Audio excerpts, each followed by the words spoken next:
Welcome. Hey, y'all. Good morning. I know it's early, but we are here. How are y'all this morning? Welcome in. Y'all hit the like button, leave a comment. Let me know where y'all are from, what y'all up to this morning. Sprinkle, sprinkle. All right. So I'm getting a few comments from, I guess, new subscribers or new people that follow me. And some of the comments are saying, why don't you teach women to be independent instead of depending on a man and getting a man's money? And my answer, I've answered this so many times, and I think I need to address it again in like an updated form. The reason I don't strictly and only teach women how to be independent is because they already know how. Okay? It's called getting a job or getting a career. But what they don't teach women is when they get those jobs and careers, how to handle their personal life when they get successful or on their way to success. Because any given Dusty will try to pounce upon you and be dependent on you because you are independent. So that's what I teach. Any woman knows how to get independent. That is normal. Okay. All you got to do is get outside, find a job, make a career, create a business. 3 things. That's simply, or, buy some property or investments. That's easy. And it's boring. Nobody want to hear that. All you got to do is chat GPT that stuff and somebody will tell you. Okay. What I teach women to do is not to allow themselves to be taken advantage of due to their independence. And if you are going to be in the presence of a grown, able-bodied man that's supposed to like you and love you and cherish you, why are you reaching in your purse? Okay? That's it. You don't need to reach in your purse if you're in the presence of a masculine man. Now, do you? No, you don't. So that's what I teach. Stop reaching in your purse, ladies. You may be independent. You may be proud of yourself. You may be proud of your, career. Great. Wonderful. Give to the needy. Give to the homeless. Give to yourself. Give to your children. Stop giving to these dusties, ladies. That's what I teach. And if you're going to be in a relationship and you want a certain dynamic, he's going to have to pay for most things. And when he gets an attitude or when he doesn't want to do it, you still have the money. You know what I'm saying?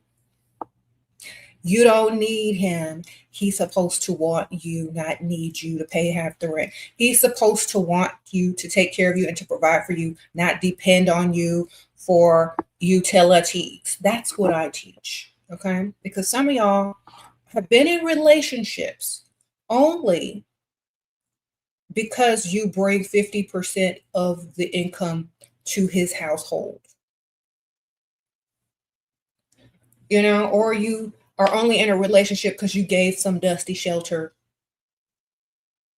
So if you really want to be independent of the need of validation from a man that brings you nothing but stress, the best type of dependence is to depend on yourself, of course, but not to let no man depend on you either. Okay. If you're going to be independent 100%.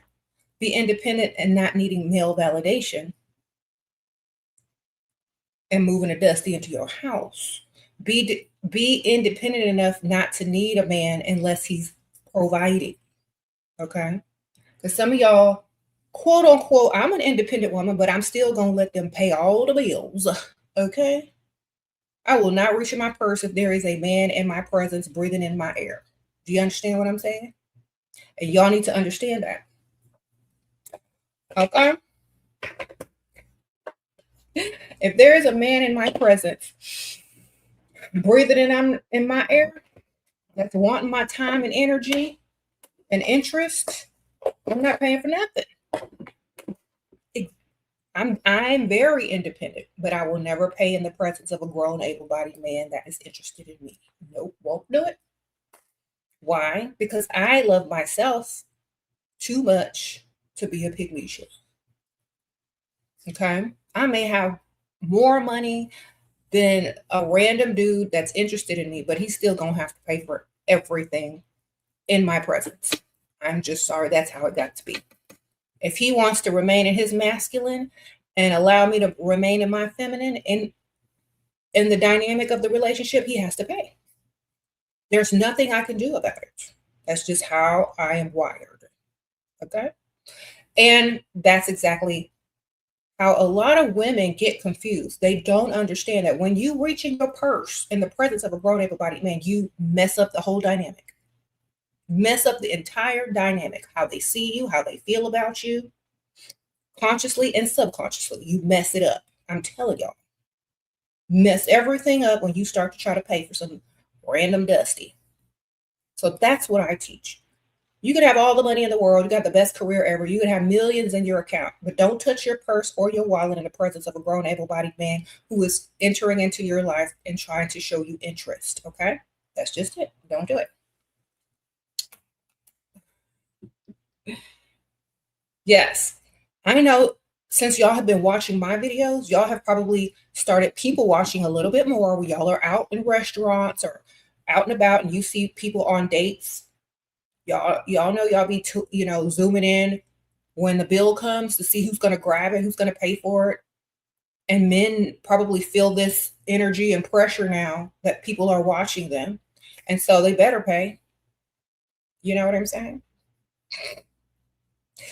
I told the story a while back, but I was at a restaurant. Me and my daughters were at a restaurant.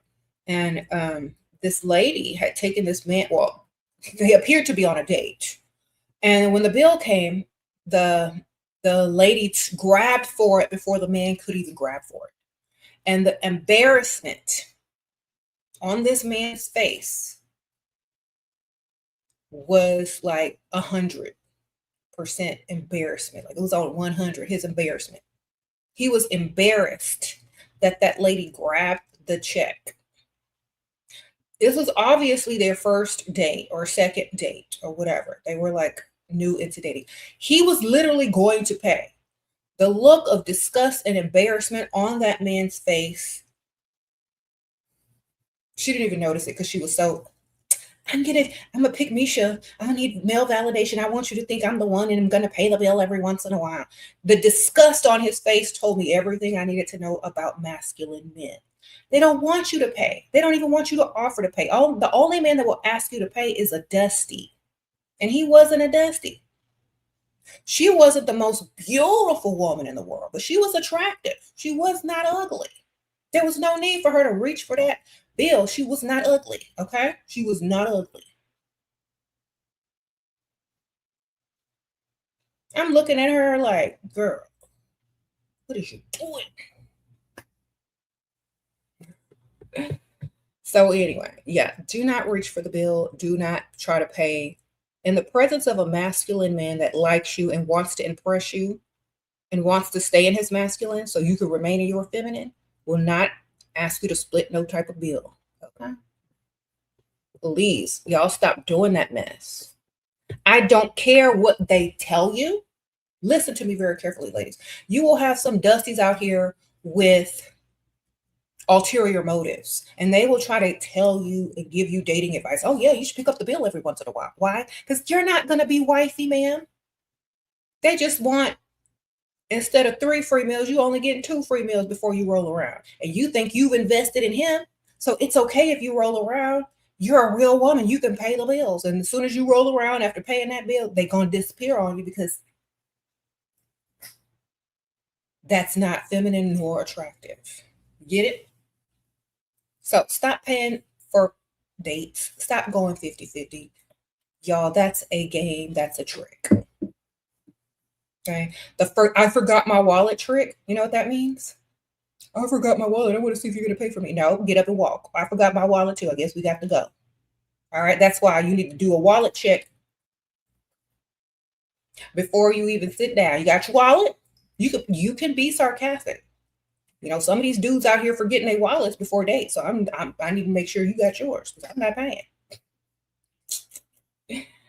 Okay. Y'all need to start doing wallet checks, masculinity checks before you sit down with a man. You understand? You can call it whatever you want. I'm calling it masculinity checks. So you need to check their masculinity before you sit down to dine with these dudes, okay?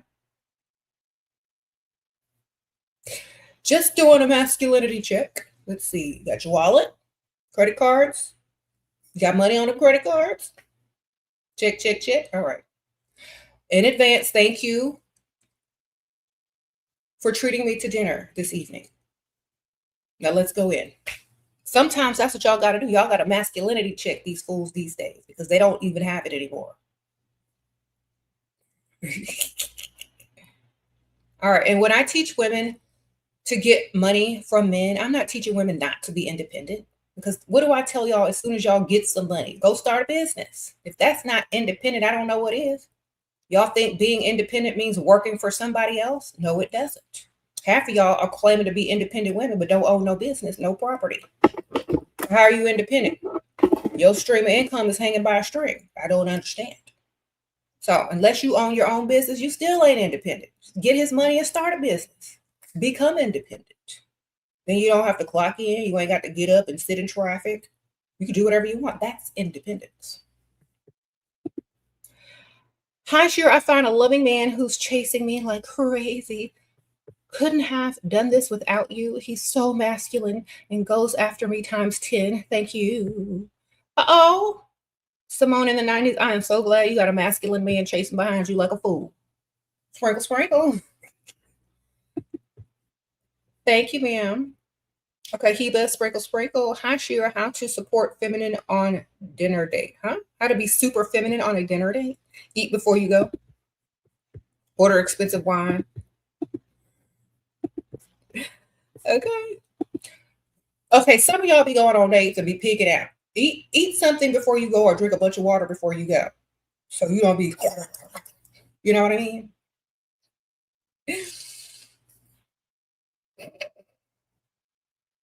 That way you can kind of like pick up your meal without devouring it because you're starving to death, you know.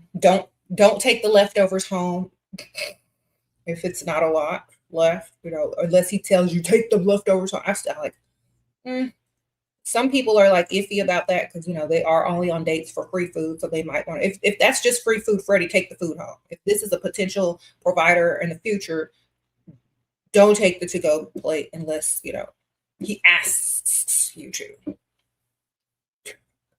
But take it for free food, Freddie, because that's all he's about. Okay, so you order a nice wine or whatever, a bottle, whatever, I don't know, whatever his budget is that y'all can do. And sip, don't gulp. Take your time on your drink. Don't suck up all the drink in your cup right away. You know what I'm saying? Slow. Who you dressed up for? Myself, darling. I'm dressed up for me every day. That's what I do. People treat you how you treat yourself. I dress for myself, baby. I don't dress for other people. That's validation. I have self-validation. I don't need to dress up for other people. You know, I'm dressed up to promote my book and my perfume because I am independent, but also dependent because I don't pay no bills.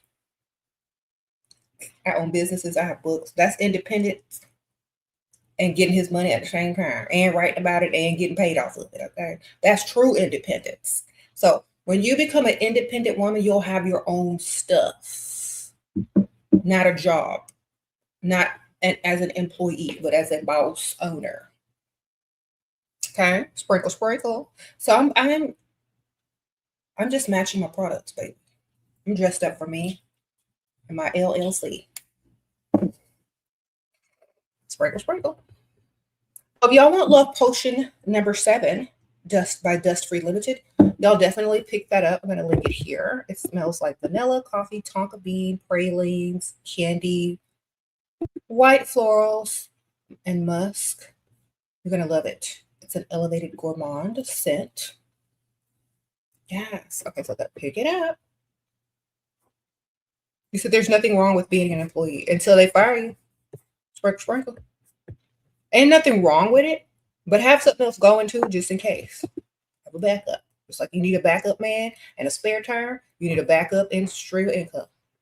You also have a provider man who is chasing me and he wants to make things official. Should I say yes? He's paying bills, making me happy. I haven't rolled around on the mattress with him. Okay, sprinkle, sprinkle. So you need a few more things to make it official.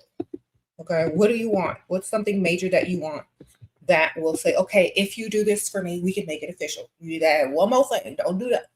You got to add one more thing, whatever that may be for you. Add one more major thing. Because as soon as you are officially his, things are going to slightly slow down. So get the most out of him before you say yes. Get something big, down payment to a car or something, ma'am, something. You know, Valentine's Day is coming up. Thank you, Divine Energy. Sprinkle, sprinkle. Thank you, girl.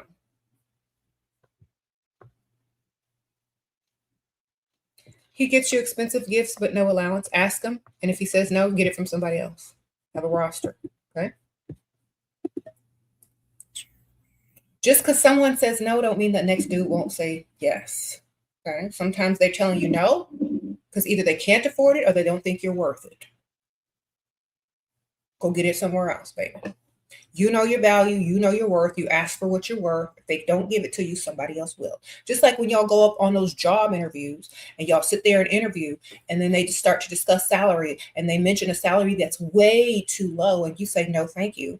I am worth more than that. And you take yourself up out of that office and you go to the next interview that's paying what you need, what you asked for. You know what I'm saying? If y'all settle for less in relationships but won't settle for less in a job, that tells me a lot about you.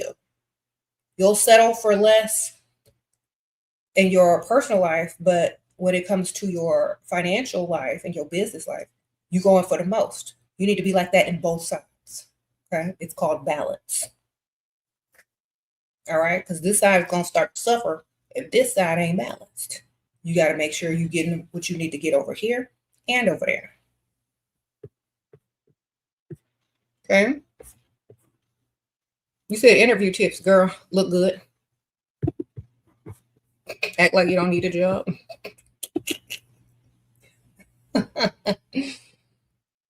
Uh-oh, thank you, Charlotte Winters. You said loving the pink. Thank you, ma'am. Sprinkle, sprinkle. That is so generous of you. I appreciate you, girl. Sprinkle, sprinkle. Okay, ask for 1.6K gift. He started a fight in the mall and he didn't want to talk, so I blocked him. He's off on a 1-week trip with his daughter. Okay, next, ma'am. He's not trying to spend that on you. He don't like you enough. All right, they gotta like you times 10. I keep telling y'all, times 10. Thank you for everything. I met someone less than a month ago. He spent 1K and 500 in allowance, has started monthly. He has brought up marriage 3 times. Not sure what I should do next. Okay, bring up more money because that ain't enough. Sprinkle, sprinkle.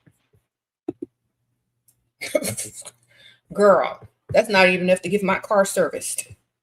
Next, bring up more money, baby. More money. That's not enough. That's rent on a studio apartment. What you talking about? 1,000 and then $500 every month. That's the light bill, and that's a studio apartment. That's not worth any type of marriage to me. He needs to give more. More. You need to get something in your savings account. He need to give you a credit card and with your name on it. If he's talking about marriage, he needs to invest way more. Because if you're getting married to somebody that's only going to give you $500 a month, you're going to be mad at yourself afterwards. All right. Next. That ain't enough, baby.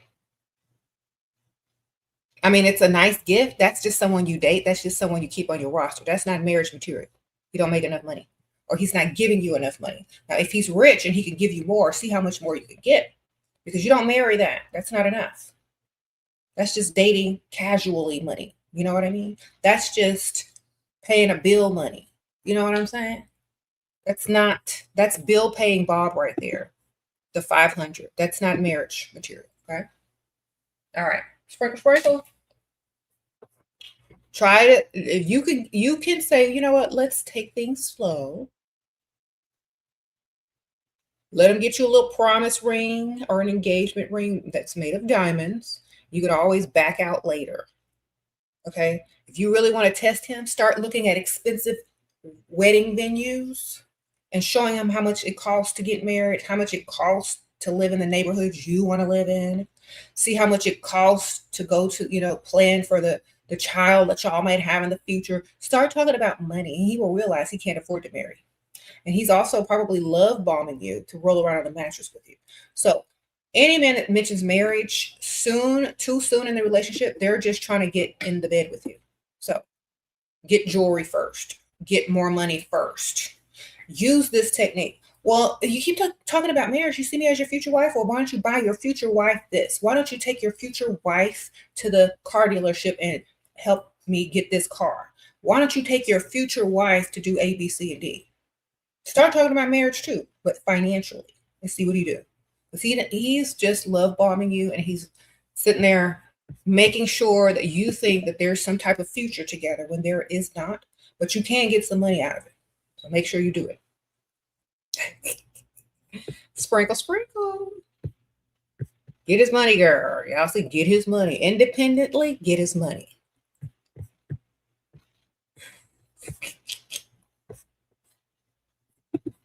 Starting a new part-time accounting job at a private golf course. Any tips on outfits or possible interactions? They have like a whole little section in the sporting goods store for golfing outfits for ladies. I would try to dress like, I belong there. And maybe you can go like walk around the golf course during your break and after, or like around, and guys will look at the little legs in the golf skirt or the golf dress and be like, "Hi, how are you doing, man?" But just dress like, unless you have to wear a suit or something. I don't know. I don't work. I don't know what they be wearing. If I could dress like, sporty casual for the environment, that's cute. If you have to wear professional clothes, then office siren. I don't know. Sprinkle, sprinkle. You're a busy woman. 12-hour shifts are tiring. Should I only be dating in the meantime to test my dating skills, but take no one seriously? Okay, here's my thing. If you love working your 12-hour shift, then focus your entire life around your 12-hour shift. If you don't like working your 12-hour shift, focus the rest of your life or the entire life around not having to work a 12-hour shift. You know what I mean? By only dating rich men who can take you out of that, or have your hours lessened at least. You know what I mean? Or allow you to start a business. So if you like working though, you're going to have to choose, because 12-hour shifts does not allow much time for a personal life or any type of, life that allows you to do whatever you want. You know what I mean? Unless you only work once or twice a week. In my opinion, you need to put your focus where you think is most important at this time. Depending on your age and what you're ready to do in your personal life, that's what you need to really focus on, because a job will always be there. A career will always be there. School will always be there. You can always go back to school. You can always go back to work. But how long do you have to secure a provider man? Just saying. Sprinkle, sprinkle. Or you can multitask. Take some days off. I don't know. Thank you, Simone, for gifting a membership. That's so sweet. Okay. Yeah. You said nurses usually work 12-hour shift. You better date a doctor that works with you, girl. Because you ain't going to have time to go nowhere else. You better get you a surgeon, girl. Okay. Get you a surgeon. Then stay home. It's like, oh, I'm tired of working. Thank you. Thank you, doctor. I'm going to stay home now. You have a good time at the hospital. Okay.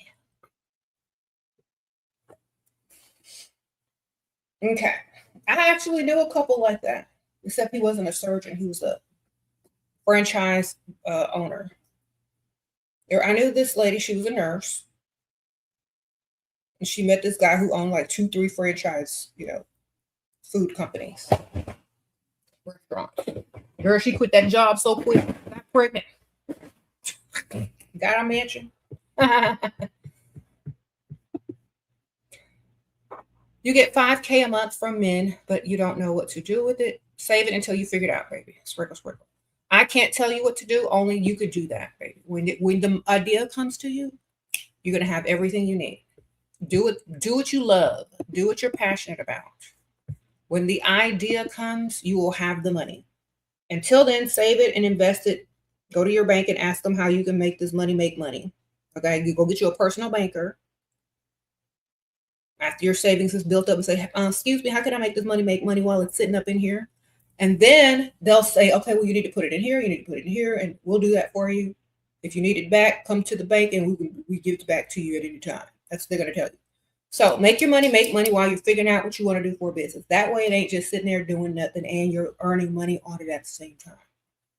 Okay? So make your money make money until you figure it out.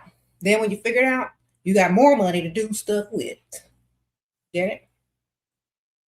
Until you figure out what's next, make your money make money. Go to the bank, get you a little personal banker. If you got enough in there, they'll talk to you, man. They're like, let's go. I know what to do with it. Come on. And you don't have to do anything but let them put it where it's going to make the most money. Okay. Sprinkle, sprinkle.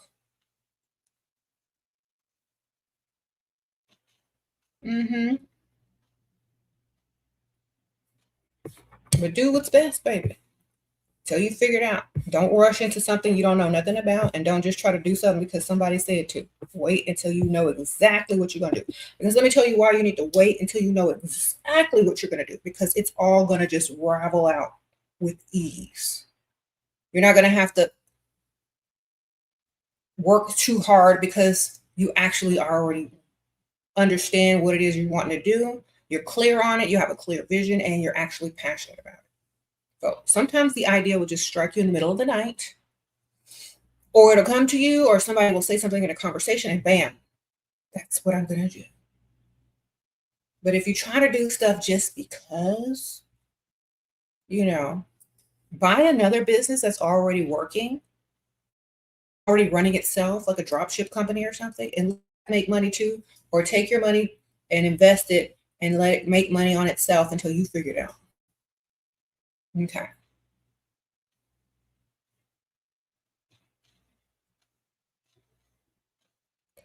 Okay. Your partner said he will pay for your cooking. How much should I expect? Okay, go look up what a professional personal chef makes, and that's how much you charge him.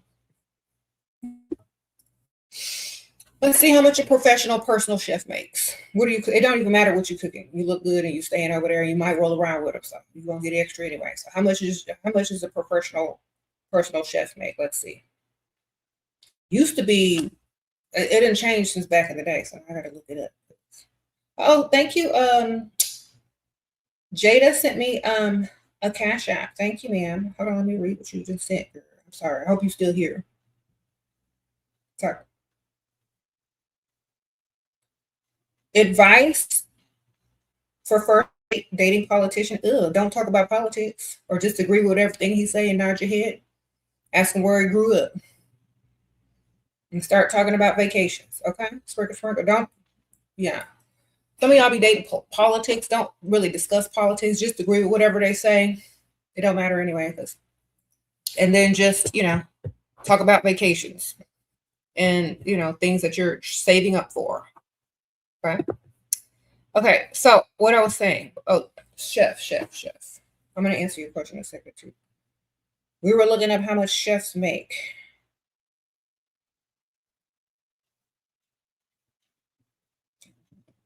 Let's see. They make around $70,000 a year and $35 an hour. Some pay up to $100,000 a year if you're good. And if you're doing a full day, you can get up to $500 to $1,500 per day, depending on what you're cooking and how many you're cooking for. So I would say, since you're only cooking for him, between 60 to 70,000 a year, 35 an hour. So take a long time to cook or do a monthly salary. There's your numbers, man. Okay, if you say yes to Provider's Girlfriend invitation, how do I How do I then position myself for marriage to secure this? If I say yes to my provider's girlfriend invitation. What do you mean? Y'all trying to roll around together? A threesome? What y'all talking about? Oh, okay, okay. He wants you to be his girlfriend. Okay, I got you. How do you position yourself for marriage? Make him spend money before you give him girlfriend title. You got to buy something major, car. You got to pay off all your debt or something. Before you even agree to be his girlfriend, he got to do something big. That ensures you be wife next. Let me tell you why. Because he's put a big giant investment as a girlfriend. That means he's investing in you. It's going to be harder to dismiss you or let you go when he sees all that money he done spent on you, you walking around with. He's going to start to claim you more. He's going to start to feel like that you're his woman since he's invested so much money. So you need to get him to buy something major that's in your name, not his. Because some of y'all be thinking just because a man buys you a car and his name is on it, that's yours. It ain't yours. It has to be in your name. Okay. So dealership, car, and upgrade your vehicle. I don't even care if you got a nice car already, upgrade it or let him pay off. If you already got a nice car that you like, let him pay your vehicle off. Right? Major, something big. Investment. Men follow their investments, not their feelings. Okay.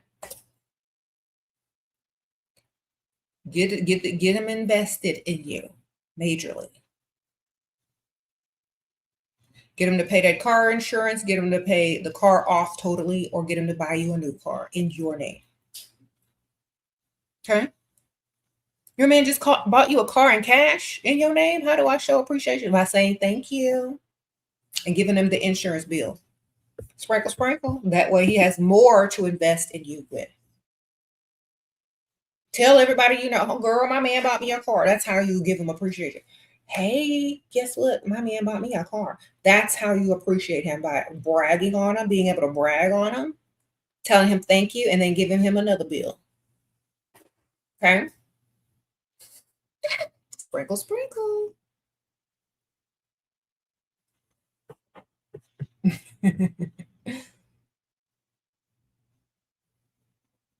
That's how you got to do it, baby.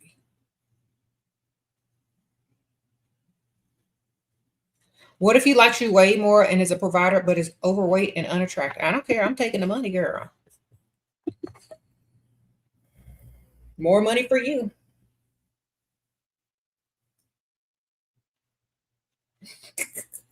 If you don't like old, you got to go less attractive. So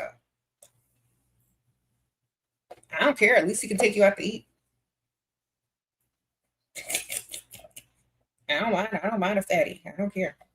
Like when I was younger, I dated a few fat guys. I did not care. They had money. Their wallets were fat. I don't care. Like they are not the priority. Their wallets are.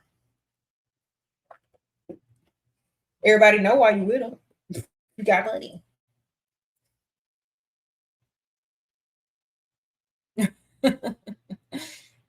Okay. You met him in another city. If he lives far from you, how to get him to want to come to me? How much should I wait? Okay, most of the time people don't date in different cities. That's just temporary until y'all roll around together and realize it's never going to work. Meet people in your own city, baby. I keep telling y'all, keep asking me about people that live far away. Stop doing that. If you're serious about getting this money, date somebody that can give you money today and see you today. You know what I'm saying?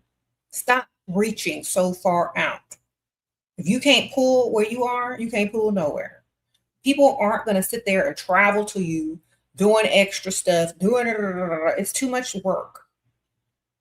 If things are easier, if ways to, see you are easier, the more you're going to see each other, the more money you could get out of it.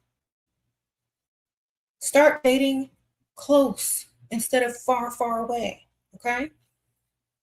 Please stop doing this to yourselves. If he lives far away, get a Christmas gift out of him. Get him to send you something from Amazon. I don't know. Get him to send you flowers. That's just a delivery man service. Okay. Date within your own city so you can have fun. Okay. Y'all are doing too much.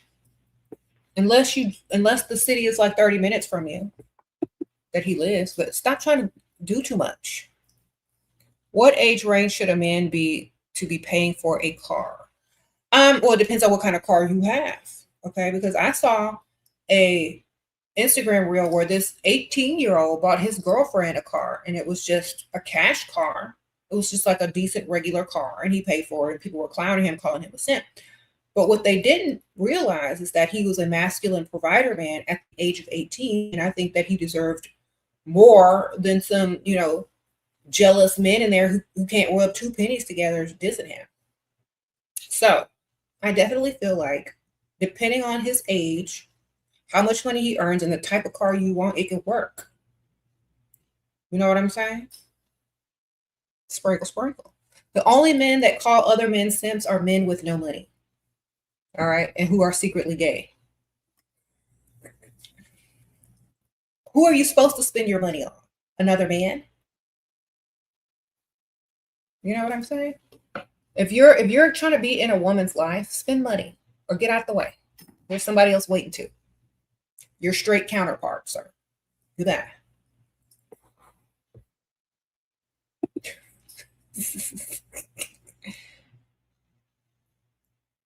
Mm-hmm. Your straight counterpart is waiting on you to go away dust. Why don't you go spend it on your homeboy or something?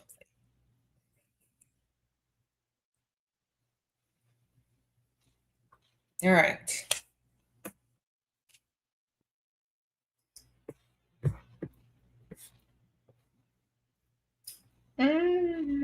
You can't listen to Pick Misha music anymore? Girl, I can't either. I try to listen to some stuff from the 90s sometimes, and I have to turn it off. I'm like, dang, I can't even listen to this no more. It's too Pick Misha like. Can't do it. You said avoid DL. Yeah. If a man calls another man a simp, red flag. Okay. That man don't need to be pocket watching no whole undergrown man. Listen to what I'm telling you, ladies. Why is a grown able-bodied man clocking and pocket watching a whole nother grown man in his pursuit of a woman if he's straight? Think about it. He gave me money for bills, then asked for it back. We've been dating for 2 years. Laugh and say, you stop lying, boy. You joking. Just laugh and say you're joking, right? Tell him you got to go ask Aunt Ethel for it back. Well, I got to go borrow it from Aunt Ethel. She's in the hospice, though. Let me see if I can get in the will. Say you got to go get it from Aunt Ethel and see what he do. Or you going to ask your father or your mother. Got him to agree to get me a new $80,000 car, but I don't want it in my name. It's not paid off. If it's not paid off, should I still let him get it for me? You could do co-signing. He can co-sign for it, or just tell him, look, maybe you could do like 2 or 3 payments and it's going to be paid off fast. So just work it out financially. Yeah, y'all can do 2 payments. If you can't get it all in one swoop. Or go for something lesser if you can't pay for it all in your name. Mm-hmm.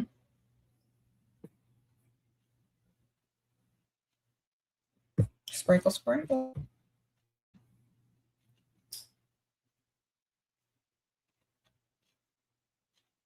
So,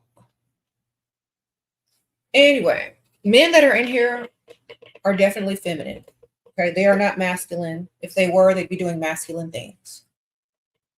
There are these like stragglers that don't know where to go. They don't know if they're gay or straight. They still halfway in, 1 foot in, 1 foot out the closet. We don't know what they're doing in here. I don't even understand.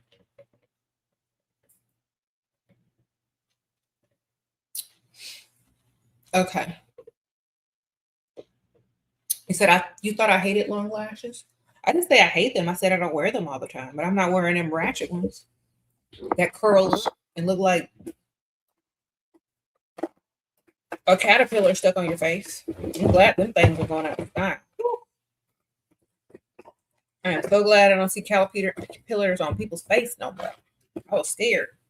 Be scared at these people look like half of those ladies that had those caterpillar eye lashes looked like they had eye infections too. And it was too heavy, and their eyelids were straining to keep them open.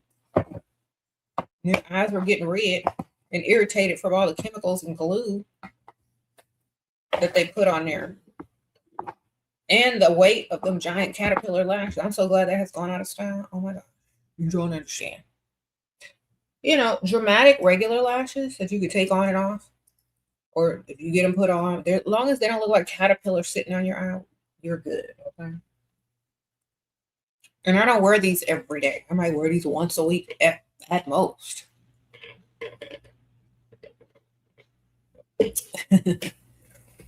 And also, I got paid to wear it, baby. These are promo lashes. So if I go on my TikTok or my TikTok and I promote these lashes, I can actually get paid from each sale of the lash. Okay. Sprinkle, sprinkle. Make everything work in your favor, man, no matter what. If you're getting paid to wear caterpillar lashes, then I can't really say nothing about it. You're getting paid to wear that stuff. But if you're not getting paid to wear caterpillar lashes, don't do it. Okay.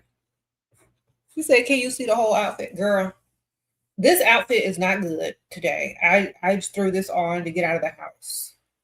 I'm probably going to change before I leave. I have on like, what you call this type of skirt? A houndstooth skirt.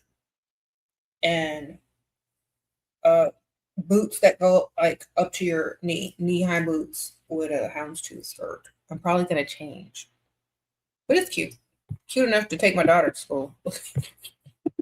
You already have a provider. He's pulling back due to stressful job. How to upgrade to a richer one? Start going out. Start going out into the rich side of town, to the marina, to the outskirts, or whatever until you meet another one. Because his stressful job, is that only one stream of income? I don't know. You need to go find another one, man. You're supposed to have a roster anyway. So just go ahead and go to the outskirts, to little marina areas where the yachts and the boats are, or go to the rich part. Go to Manhattan. I don't know, girl. Find you one with more money. Okay. Once you have a provider, you already supposed to be working on the next one before that one start acting up. Okay. You're supposed to have a provider right after you get one. So you're going to have the backup when that one starts acting crazy. Sprinkle, sprinkle. Thank you. You said block the dusty. This is part of his coming out, girl. He got to get it all out. He got to spew it all out. He got to get all his jealousy and anger out before he can accept his feminine traits, and then he can transition successfully. Okay, that's what he got to do first. That's why he's in here. Okay, get all your anger out towards women so you can become one. It's his therapy. So true, actually, it is. Come on in here and spill your hate. Why? Because you want to be us. You're not out there with the boys. You're not out there golfing. You're not out there trying to make business deals. You're not out there trying to find more ways to get money. You're not out there working out, taking testosterone. You ain't out there doing that. You ain't in no business meeting in no suit tie. You up in here with us. We know what you're doing. It's obvious. You're thinking about transitioning. You don't like your position as a man and your financial situation at this moment because nobody's checking for you. You're trying to come in here and get tips and clues, and the only tips and clues we're giving you is to go get more money, and you still won't go do it. So there's a reason subconsciously why you're still in here. And I'm here to tell you it's because you're gay. So come on in, sit down, and get you a notebook and start paying attention, because you're going to need this information later on where you decide to come out the closet. All right, sprinkle, sprinkle. I don't know what you're trying to do. Either you're gay, you're trans, or you're trying to be something. But you ain't trying to be no man. I know that. So come on in and take your notes. We don't care. You're not a threat to us. You're not the target. Too feminine. Your opinion doesn't matter. You're not the target. Okay? So we don't take offense to you. You're like our brother or gay brother. Okay? Just mad because you can't wear the red lipstick. You can't play in mama's lipstick. You mad. You can wear it. I don't care when Nicki Minaj say you can be a girl if you want to. Come on.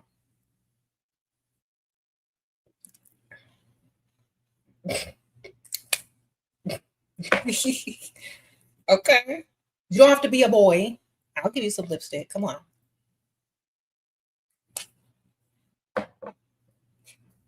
Okay.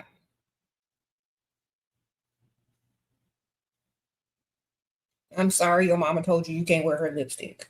I'm sorry you couldn't wear them high heels. I'm sorry you couldn't get your Bruce Jenner on or your Caitlyn Jenner on. You safe. This is a safe space. You can do what you want. You could even get my perfume love potion number 7 if you want to. Okay, you can smell good too. You can smell like me, your idol. Okay, you smell like your idol. Get the perfume. All right, because you up here every day, tuned in with the notification bell on. You might as well get the perfume. Oh, Bing Court. Thank you. You said, baddie. Thank you, girl. Sprinkle, sprinkle. You're 33, got out an awful marriage after 10 years. I'm getting a lot of attention from men everywhere I go. Why am I so insecure and scared? I want to go get my provider. Because you just got out of a marriage. You're insecure because you think that all the stuff that was going on in your marriage is going to transfer to your new personal life. If you change who you are mentally to upgrade yourself, then you know you're going to deserve better and you're not going to be insecure or shy because you're going to reinvent yourself. You need to reinvent yourself, okay? Because you're still dealing with the old self. You need to reinvent yourself. Go do something to reinvent yourself, girl. Go get you a new hairstyle. Go get you a new wig. I don't know. Go do something. Get your eyebrows plucked different. I don't know. But you need to reinvent yourself. And you need to take your new way of thinking into your new life, okay? But sometimes it just takes a little reinvention of your main characters to let go of that past insecurity. You think you're taking your old ways into your new life. You shouldn't be doing that. You want to meet and marry a Chinese provider from Turkey. You want to settle in China. Where should I look in my own city? Girl, that's too complicated, girl. Just take the first provider you meet that like you times 10. Girl, that's doing too much. Sprinkle. I'm not getting ready to do that math problem. Y'all are doing too much. You want to find a Chinese man in Turkey, then move to China. Why don't you just go to China since you're moving there anyway?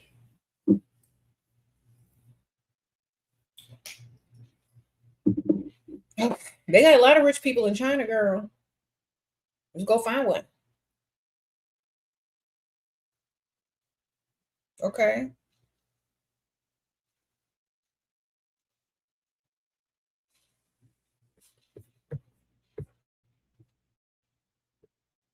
Sprinkle, sprinkle.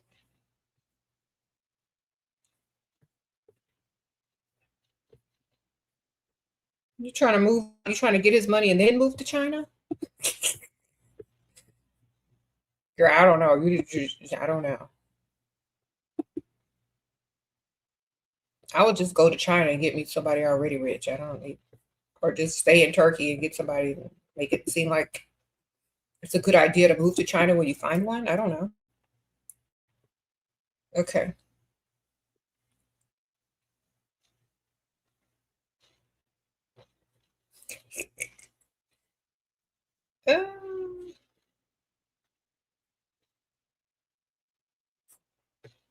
What does it feel like to be around a real man?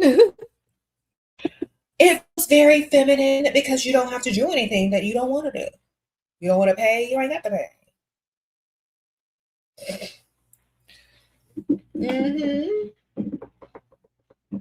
They actually like you. They're not jealous of you.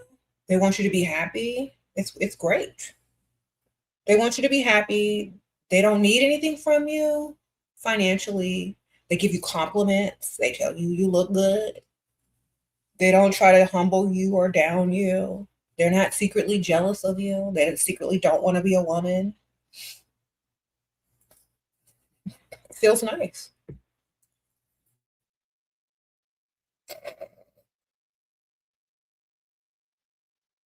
Places to freestyle in the winter. Well, it depends on where you live, ma'am. I don't know where you live. If you live where there's no snow, like where I live, 1 week it's summer, 1 week it's winter, 1 week it's spring. Then it goes back to winter, spring, and then summer. So we don't even know what to do. We don't even know what to wear. But if you live somewhere where it snows, go to like where they have ski lessons, snowboard, like ski lessons. Go to like where they have like expensive cabins you can rent, do like an Airbnb.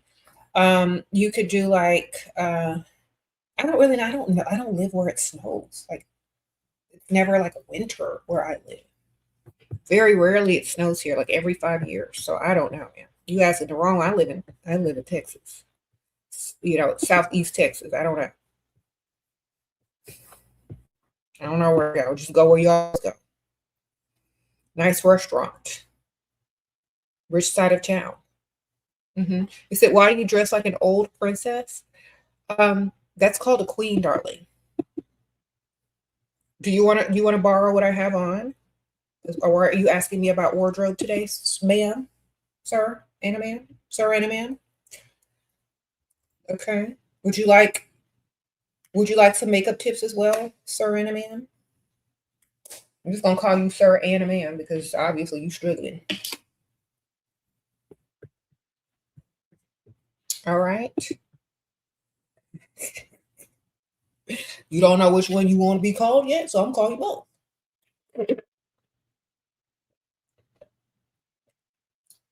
Okay. You said she got money, she could dress how she want. I can dress how I want. I can change clothes 3-4 times a day if I want to.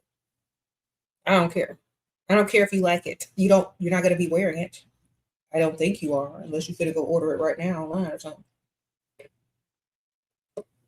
You know, this will be good for you because you can hide your Adam's apple. All right, I suggested.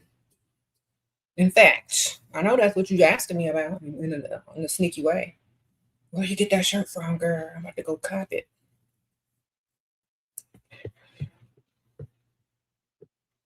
Okay. Well, you know what? Maybe I'll link it to you after the video. Okay. Because you don't ever say nothing about my outfits until today, until you saw this. I know you want it. Okay, I'm gonna link it after. Okay, be patient. Stick around to the end like you always do, since you're my #1 fan.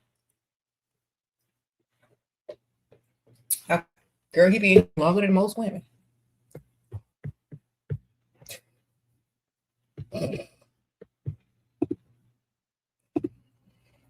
All right. Well, sir, in the meantime, I can tell you some other stuff like the makeup and stuff. Even tough, I'm really beautiful. And I can't, long time provider man thinks I'm not wifey material because of my appearance. What? You're tough but you're beautiful? I can't find a long-term, you can't find a long-term provider that thinks you're not wifey. This don't make sense. Okay, so are you saying people think you're wifey material or not? I'm not understanding the question. So I'm gonna just answer it like this. So you're very beautiful and you can't find a long-term provider. Men thinks I'm not wifey material because you look too good. Okay, I get it. Because you look too good, men don't think you're wifey material. Okay, wonderful. Because you look too good, they don't think so. They want a maid, they want a scrubber, they want a cleaner, they want a nanny. You are not wife material if they think wives are maids. So, and wherever you live, do men expect you to do domestic work? That's why, man, because you don't look like a domestic worker. So what you need to be looking for is a sugar daddy, not a husband. The more a man invests in you financially, the closer you will get to wife to a man that doesn't look for a maid. You understand? So if you how you start off in a relationship is how you end up. So you start off being a gold digger. You start off about your money. You start off looking for a sugar daddy and not a husband. The more that man invests in you, the longer you're going to stay around. You know why? Because he's not looking for a maid or a servant. He's looking for a beautiful woman. So you need to go where you're more appreciated. You're not going to be appreciated as a wife because you look too good. You don't look like a maid. Okay. Advice for 21-year-old: have fun. Don't date broke. Don't get pregnant. Date for lifestyle. You're young, you're in your youth. You need to be dating guys that have more to offer, that are beneficial to you. But still have fun. Date several guys, have a roster. That's the advice I give most people. No matter what age, unless they're underage.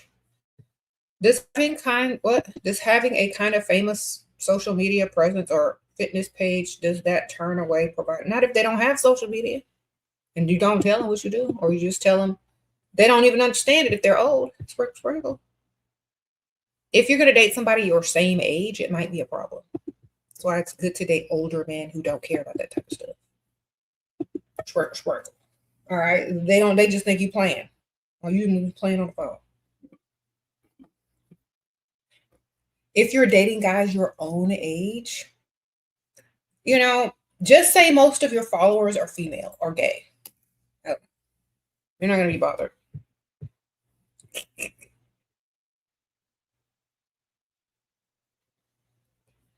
Yeah, aim for older guys. They don't have social media or don't really care about it. If you're going for somebody your own age, they're going to be more into it than you are. So how many likes did you get today? Like, boy.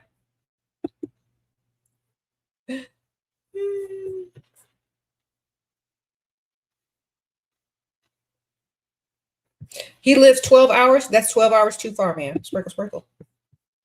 If y'all stop it. Stop it. Y'all are so desperate that y'all are trying to find people in faraway places. Stop. 12 hours is far. 1 hour is far.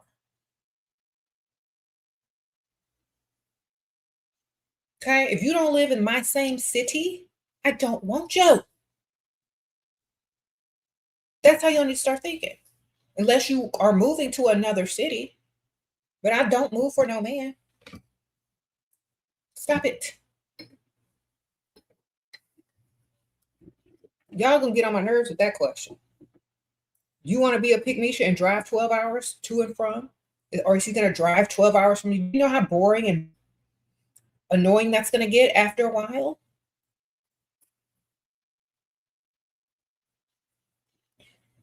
Date in your own city, man.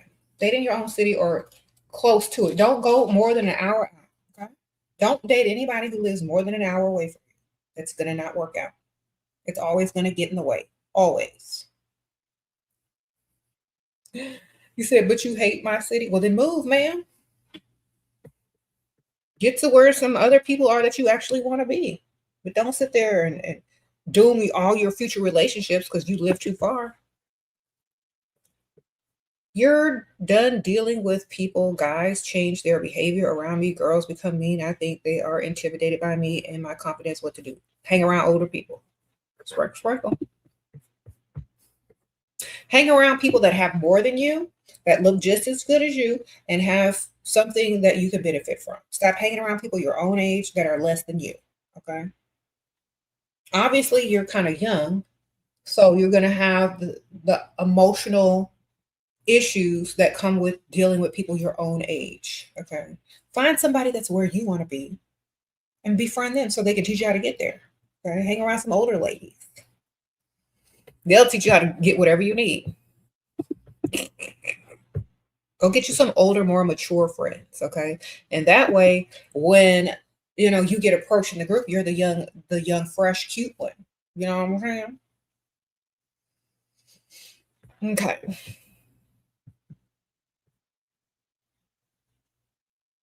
What if he keeps flying to see you? I just started dating him and he's ugly and rich. Just get his money, man. Unless he's buying a house for you in the city that you live in, and he's gonna stay there for a while, or y'all gonna or you he's gonna buy you a house or something. I don't just get his money. I don't care. Like that's just one on the roster. Frequent flyer mile, Freddie. All right, just get his money. Okay. He's not. He don't live with you. He doesn't live in your city. He's giving you money. Take the money. You can't get emotionally attached to somebody that's in and out all the time. Okay. Just get his money. If he becomes emotionally attached to you, then he'll make plans to be where you are. Okay? Sprinkle, sprinkle. But don't fall for him. Fall for his money only. Thank you.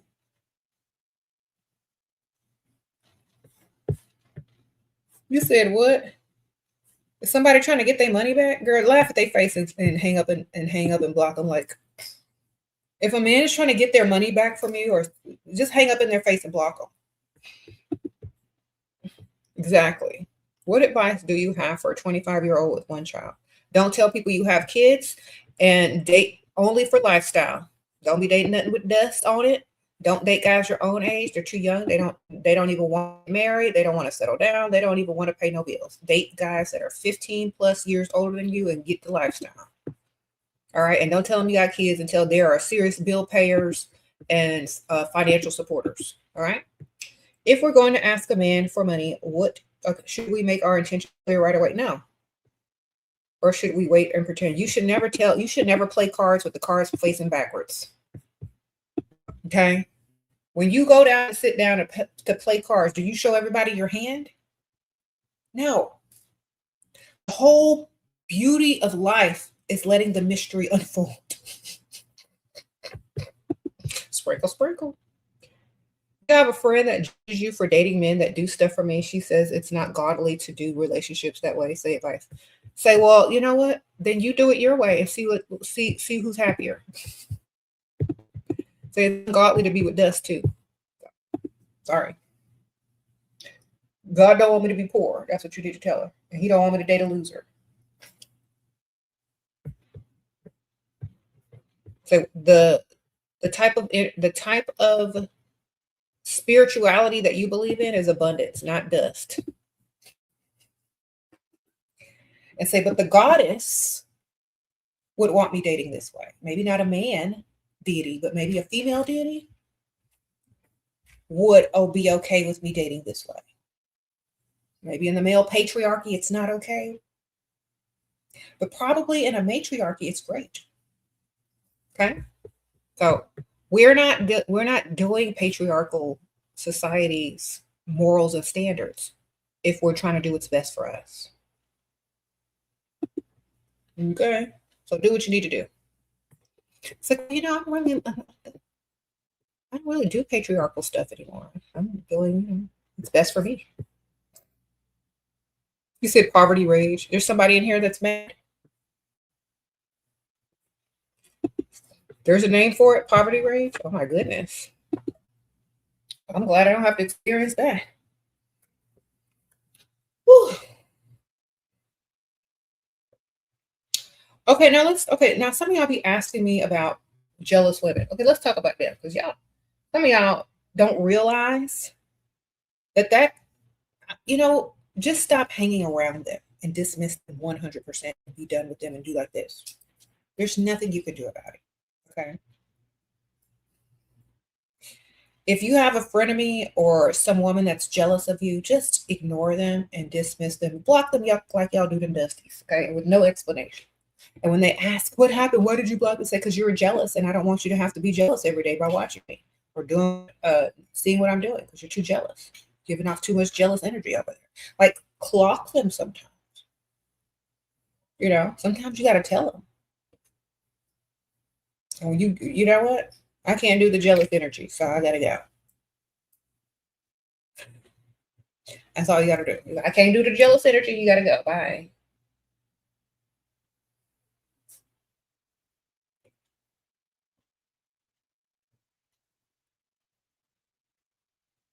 Thank you, Nellie Marie. Thank you, girl. Sprinkle, sprinkle. I appreciate you.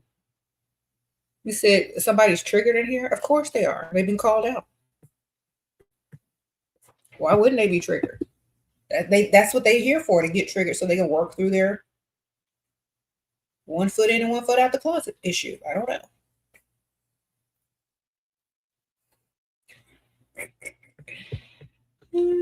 Come on out the closet, sir. You can come out and get your rainbow flag and come fly it. I don't care. Okay.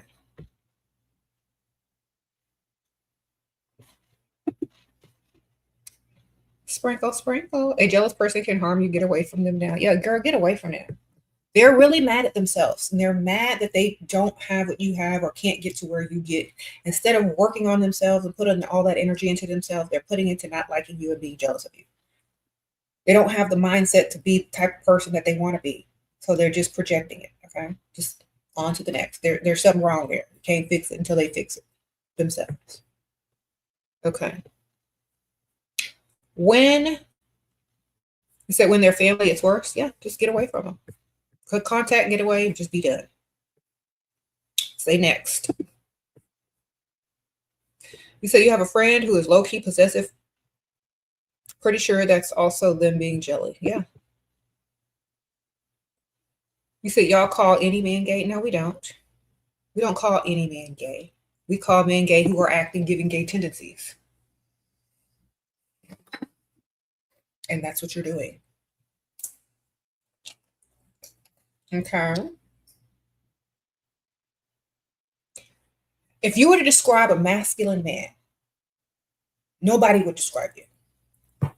If you were to describe a straight masculine man, secure in his manhood, they would not describe you. So where does that leave you? Where does it leave you? In the closet? 1 foot in and 1 foot out, like I said? Yes. All right. That's where it leaves you. That's what you're looking like. If that's not who you are, then you need to go look in the mirror and figure it out. And you ain't gonna find out in here. Not amongst a bunch of women. Not gonna find out here. Maybe you need to get around some men and some male role model figures. If you're not gay. Okay.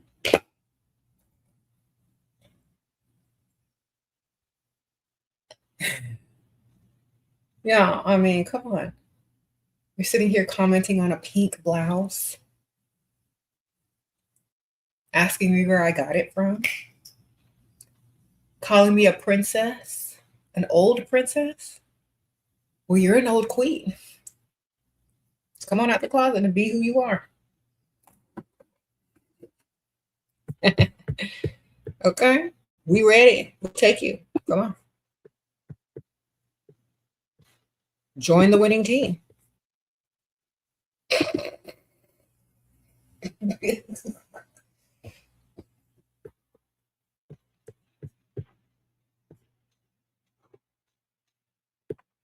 said most masculine men would not be in here. They sure wouldn't. They'd be at work. They'd be reading a book on how to earn more money. They'd be at the bank. They'd be doing some type of masculine sports and drinking protein drinks and looking at women's booties or something. They would be doing something. They would be sending some chick cash app that they trying to roll around on the mattress with eventually. They would be doing something. They wouldn't be in here. Okay.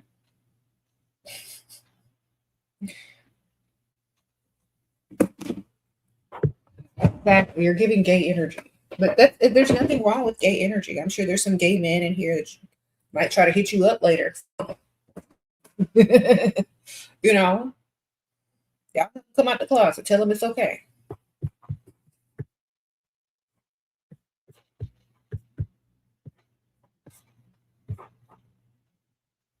What do you think about a man being comfortable to poop in your house at the second visit? Girl, he probably got issues. Sometimes it's not about comfort, sometimes it's about necessity. You got issues, gut health issues, all right? Because most people would hold that in until they get home if they could. Girl, what he ate. What he over there? What y'all eat for dinner?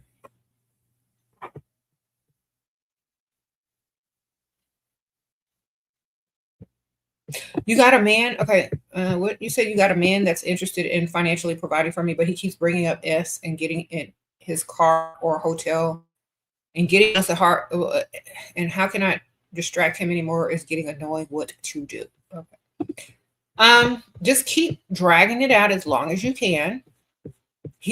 Make him invest along the way. That's what you could do. The more he invests, the longer you can drag it out. Like I always tell y'all, tell him to book a room and then change your mind at the last minute. On Ethel, emergency situation. Just keep dragging it out. The more he invests, the longer he's going to stick around anyway. He knows you're going to drag it out. And that's a good thing. Like, if he's just trying to rush to the bed with you and he's not providing 100% or doing anything worthy of that, keep dragging it out. There's no reason for him to be pressuring you to roll around on the mattress with him if he ain't done enough. He's in the wrong. You know what I'm saying? But keep dragging it out. If you drag it out and give him false hope, he'll keep going. Okay? Then you just tell him, I'm just not that type of girl to be intimate with someone that I don't know for this long, or that I don't feel financially secure with yet. Blah, blah, blah, blah. Just let him know he still has hope, that you've been thinking about it, that you've been going through it in your mind, how it would be and how wonderful it would be if you just waited a little longer to where your feelings and emotions were more in tune with one. Just make up some crap and collect money along the way, okay? Just give him hope, talk about it, hold his hand, look in his eye, tell him it's going to happen one day, and he's going to keep shelling out the money, okay? Women do this all the time. Now, let me tell you something. Some women don't realize that those men will go roll around somewhere else with Pygmisha because they can't roll around with you. And then they'll come right back and pay what you need them to pay.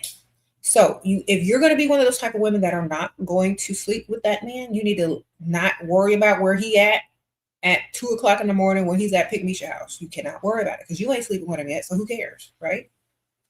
So you can't be like, why didn't you answer your phone last night at 11:59? You got to let that man go and roll around with Pygmisha and come back with your money. You know what I'm saying? So if y'all are withholding for long periods of time and collecting that man's money and have no intention on rolling around with him, don't stop him from rolling around with Pygmisha. That's not your problem. She doing the dirty work. You collect the money. All right? He'll be back as soon as Pygmisha starts to talk about where's this situationship going. He'll be back the next day. He'll be back the next week. Why? Because that's not what he wanted in the first place. Because if it was, he would have had it. Pygmisha is easy to get. He wants you, and the harder you are to get, the more they're going to chase. Why? Because let's say you get in a relationship with this man, y'all have a problem, y'all have a fight, y'all have an issue, you're going to rush off, or he doesn't think you're going to rush off to the next man and roll around on the mattress because of how long it took him to get it. You see what I'm telling y'all? How long it took that man to get to the mattress with you is how long he thinks it's going to take for you to get on the mattress with another man. And how long it took other man to get you on the mattress. So he's looking at you different than he's looking at Pygmisha. Pygmisha's for them streets. You have high standards. And he wants to be a better man and he wants you. So he's going to try to reach them standards. Even though he might get frustrated, run back to Pygmisha, baby mama, whoever, roll around and come right back to you. That's how it always is. If you're not willing to be his Pygmisha, Let him go find one and come back with your money. Okay? Because men understand this. Men understand this. Men with money, not broke men. Broke men will just go where the shelter is free. Okay? Men with money already have somebody they call to roll around with if you're not rolling around. All right? Just like you got to back up, they got to back up. But they will keep spending money on you because their goal eventually is to get you. Okay? But it takes a while to get a quality woman. It takes fast love bombing, fast lying to get a pick-me-ship. All right? So you're quality, not quantity. You're quality, you're the prize, you're not quantity. Pick-me-ship is quantity, you are quality. All right? Remain quality. If you remain quality, you get the most. Tell y'all. Don't be jealous of little pick-me-ship over there who's getting nothing. She's not going to get him. She's not going to get nothing. She's just going to get left and ghosted.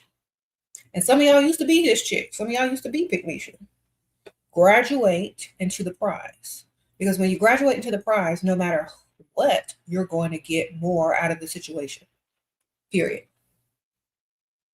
So be unbothered. Be more. Get more. Sprinkle, sprinkle. You said the mattress Olympics. Exactly.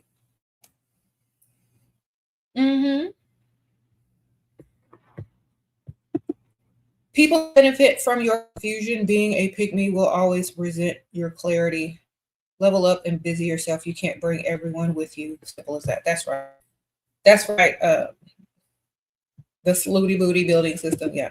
Pygmies are pygmies because that's where they are in life right now. They're not going to graduate until they learn and get it through their, in their head and through their thick skull. But that's not how you need to be. Men don't value that. They'll roll around with it. They'll call it up at 12 o'clock at midnight, but they won't marry it or wife it. They'll drag it along for months and years. They'll have babies with you, but they won't put the ring on it. Why? Sometimes that's not even the goal anymore, but they're not even contributing. They're not even providing, so they don't like you. That's why I keep telling women, men who don't provide for you, don't put you as a priority, they don't like you. They'll just use you, and they'll take everything that you built with them to the next chick. All right? So do better. Okay? Do better. No matter how much money a man spends on you, you don't owe him nothing, baby. Exactly. No matter how much money they spend, you don't owe them anything. That's out of the free will of their heart that they spent on you. Your biggest lesson this year as a 21-year-old was only to focus on men who will do the most for you. Yes, they are ugly, but having crushes are useless. That's true, Lana. A crush don't mean nothing unless it comes with some money from him. Sure, you had a terrible, what? Traffic rage meltdown. You got scarred and left. Is it worth dealing with him when he can explode at any time but pay? Oh, he had a terrible traffic rage meltdown. Girl, I never seen one of them. What that look like? Y'all got to explain it. Is he just cussing people out and screaming, or did he get out of the car and start like threatening people? Like, I don't know. Like, if it's just cussing in the car, I think a lot of people do that. But if it scared you on that level to where you think he's going to flip it on you, yeah, be done, because that's his temper. Uh-huh. If it looks crazy, like crazy scary, like be done. But if that's his temper, then you know. You're not gonna see the good part. You're gonna see that part eventually.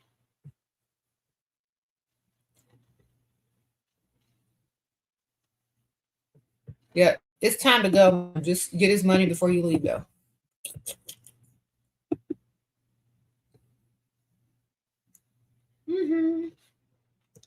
Put them on the roster as someone that you don't see all the time, just someone you can get money from, collect money from every now and then, or just totally end it because you know that fool is like got issues.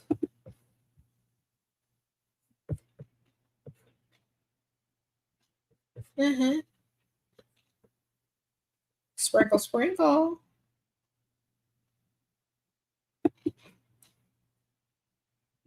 Anyway, so y'all make sure y'all are getting my books, which are linked in the description bar. On Amazon and get my books. This one is good if you're trying to break out of your pick missioness, the wisdom of Sheraseven. These are like daily affirmations and examples of what you should do, what you should say, and all that kind of stuff. If something should happen that you are unsure if it's pick misha or not, okay, it's just give daily advice and stuff like that. So let me read one for y'all. Let me read one to y'all. This is a lot of my sayings too.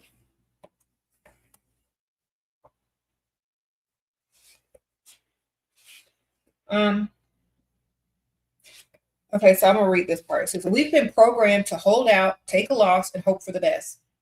That is television and not what happens in real life. Okay.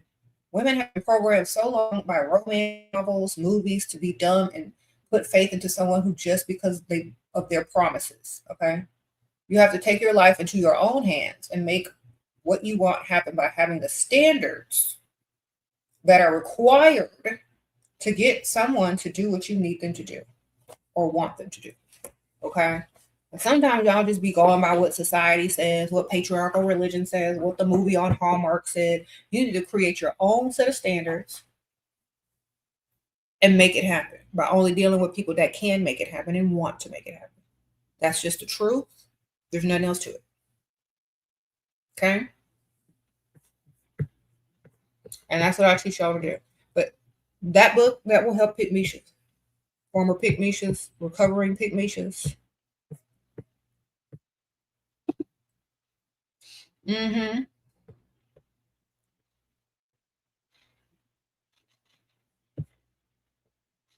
Mm-hmm.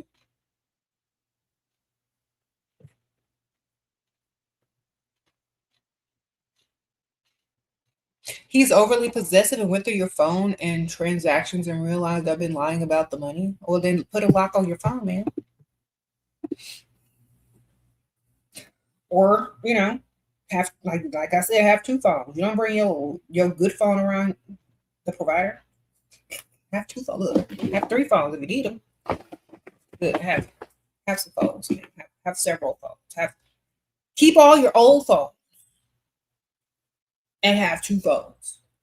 Get another phone, get a burner phone, get some. You need two phones if you're gonna be doing stuff, okay? Not three if you're good. And get the same phone or get the same phone cover. So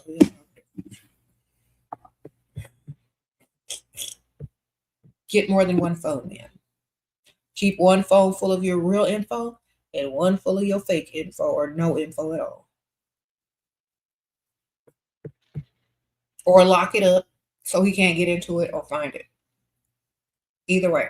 When I tell y'all ladies, if y'all are going to do certain things, you have to be smart. And I can't tell y'all this enough. I know some of y'all are young, y'all don't know any better. But that's why I make the videos. If you're going to do stuff, you need to cover your booty. Cover it. Okay? Don't think about it later. Don't make the same mistake with these dumb men.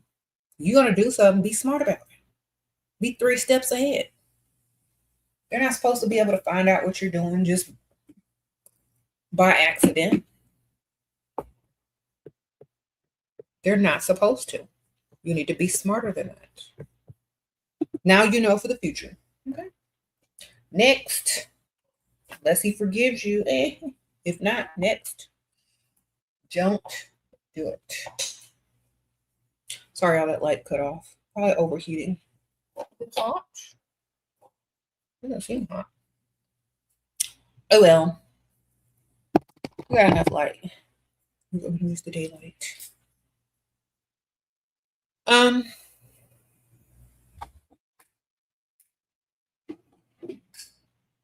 Wow.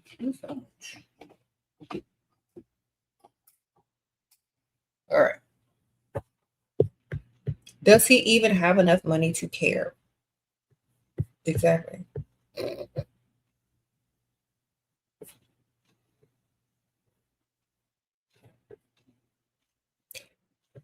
You said, should we lie about age? I don't ever lie about my age. I don't care enough to lie about my age because I'm going for older men anyway, so it don't even matter. When I was young, or even now, if I were single, I'm still gonna say my real age because I look good and the man is definitely gonna be older than me, so it doesn't even matter. Okay, if you're dating guys your same age, I don't know how y'all do it. You don't have to lie about your age if the man is way older anyway.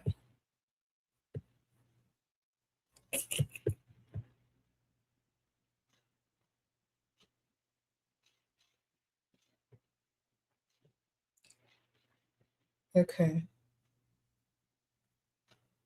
What to say when you have a lock on your phone and he keeps pressuring to unlock it for him and ask why you need it locked? You need that. You need to say, look, y'all, there are apps that you can download on your phone that hides all your information. Y'all need to look it up. Y'all need to do your research. Y'all keep researching how to make a man obsessed with you and how to keep a man. Why don't y'all research what you need to get some money and to keep some money instead from a man? Research how to hide stuff in your phone.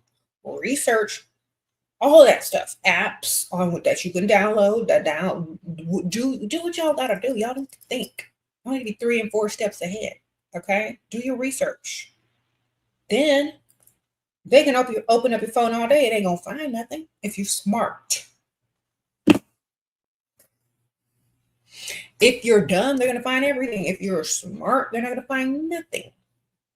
You said secret calculator apps. Everybody knows. There's other stuff too, y'all. Come on, y'all can figure it out. Y'all can hide apps within apps.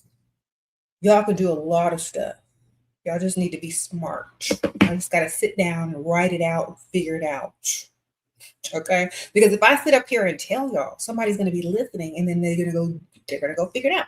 You need to find your own specific way to hide stuff in your phone. Okay? Y'all know how to do it. Maybe don't put stuff in your phone.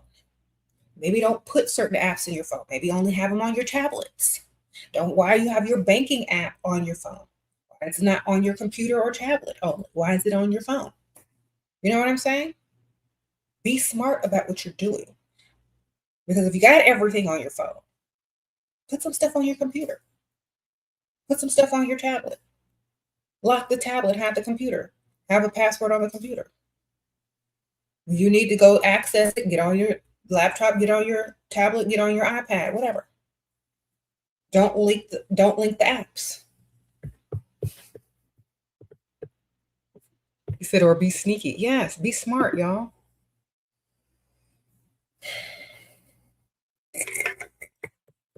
Come on, y'all know better than that. There ain't no reason you need to be getting caught. All right, let me read some of these. Your ex-provider did so much for you, but my feminine side isn't there. I can't even show appreciation. I'm disgusted by men. Just say thank you so much for doing all these things for me. That's enough. That's quite enough. A thank you is quite enough. What are you supposed to do? I don't even know either. What you're supposed to do besides say thank you? Ask for more. That's very feminine. Saying thank you and asking for more is very feminine. What are you talking about? Okay. Saying thank you and asking for more is super feminine.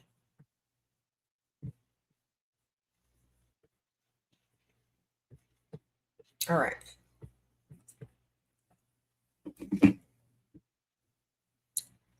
Anyway.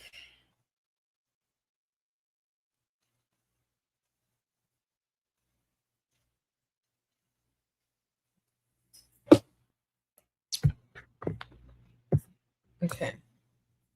Okay, Angel, I did not see a super chat from you. Just repeat it. You should just repeat it what you said because I did not see it. It didn't show up over here.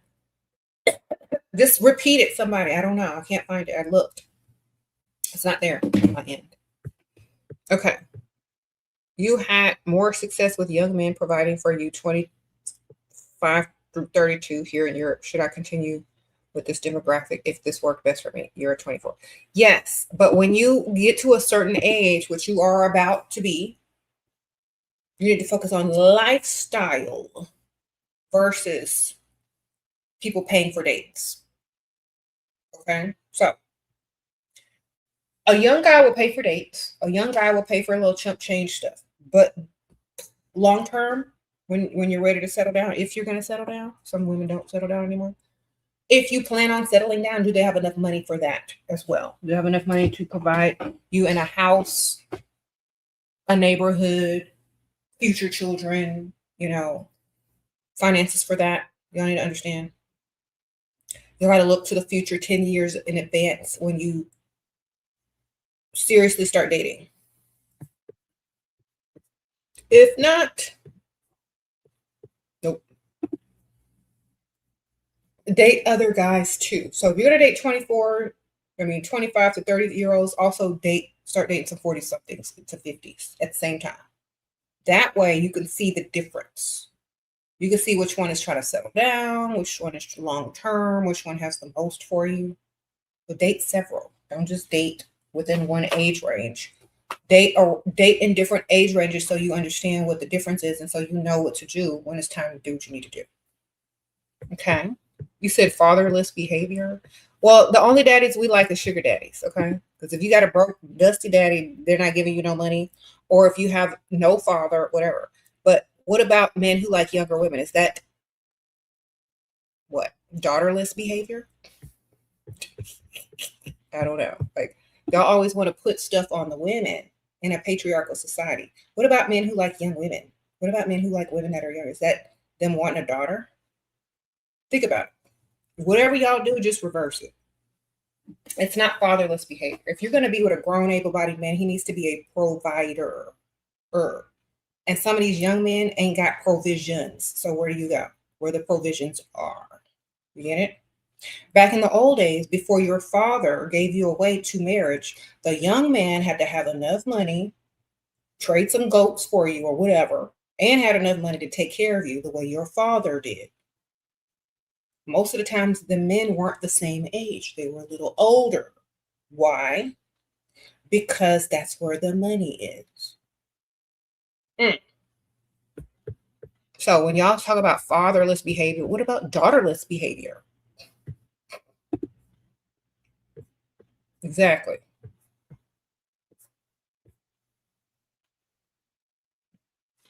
And I was talking to the men. And some of the women that are saying that, just because you are dealing with a man a certain age doesn't mean fatherless behavior. It means priority on self, priority on standards and lifestyle. The young man can't bring it, the old man can. Sprinkle, sprinkle. Finding a real provider really hard these days. Not really. Go to the rich side of town and look good, baby. Sprinkle, sprinkle. Go to the rich side of town and look good. That's very easy. Get in the correct environment. Okay? Over and over and over. When they see you 5 days a week, when they see you 2 times a week, they're going to recognize you. They're going to start talking to you. They're going to approach you, start a friendship. Rich men don't rush into relationships like dust, okay? Rich men don't rush into the, situationships like dusties do. They get to know you first. They're not desperate. So it's about quality instead of quantity. In Gucci series, she built him up and he left her. Well, that's why you don't do that, girl. That's why you don't do that. Okay. You said advice for ladies with mental health issues, medication therapy. Don't tell nobody. Sprinkle, sprinkle. Keep that stuff to yourself. All right. Wonderful. Why y'all always got to announce it? Why don't y'all just wear a t-shirt with all y'all prescriptions on it? Why y'all got to tell everybody? I don't understand. Why don't y'all just get a t-shirt with all your prescription meds on it and wear it?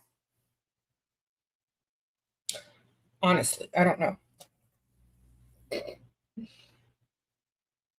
Don't tell nobody. Who cares? Before people got diagnosed, that was just normal people. Back in the 80s and 90s, that was just everybody. What are y'all doing? Okay, before everybody started diagnosing every tick and every personality trait, nobody cared.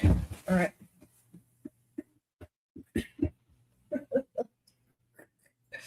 All right. Before everybody started over analyzing their mental health, nobody cared. It was just the norm. Okay. Stop telling everybody everything. Nobody cares. Unless you get one of them checks, they don't need to know that either. You get one of them checks for your mental disorders, don't tell them that, because them dusties will try to get it from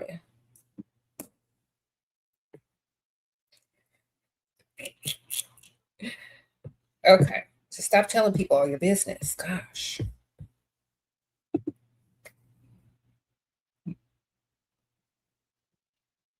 You know, if I were a psychologist, I would give everybody a disorder too, so I get my money off of the pharmacy companies. I'm gonna give y'all everybody getting a disorder that come to my office because I want to get paid. You know why? Because I'm about my money, as is most people. Okay, if you come to my office, I'm gonna give you 5 disorders just so I can get my money and you get your medication. I get my pharmaceutical check. You finna get you some disorders. I don't even care if you got them or not. You finna get some.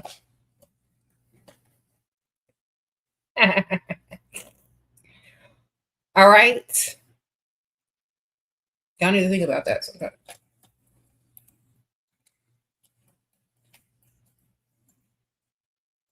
You said, as a psychologist, that's what 99% does. I know that's what I would do.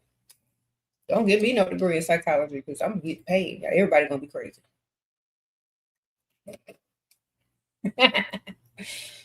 All right.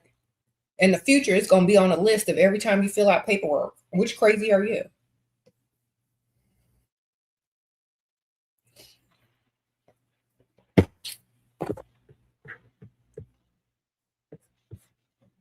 Mm-hmm.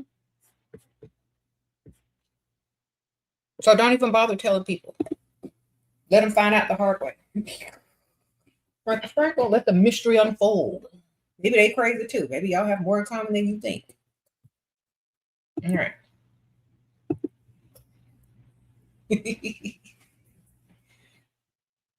You know, I knew somebody and they were telling me they like when women go on dates and start running down their mental health issues, you ain't gonna have no second date. You gonna might not even have a first date if you get to the phone conversation first and spill all your tea. Girl, shut up. Don't be telling everybody everything. Why do y'all I always wonder why women want to be so forthcoming. That's my question. We're supposed to be the mysterious ones. Women are supposed to be naturally mysterious. Who taught y'all to want to be so forthcoming to these men? Probably a patriarchal religion or some advice from a man, right?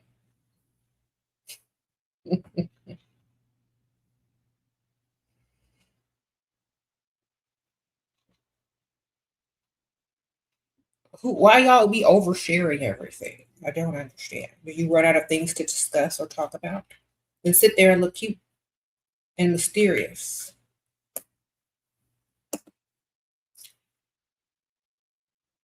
You said being an open book is a trauma response. Well, you know what? Thank you for letting me know that.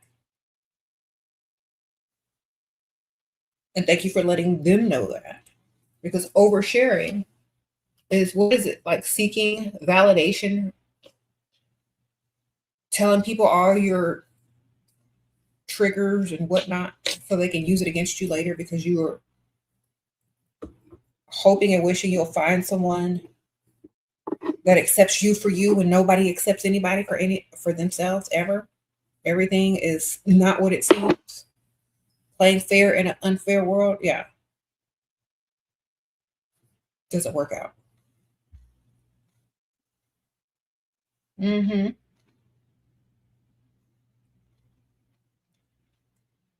When the lie starts. When did this live start? A while back. Let's see how long I've been on here. An hour and some change. Mm-hmm.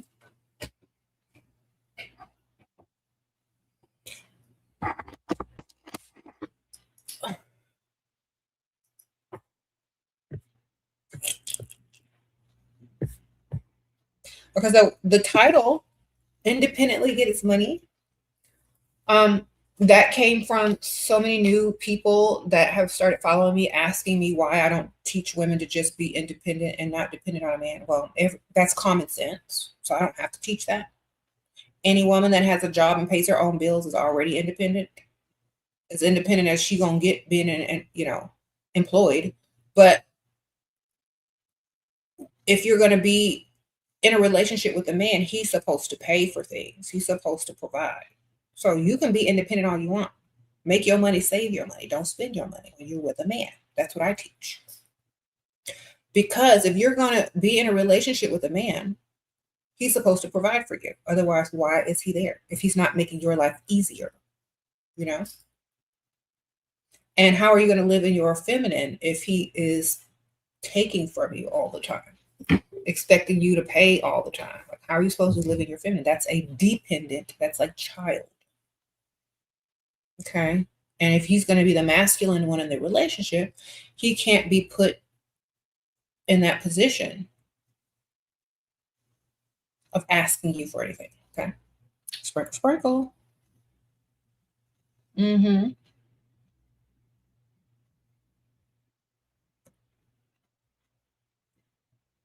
You said independence is natural in a relationship. Exactly. Be independent when you're by yourself, or when you with him, be dependent on, and get his money. Save yours, get his. Think about this. Let's say you're an independent woman. You get off work, you come home, you take off your purse, you put it down. Everybody's been talking to you all day. Do this, do that, do that. You're tired. Let's say you come home and your husband says, "Hey, honey, I bought you a gift. Here you go. I paid all the bills. Wonderful. Go take you a nice bubble bath and we can go out to dinner." How feminine do you feel coming home from work if you choose to work and be independent to a man like that? Versus, "Hi, honey, the bills are due. Make sure your half is in the account.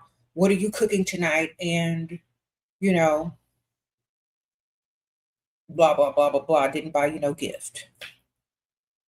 Or why do you need flowers every week? They're just gonna die. That type of energy is different in relationships. You know what I mean?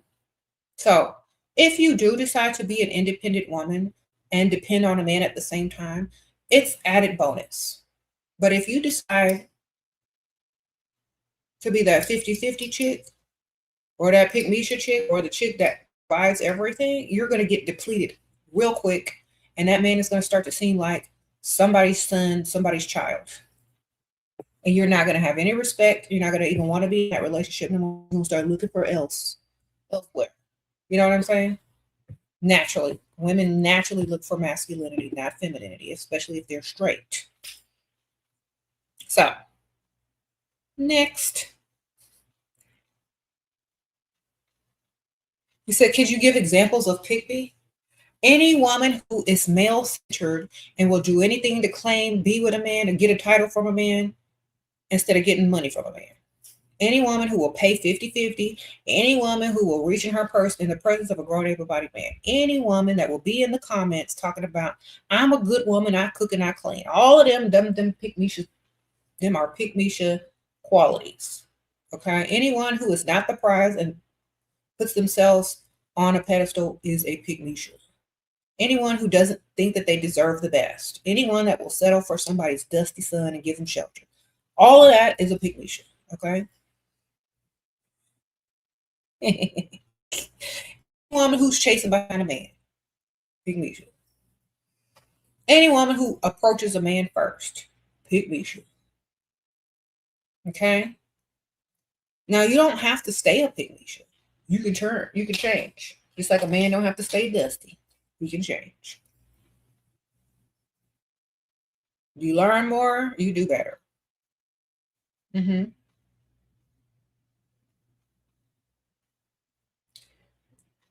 Uh-huh.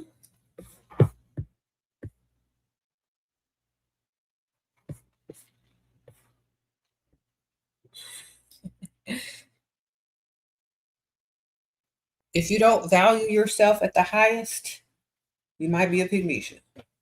You don't have that main character energy, and the men and attract men instead of chase men, you might be a pygmalion.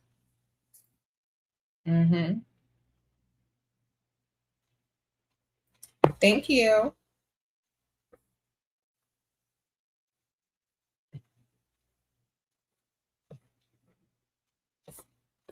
I have pygmalions that hate on my teachings all the time because they are the pygmalion that I talk about.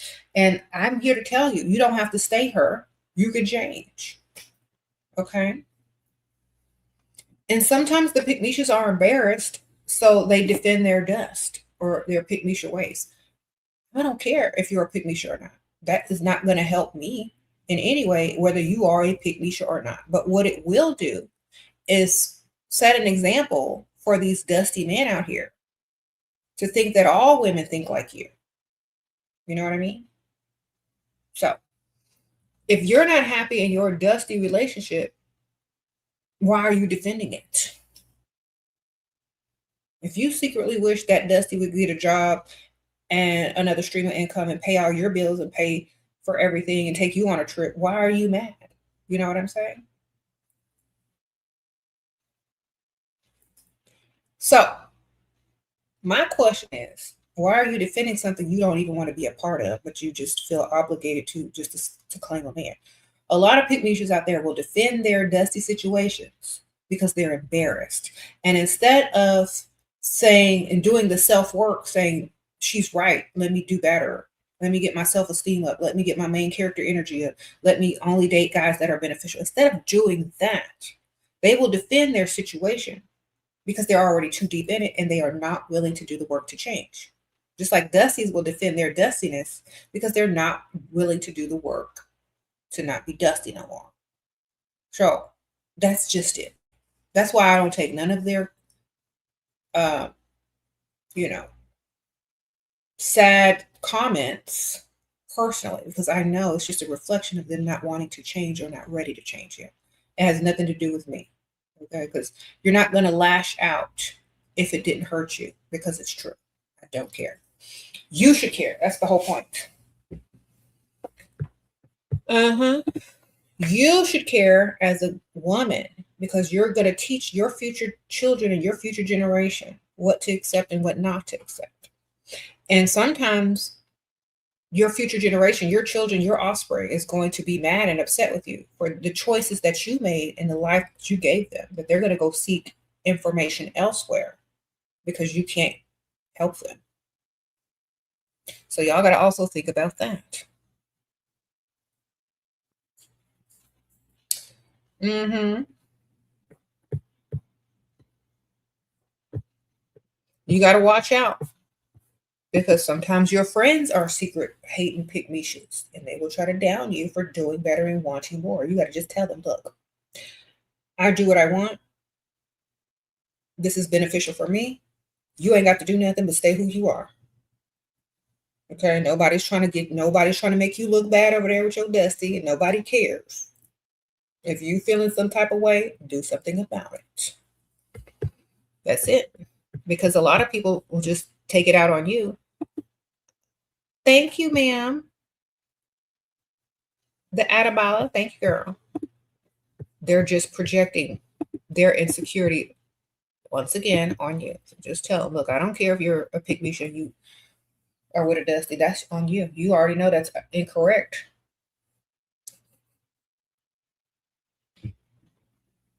You need to either do something about it, but you don't need to take it out on me. That's what you need to tell them.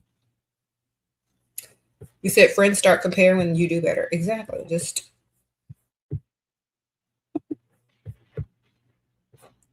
they need to learn instead of compare. Mm-hmm. Sprinkle, sprinkle.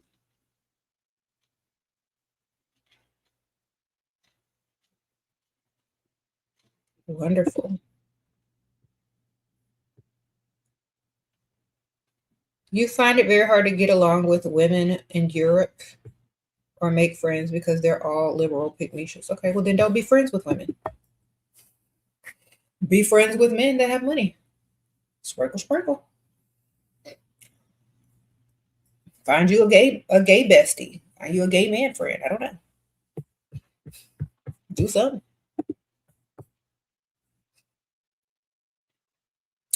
Sprinkle, sprinkle. You saw a dating coach say men who approach you in person are hunting you and see you as easy prey. Take out the word easy.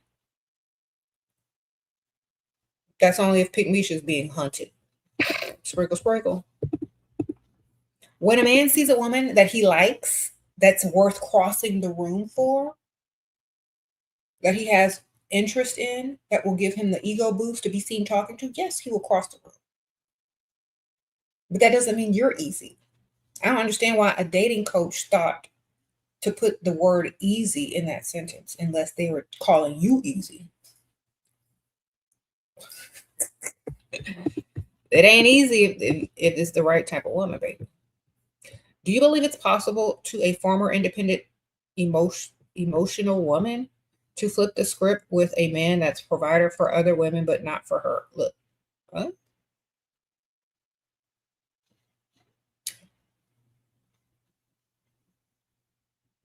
Okay, so he didn't already seen you as you already are. You know what I mean? Stop moving backwards. That's number one. So you're asking me how to get a man back from someone, and you are dependent, and you are independent, and he's seeing your independent emotional side. You got to move forward and go get another one. You got to find another one. He's already seen who you were.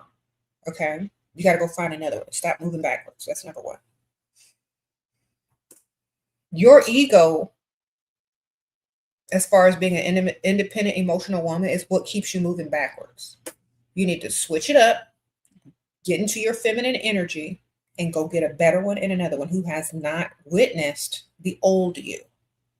Okay. It's okay to change. It's okay to leave the old you in the past and become a new version and an improved version of yourself. It's okay to do that. That person knows the old you. They're going to treat you like the old you. Next, when you evolve, you don't move backwards. You move forward in everything. Stop moving backwards. There ain't no way you're going to go get somebody that already seen the worst side of you. Next, keep moving forward, not backwards.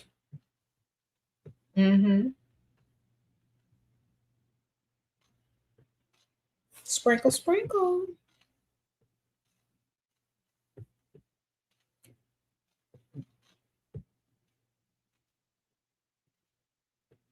What's your advice on women to work, get tired, and start feeling less feminine? Okay. Find a feminine job. Find a feminine business to start. Okay. Think about me. I don't even have to work. I'm totally provided for. I, you know, I'm a stay-at-home mom. I raised my kids. I took them to the park and everything. Took to them all. Now they're teenagers and one is grown. Okay. I lived a feminine, soft life. I did something feminine to get money, to have fun, to stock, my savings account, to do all this. I didn't need to. But if I was going to do something, my mom told me, if you're going to be online all day, if you're going to be on social media all day, you might as well get paid. And I was like, mother, you're correct. Let me do something that I enjoy doing. That's not even work to me. That's fun. When you're in your feminine, when you're taken care of, when you have the support system, when you are provided for, you can take your time to figure out what you want to do. You can do stuff and not even get paid for years and years and years. And one day, bam, all your money's going to start coming in because you're in your feminine. Somebody allows you to rest in your feminine so that eventually all that energy, all that tension, all the things start adding up, books, perfume, products, makeup, level of cosmetics, endorsements, clothing, whatever. It's going to all start to add up, and all the financial abundance is just going to start spilling over because you are allowed to rest properly in your feminine and do things that you like to do that other people appreciate as well. There was no rush. There was no sense of urgency. There was no survival mode energy in there whatsoever. It was pure love and creativity, which is very feminine. Okay. And that's why a lot of businesses that women create while they're in their feminine thrive. If you look at all the women who have started businesses and, let's say Rihanna, Selena Gomez, they all got their little Beyonce. Okay. They're all mostly independent, but they're living in their feminine energy. Coco Chanel, yeah, they're all living in their feminine energy. They have men that worship them. They have men that give them everything that they need. They're not in survival mode. Blah, blah, blah, blah, blah. So if you want to be independent, get his money. Live in your feminine. Stack your bank account. Do what comes natural. It's that easy. Do what comes natural. It's very easy. Get your money up. After you've had all your rest, after you've done everything you want to do, had your bonbons, taken your bubble bath, Kim Kardashian, exactly. She was already rich. She was not in survival mode. She was just chilling, no matter who she was married to. But honestly, you're going to be able to thrive much, much more when you are not in survival mode, believe. So figure out a way to get there, and that's where you're going to find exactly what's going to make you happy as far as whatever you do, career-wise, business-wise, or whatever. Mm-hmm.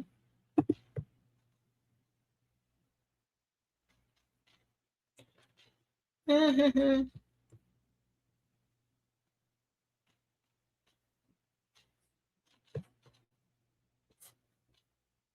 What does it mean when he gives you a car after marriage and he wants it to be in his name? It means it's not a gift to you. It means he bought himself a car and let you drive it. It means he thinks you stupid. What else do you need me to tell you? Okay.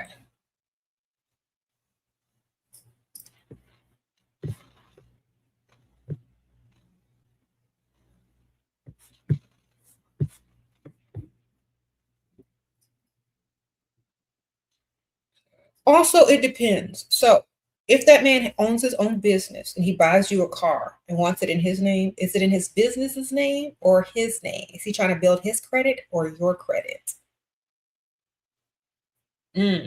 Everything has a reason. So you need to figure out what he's trying to do with that, putting it in his name for. Why isn't it in your name? Do you not qualify credit wise, financially, to own that car or to have that car financed in your name? Is he not a co-signer on it? Like, what is the deal? You need to give me the more info. I can't do nothing with that info. I don't know, but it should be in your name for the most part. Okay. Sprinkle, sprinkle. Your besties are doing 50-50 with a man and they're happy with that. Should I do something? No. If they're happy, leave them alone. My channel is for people that are not satisfied with roommate situations. If they're satisfied with roommate situations, don't burst their bubble. They may be satisfied now, but will they be satisfied in 10 years from now? We don't know. Will they be satisfied if that man cheats on them and they've been going hard doing 50-50 only for him to cheat? That's for them to figure out later on. If you are a proactive, strategic woman, you already know that that is not a good investment. You already know. They don't know. Leave them alone. When they start getting the red flags that it was a dumb decision, that's when they will find me. But until then, leave them alone, girl. When they're looking for me, I will appear. All right. When they start typing in on YouTube them questions, My videos are going to start to pop up. Okay. When they're silently sad and sipping their wine, scrolling on TikTok, and the phone has spied on their argument with their 50-50 Dusty, the algorithm is going to place me where they need me. They're going to find me when they need me, baby. Believe me. So until then, if they're happy, let them be 50-50, girl. When they need me, I will appear. I will appear. Yeah, yeah. But until then, girl, let them people wash clothes, do laundry, cook and clean, and roll around on the mattress and pay half the rent. Let them do that if they're happy doing it. When they need me, I will find them. They will find me. The phones do spot exactly. I'll pop up exactly when I'm needed. Don't worry. As soon as as soon as there's trouble in paradise, I'm coming through. That phone gonna find it. Oh, she needs Sheraseven. The algorithm will get in place, and I will pop up on their TikTok.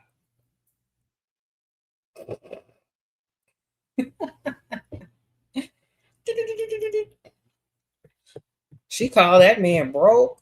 He asked her for the rent. This sounds like a job for Sheraseven.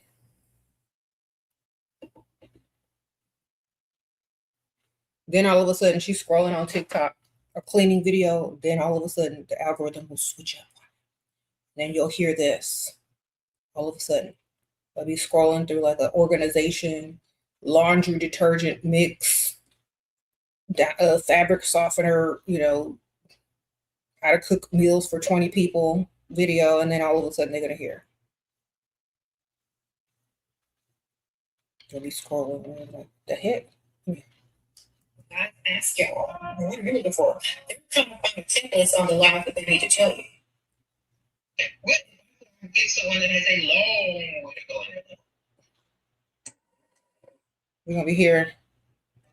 Do men change after pregnancy and how to make... They start hearing that voice. That's what they're going to start hearing. They're going to give you like, this sound familiar. What is her name? Does she have more videos? Oh. Let me go find her. That's going to happen. So, that actually happened to you? That's how you found me? Oh, the great whore of Babylon. Welcome, ma'am. I love your name, Sprinkle Sprinkle. Sounds like you needed to find me. Yes.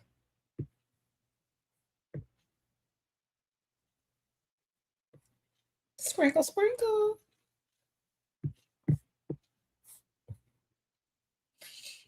Mm-hmm.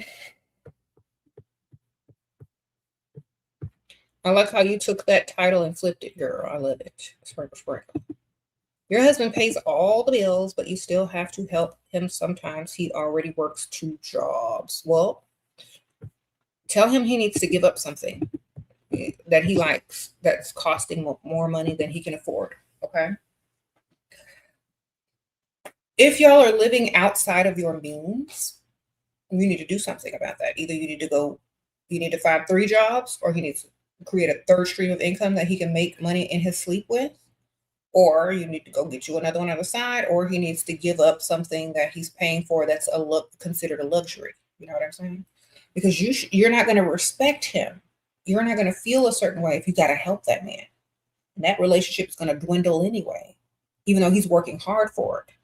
You know what I'm saying? So honestly, that man can have 2 jobs and do all this kind of stuff.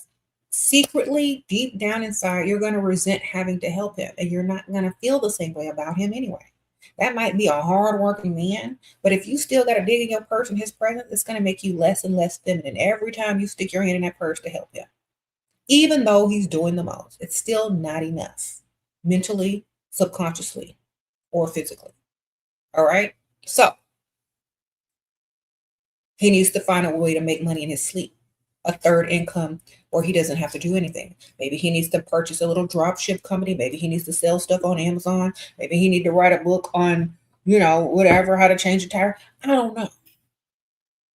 You need to do something, because every time you pay for something, you get less and less attracted to him subconsciously. Okay. And eventually you're going to wake up one day and you're going to be like, is this my life? And you're going to be like mad at yourself, mad at him. He's not going to know why. And you're just going to start drifting apart. Why? Because that's what's going to happen. You don't feel the same way about a partial provider than you do a full provider, which is it. Okay. You say your friends think bad of you because you're looking for a provider. I don't feel them anymore. Well, they might feel bad because they're not looking for a provider because they don't think that they deserve one or can find one. Maybe they're sad and jealous that you're going to find one before they do. Think about this. Friends are usually competition, right? No matter what y'all say, they're all comparing each other to each other. They're afraid you're going to go find more successful men than they have. And they're going to look stupid. All right. You're going to be driving a nice car and they're going to be clocking in. That's what's going to happen. They're afraid you're going to bypass them. So they're trying to convince you that it's wrong because you're going to get there faster than they are. Is it okay to be emotionally available for my provider? He does any and everything, and it's only thing he's asking me. I'm scared. Okay. Why is that the only thing he's asking you for? Think about this. This is usually how it starts off. If they have to beg you for emotional attention, it's because that's the one thing that they want from you. So you give them fake emotional availability and you test the waters first. Okay, let me tell you what to do. You act like you're emotionally available, but you're not. In your mind, this is a test run. You tell them something vulnerable that's false. You give them some false information. And you let them believe that it's true. Like, oh, it really triggers me. And, emotionally this and emotionally that. Lie. And so if you get in a disagreement with that person, you can test the waters to see if they're going to use it against you. And if they go straight to what you told them emotionally to use against you, then you already know you don't emotionally open up to that person for real. That was the test run. Okay. If they can't pass the test, they stay where they at and you just keep getting the money. All right. So do the little test. Act like you're opening up emotionally. Give them a good old fake story, a good old trauma story, a good old fake trigger story. And when they act wrong, be glad you found my channel. Be glad you listened to that advice and did the test run. Then when they pull out all the emotional stuff that you told them to throw it in your face, smile and say, thank you so much. I really appreciate you caring so much about me emotionally. When they see it did not trigger you, when they see that you're just laughing and smirking, they're going to already know if they're smart, their IQ is above a certain number. If it's above 90, they're going to figure out that they just failed some sort of test. And then you could go right back to doing what you were doing. Because now you have a reason to stay emotionally guarded. Because they didn't show their true colors and you just need their true money. Sprinkle. All right. So if y'all are going to overshare, make sure it's oversharing some lies. All right. Some of y'all just be messing up your own self. Do the fake emotional, opening up. See what you can do with that. If nothing really triggers you because you made it up and it's fake, you're going to see their true colors real quick. You're going to laugh too. You're going to be like, this fool think you doing something. You said never give a man leverage. Exactly. Give him fake stuff. Give him fake news, baby. That way he looks stupid while he's sitting there trying to use something that don't work. Okay.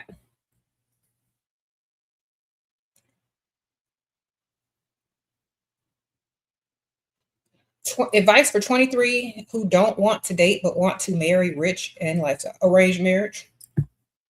That's it sound like you want to skip the whole dating and just want to get straight to the marriage. You need to go find somebody that needs a lavender marriage real quick, a green card, or somebody who's looking for an arranged marriage. Usually people need to know each other. Why wouldn't you want to date? Don't you need to know who this person is before you get married to them? Just go get an arranged marriage then. Go get in a lavender marriage, arranged marriage, whatever, green card marriage.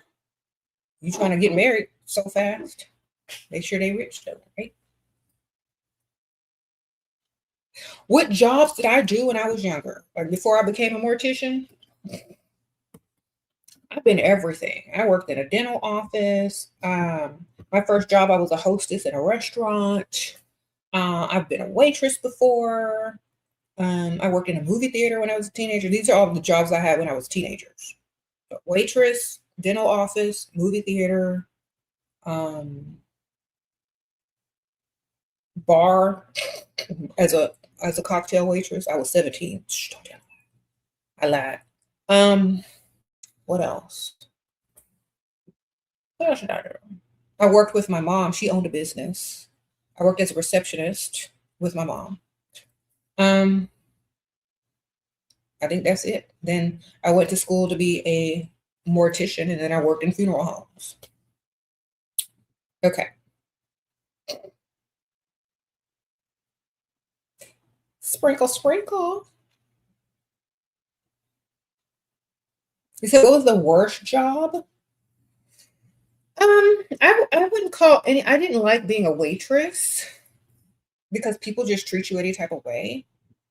Um, but I did not like. Yeah, I didn't like waiting tables at all. That's why I don't bring nothing to the table because I remember this one lady.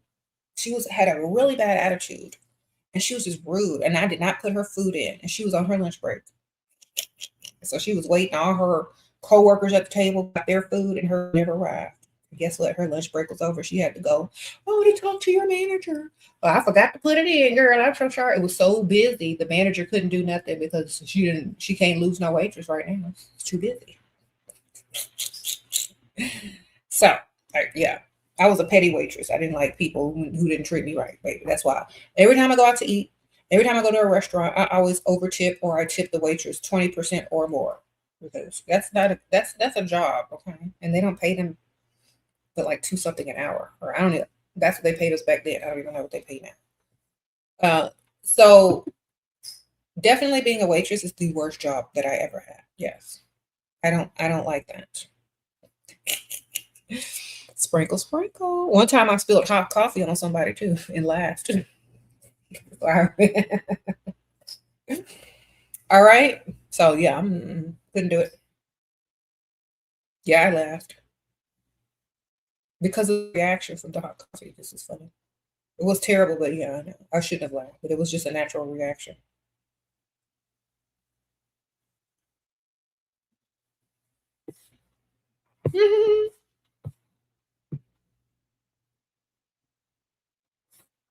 Thank you. So they see you as the help. And the funny part is, like, even though I was a waitress, I was a teenager. You know, our family probably had more money than some of them people. Which is funny because, like, they be talking to you all sort of ways like you're dumb and stupid. I'm like, man, my IQ is higher than yours. I probably make more money than you on the side. So you always got to have a side hustle, right? Sprinkle, sprinkle.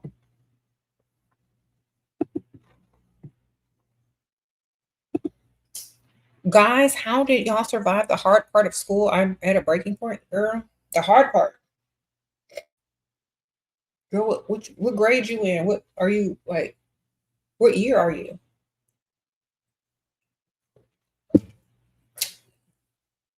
Mm-hmm.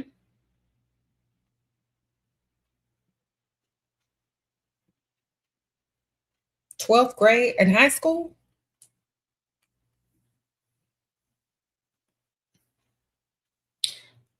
I had a job when I was in the 12th grade in high school.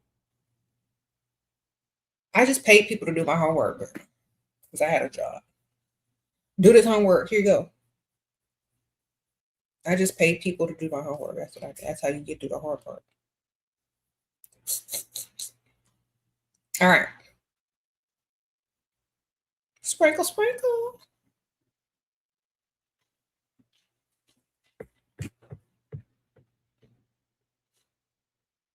You used to get paid to do homework too? I know that's right. They say throw money at your problems.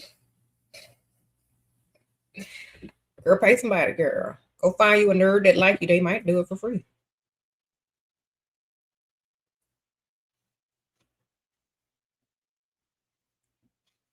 You dating a guy, he buys you stuff, but don't want to transfer no money into your bank. When I say I need for bills, allowance, and makes excuses about sending him, but still wants to see me. Okay, that's gift giving Gary. He's not bill paying Bob. Don't confuse the two. Okay, he has told you that he is gift giving Gary, not bill paying Bob. What you need to do is go find bill paying Bob and put him on your roster. Okay, I don't know how to say it any clearer than that. That is gift giving Gary. He's not bill paying Bob, and he's not the complete total package, okay? Because he doesn't want to help you financially. He doesn't care about your well being. He cares for instant gratification upon the gift giving, okay? He's paying for your reaction. You understand? Oh my gosh, thank you so much. He's paying for your validation. He doesn't care about your bills. He cares about the reaction he gets when you get the gift. You understand? That's gift giving Gary. He's not husband material. Keep him on the roster when you want something new. All right? Understand. Gift giving Gary, not bill paying Bob. You need to go back out there and find bill paying Bob. You can keep gift giving Gary, but add bill paying Bob to the roster. All right? He's probably going to be a lot older. Going to probably have some gray hairs or some white hairs. Maybe, depending on how old you are. I don't know. But you need to go find them. Okay. Bill paying Bob is out there. Just got to go bump into him, baby. Gift giving Gary, that's what you got. You keep them both once you find them. Okay.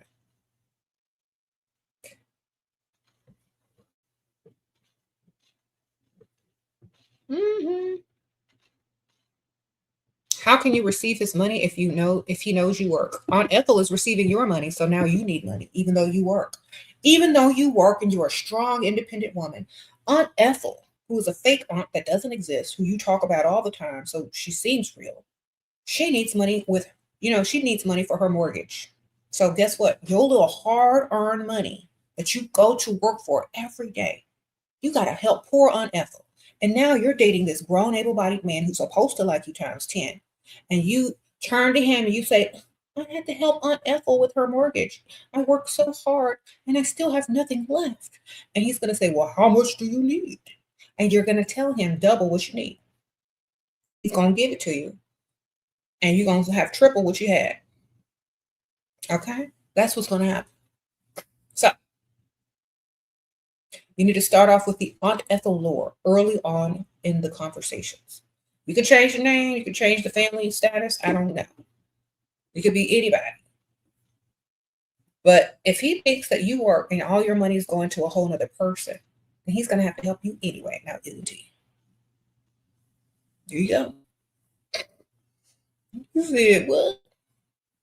That's all you got to do. If he cares about you and your well-being, he's going to give you the money. If he don't, then he's just going to waste your time anyway. He may be free food Freddy or gift giving Gary, but he's not bill paying Bob. So you need to ask him because you work so hard, not because and because you're giving it to Aunt Ethel. Okay. Any opinions on child-free women? They don't need babysitters. Sprinkle, sprinkle. They don't need no babysitters. That's the only thing I got to say about a woman who don't got no kids. Y'all don't need no babysitters. What do you want me to tell you? If you are confident in your decision not to have children, what you need my opinion for? I don't care. I'm glad you ain't got a bunch of kids because when I go to the grocery store, I don't want y'all pushing around with 5 kids. I like my peace and quiet too. Leave them kids at home. Shoot. If you got a babysitter. Anyway, like I don't care if you have kids or not. Me, I'm so vain. I'm so self-centered. I'm so main character. I want my DNA to live on. I want a little mini me running around to carry on the DNA. That's just me though. You know what I'm saying? I want my DNA carried to the next century. I'm just vain like that. It's more about that for me than anything. Like, dang, my bloodline's gonna go. I've worked all. Who am I gonna leave my money to? Who, if I leave it to my kids? Who the money gonna get left to? Then I didn't work all this time for it to just go to somebody's cat. Even though I love cats too, but I want a legacy. That's why That's why I'm having kids. I already have 2 daughters that are going to be wonderful members of society, and my bloodline will live on, baby. Now, if you are concerned about that, you can donate your eggs. You can always donate them eggs and get some money, and your bloodline will still live on. You just ain't got to raise them. So, either way, you can still do it. You can have the best of both worlds. Just go donate your eggs, and your DNA will live on. Hopefully, if it makes it to Earth.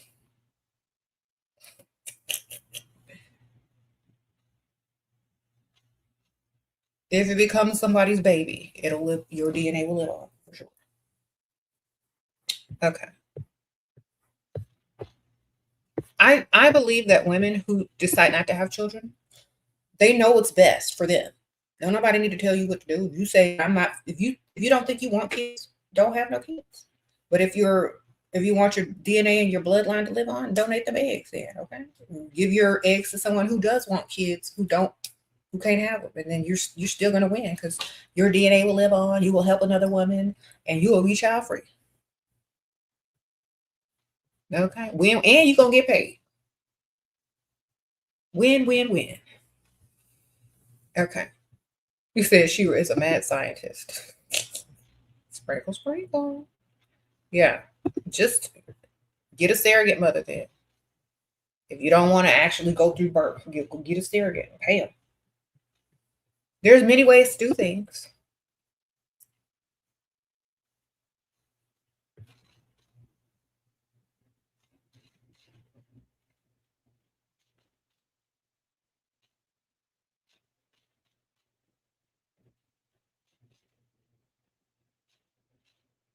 You say, hey, she'll give you some ways to get some money without working a 9 to 5 and without a man.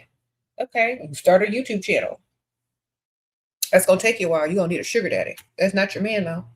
If you don't want a sugar daddy, then you need to keep your job and start a side business until your side business can take over your salary from your job. Or you can go get on the pole. I don't know. You could be OnlyFans. I don't know, man. You could write a book. If it's a bestseller, you're going to win. Or you can go buy a drop ship company. You could sell products on Amazon and make videos on it. I don't know. There's so many things you can do on social media these days to make money. But it's not going to start rolling in right away. You're going to have to build that. Okay? You have to build it. You're not going to be able to quit until you can replace, your salary. So there's never really a quick solution for everything unless you take the shortcut. Y'all know what the shortcut is. It's a sugar daddy. Okay, just go get you a sugar daddy, girl. You can skip the pole and skip the wait. Then you can dismiss him after you get his money and start your own business. Make sure he put a bunch of money in your savings account so you don't need them. You say you're not getting on no pole? Then don't get on the pole. Just go get a sugar daddy.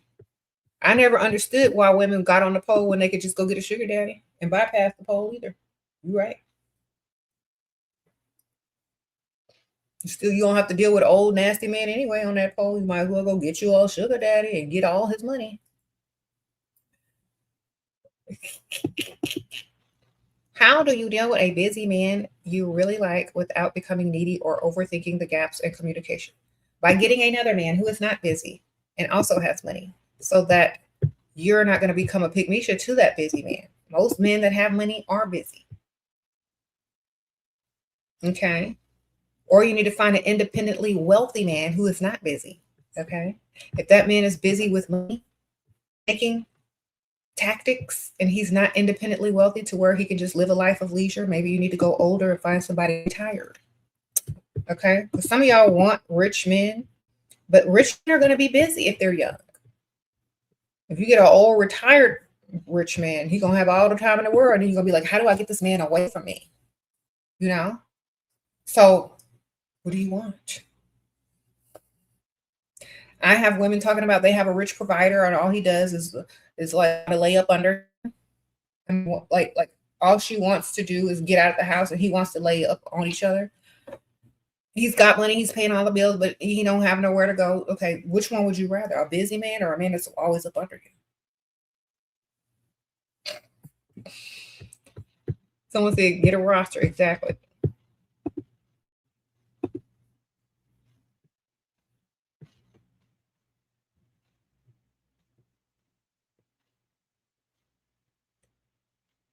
You said maybe he has other girls. That's why he's busy. Well, we don't know what's happening over there, but still, you don't want to be needy. He got to get his money. Make the free time that you have beneficial, whatever you need to do. Why does he say he's careful with how much he pays me for me and speaks on me? He earns $2.5 million a year. Maybe he can't write it off on his taxes. Sprinkle, sprinkle. Did he say it in a nice way? I don't know. He don't want his money dwindled. You want get his money, not marry him. What do I do? Just get his money. I'm sure he don't want to marry you either. Most men don't want to get married. They just want to be in a relationship with. Just make sure it's worthy. It's worth it. Ain't no man trying to rush to the altar, girl. Just get his money. It's very easy. Tell him to take you shopping. Tell him to give you money. Tell him to put some money in your savings. Tell him to put you on automatic deposit. Tell him to take you to the car dealership, buy you a car. Don't mention marriage. Just get the money.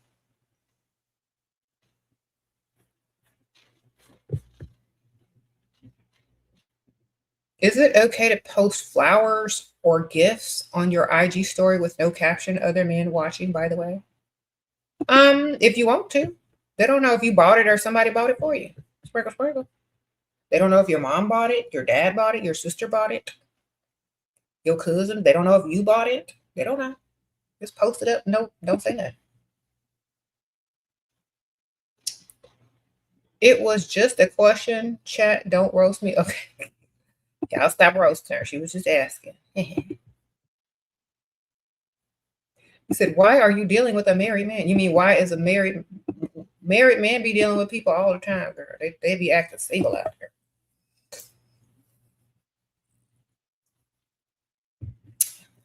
Okay.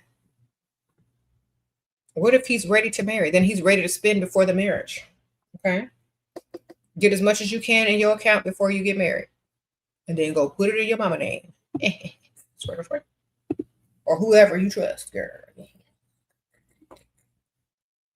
Yep. Go buy some land or go put the amount of money you get before you say I do in your mama name. Or somebody. Okay. Get as much as you can, baby.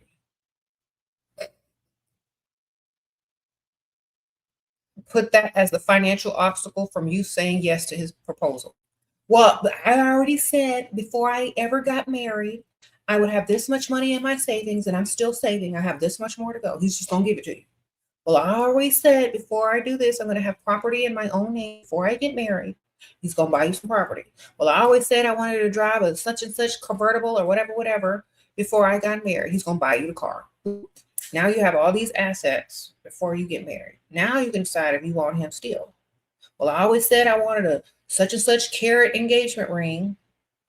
Then he's going to buy you the right if he really wants to marry you. Most guys talk about marriage just to make you stupid and want to roll around on a mattress with them because you think there's a future that's not there, that he doesn't plan on even being there for. You know, so most men talk about marriage that want to roll around on a mattress. Start talking about money. Get the money. Any man will tell you, oh, I want to get married, but don't spend no money. You mean he wants to roll around on the mattress and then tell you he changed his mind later? Get money first. Tell him. I said this earlier in the video. Well, don't you want your future wife driving a nice car? Well, don't you want your future wife doing this? Well, then pay for it. Call him out. Call his bluff. Because some of y'all are dumb and y'all think when a man starts talking about marriage, he's really trying to get married. No, he's not. He's trying to roll around on a mattress and make you look stupid. So make him look stupid. I was talking about, don't you want your nice future wife driving in a nice car? Well, let's go to the dealership, future husband. And then you're going to like clock him, because if he doesn't even take you seriously enough to agree with that, okay, future wife, let's go buy you a nice car. You ain't nowhere in that man's future except on the mattress. So next.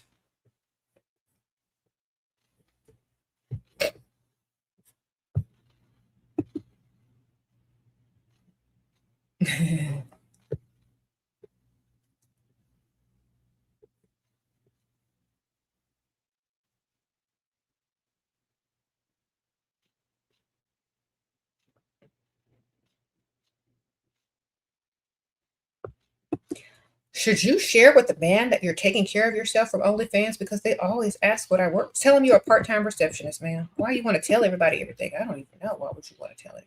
I wouldn't tell you. That's a secret that only you and your OnlyFans people know. That's it. Why are you going to tell people all your business? Why? I wouldn't tell nobody nothing. Okay? Learn how to be quiet. There you go. Don't tell nobody nothing, girl. Tell them you're a part-time receptionist. There you go. If you got a lot of money, tell them, you know what? That's unethical stuff. She old and can't use it no more. I don't know.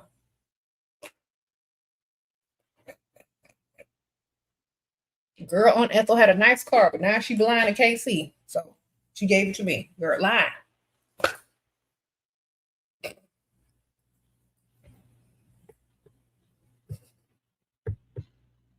If you lie, you get a lot further. And that's the truth. Ironically. Okay.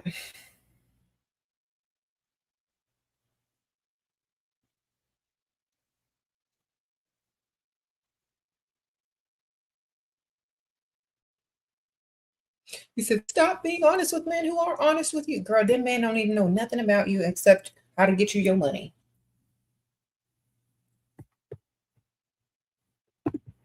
Former dependent Pygmisha here. Thank you for your dedication towards preventing Pygmisha-ness.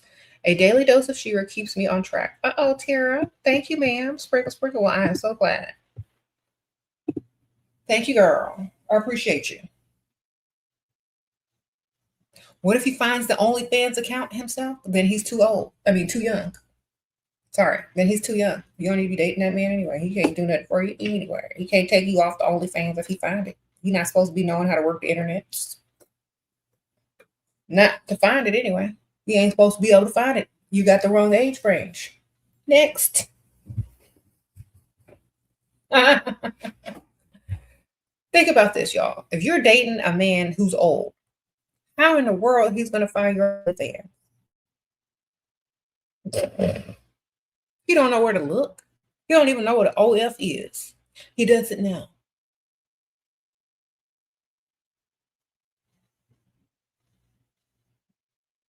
You said, do I have an OnlyFans account? No, I don't. But if I did, you know, great. If I don't, whatever. But if I did, I wouldn't be telling nobody.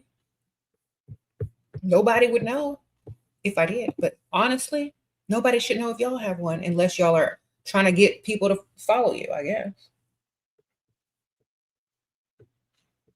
Mm-hmm.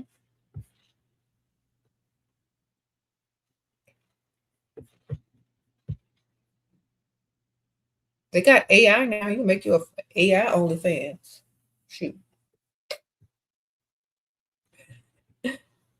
Yeah. Go make y'all an AI OnlyFans. Sit back and do nothing.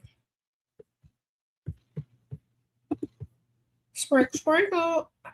How about investing in yourself before starting dating? Most people invest in themselves. You know what I'm saying? Every time you go to the store and buy makeup, you're investing in your beauty. Every time you go buy a perfume, you're investing in yourself. Everything you do is investing in yourself. And when you get with a man and start dating, he needs to invest in you too. And you need to continue to invest in yourself. So now you got two people invested in you. Period. All right. That's it. You invest in yourself while and you're not dating. When you start dating, the investments needs to double. That's math.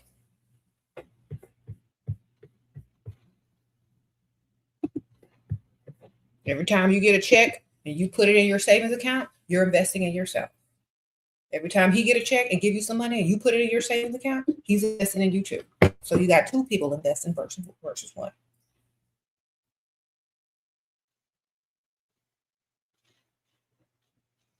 Okay. Get double investments.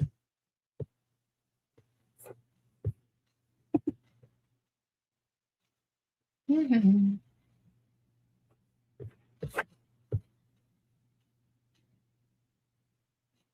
Mm-hmm. Shira, my boyfriend owns a tech company and is helping you build an OnlyFans type business. LOL. Okay. Sprinkle, sprinkle. Well, wonderful. Make sure you're still dating. Make sure you got a roster.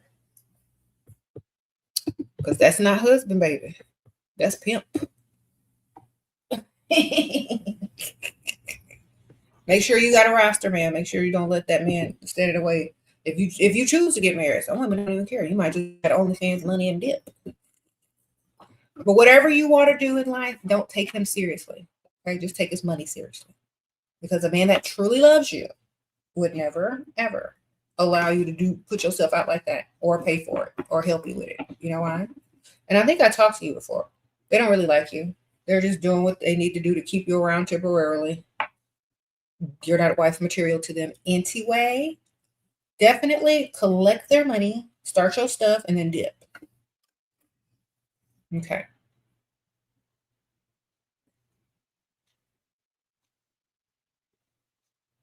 What? Someone says it's AI. Okay, well, as long as it's AI, great. I'm still kind of suspicious of him wanting your AI character out there still, unless it's a whole nother character that don't look nothing like you. Then wonderful, ma'am. I'm proud of you. If it's a whole nother AI person that looks nothing like you, congratulations, you're a genius. He said he helping you with the coding. Girl, y'all know that one AI chick that got that basketball player for his money? That's gonna be you next, girl.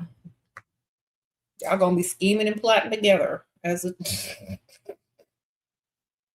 that's actually funny. Y'all need to make a movie about that. Okay. This is gonna be a Lifetime story. A Lifetime movie channel. That ain't no Hallmark story. That's a Lifetime movie channel story. Okay.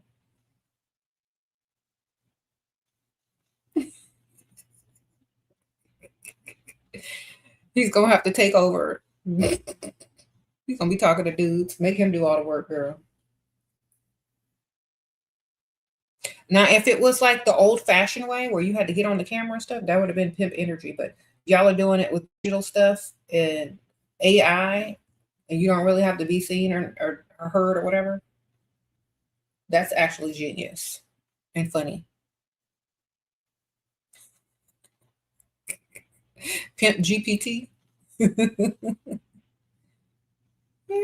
He said, no, AI is bad for the environment. Yeah, but people are using it every day to do stupid stuff. You can't tell people nothing. They're going to do it anyway.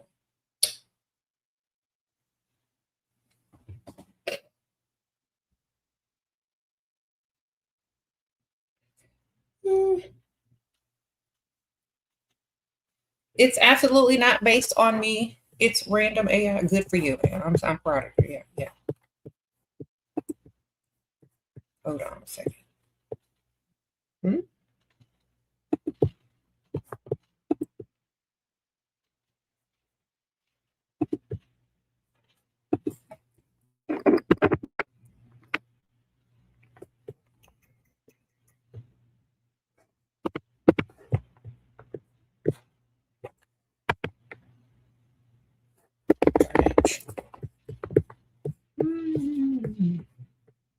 Hold on a second.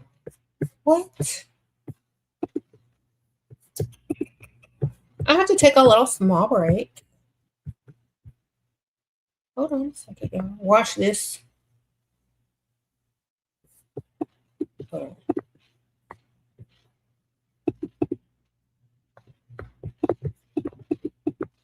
on. All my names.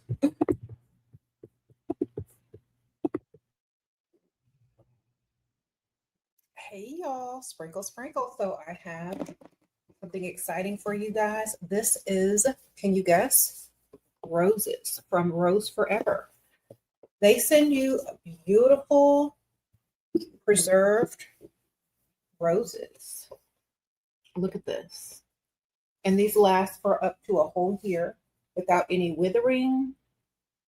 And so these are perfect for decor, display, gifts, whatever. They come in different boxes. They have black velvet, they have pink velvet, they also have glass, like plexiglass, I think it's like. And then they have these beautiful white marbled boxes as well. They also have little vase arrangements as well. So definitely check out Rose Forever and use my code SPRINKLE to save $20 on your order. These are perfect gifts for birthdays, anniversaries, weddings, just for your bestie, for yourself, for your man to buy you. Stick this on your wish list. And you can have beautiful roses every day. These last for a long time. I have a bunch of these and they are still holding up beautifully. I just got this one the other day and they come in the mail. So you don't even have to be there to receive them. They will come in a box and they come in your mail. They deliver them to your doorstep. You don't have to sign for them. They're just a beautiful box. And when you open them up, you have beautiful preserved roses. And they have so many colors. They have all the colors you can think of. Okay. Yeah, they do. They got all them colors. Sprinkle, sprinkle. Put it on your wish list, ladies. Use my code SPRINKLE. All right. Y'all want to see my new hat? My daughter made me buy this yesterday. We were at shopping. We were getting our nails done. And she said, Mom, you need this hat. So she made me buy this hat. She said, where the next time we go out? Girl, you need to put that on.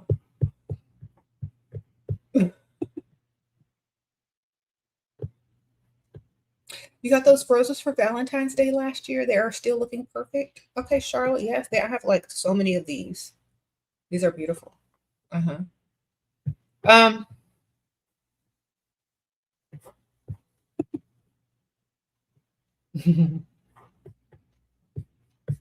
This will get the conversation going. Put that on. You go out next time. You walking around running errands. The old man gonna be like, "You need a sugar daddy?"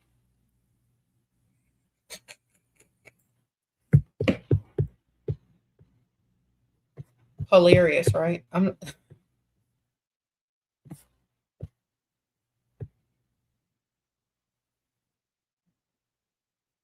Is there something like have fun with a broke one and build a future with a wealthy one? No, because if you get pregnant by the broke one, then your future is shot. Sprinkle, sprinkle. And you're gonna gather broke energy and broke energy. Yeah, you don't want that. Broke energy is not nothing to mess with, man. Why are you rolling around with dusties? No, you don't have fun with broke people. You have fun with financially responsible people. You only let what you want in your life, in your body, in your life. Okay. Some of y'all are like, oh, well, I don't want to just sleep around with anybody. You should be very particular on the type of men you sleep with, because that is the energy that you are receiving. You're receiving broke man energy, broke, dusty energy, possibly getting pregnant by a broke, dusty with this broke, dusty DNA. Okay. No. Rich energy only. Okay. Now, you can still, if you want to have fun with a rich man and roll around on a mattress with him, he may not be paying all your bills. He might not be being, a provider like another rich man will, but he's still rich. So if something should happen, if you should get pregnant, he's got money. If his energy is going into your body, it's rich energy anyway. You know what I'm saying? Dusty energy is going to take you down. Don't do it.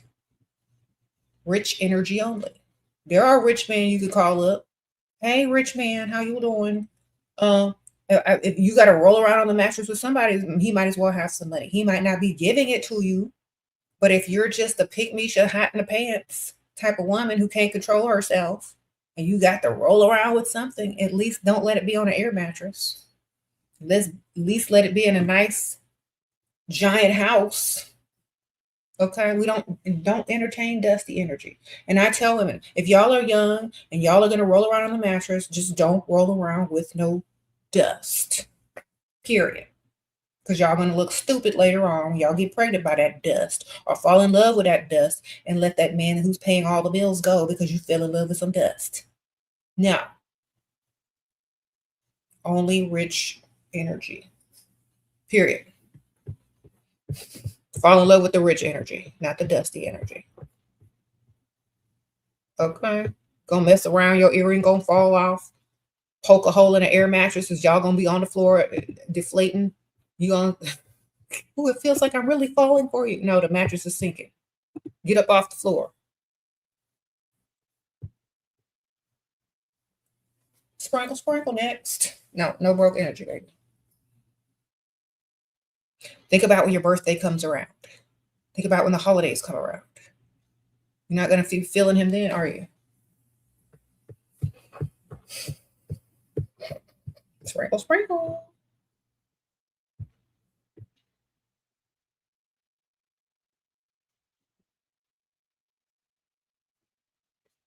Rich energy only. Yes. Are y'all mad that men are using AI to cosplay as women? It's our thing. I don't care, because the only people looking for people online and paying people online are actual men. Anyway, so if a man can make money off another man and give it to you as a real woman in the real world, wonderful. I'm all for it. Okay. The same goes both ways. A pygmisha will pay for an AI man's groceries or shoes or whatever he needs. All you got to do is get online as some dusty with a six-pack, and pygmisha will give you her whole check and give you her tax money to flip. Y'all can do it both ways. Y'all know there's pygmishas out there that will give a dusty all they got. It goes both ways. You could do the same thing. All right. How do you feel about women constantly being attracted to bad boys? They're attracted to the masculinity that bad boys have. Not feminine energy is lazy energy. That's why women just lay around all day and look pretty. Lazy, laid back energy that's submissive, that's not about nothing, that's feminine.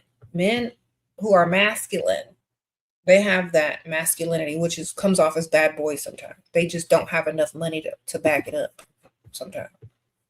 So that's the confidence that they have that the women like. They need to channel that confidence into getting some money.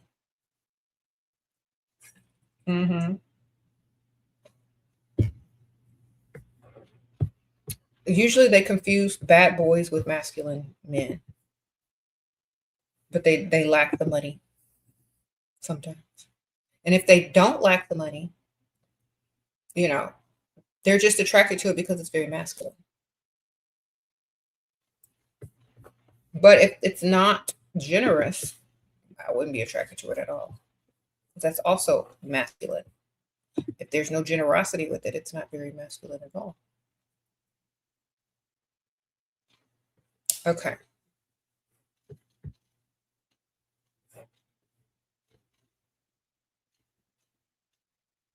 You said, are rich men ever bad boys? Rich men have enough money to do what they want to do. So they can be whoever they want to be, honestly. It just depends on who they want to be. They got enough money to do what they want. So what are they? It's up to them.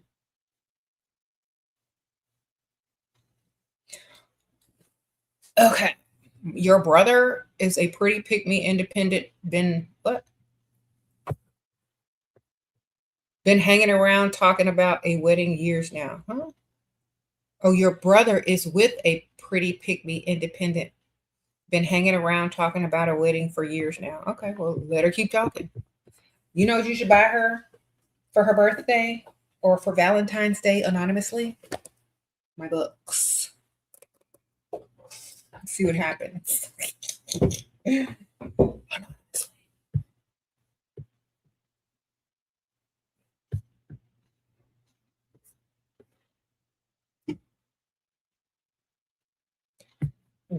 How can you deal emotional unstable after yelling a woman in work? Huh?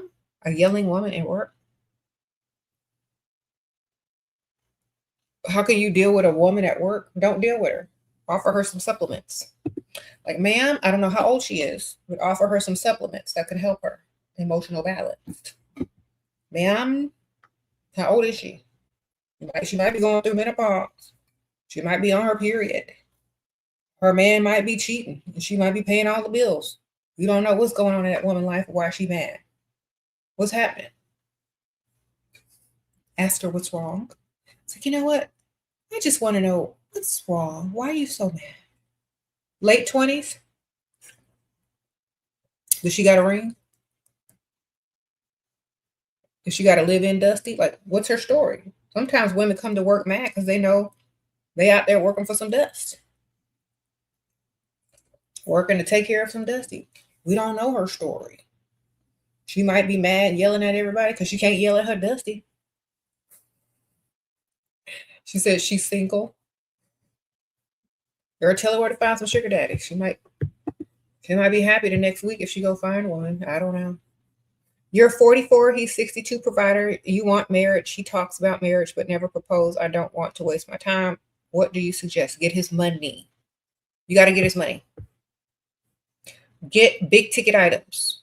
Okay. Get the type of stuff a wife would get. Get cars, get property.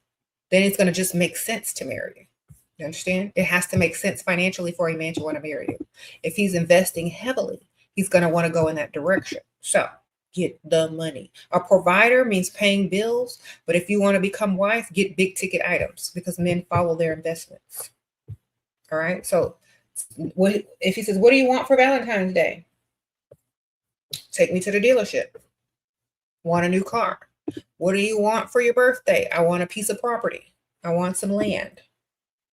Get big ticket items since you're not going to get no proposal. It's worth more than a proposal. The big ticket items that you're going to get from him is worth more than a marriage. And if he doesn't marry you, if he does decide to marry you, because he's invested so much into you, that's how you get more. Okay. So get the investments. Don't worry about him. Get his money. And he'll keep you around. The more he invests in you, he might not want to get married to you, but you'll have all the property and things that you would get if you were married. And guess what? It's only going to make sense tax-wise to marry you after that. And if you still don't want to get married or he doesn't want to get married, you still win. You can leave and find somebody else that does want to get married. But definitely make him invest still. Big ticket items, ma'am. Get all your debt paid off, get a new car, maybe get some property, or get some money in your savings and keep them stacking it. Get the benefits as well. Even if you're not going to be in a marriage, get the benefits of it. If you're going to be with him, because he's old and wasting your time, you might as well waste it on you. You can't take it with him. Get on the will, get on the beneficiary, take out a life insurance policy on him, do whatever, do everything that you would do, except don't have that tie. So he's going to be like, well, we might as well be married. We got everything in place like we already are. If that's what you want is the wedding. And you can have a ceremony without having to actually get a marriage license. If you just want to dress in a wedding, you don't really have to get legally married. But that all depends on what you want. If you want marriage, get all the benefits of the marriage before the proposal.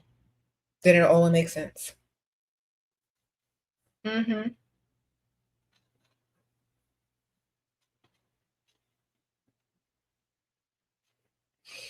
You said he's broke, but always has money for his raggedy car. We're going to say raggedy. Or going to party, but none for me. Leave, right? I already paid 2 vacations. Girl, I would have never said yes in the first place. That's a broke man. You don't deal with broke energy because you don't have a broke life and broke problems. That's exactly what you just told me. Dismissed. He would be dismissed from day one. I wouldn't even talk to him. He wouldn't have got my phone number. Okay? So, go to rich side of town, find you another one with money. Go to the rich side of town, run your errands, become a regular over there, join a gym over there, walk your dog over there, go get your nails done, or do something.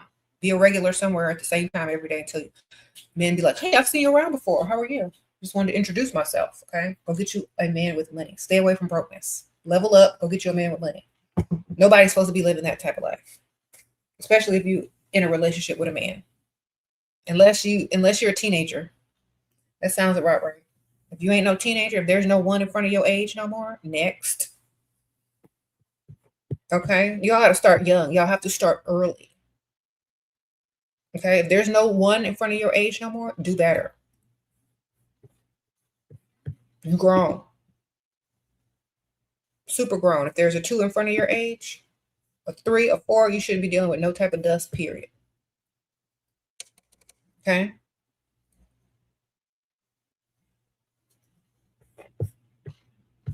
You need to put all that energy you're trying to put into a relationship that's not going to amount to nothing. Put it in yourself. All that energy y'all be putting into relationships that's never going to work out, put it into yourself.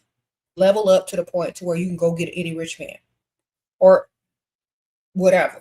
A rich man that's old, a rich man that likes you 10 times more, or a man that's, got enough money to give you a house, car, and shopping money. Whatever it is that y'all are looking for, that y'all want, go level up in the mirror enough to go get it instead of investing in a relationship that's going down the toilet. Okay? All that money could be put back into you. If you're going to go on vacation with a grown, able-bodied man, he needs to pay, or otherwise he don't go. You understand? If he don't go, no well. Tell him to try again next year. We should be paying for you to go on vacation.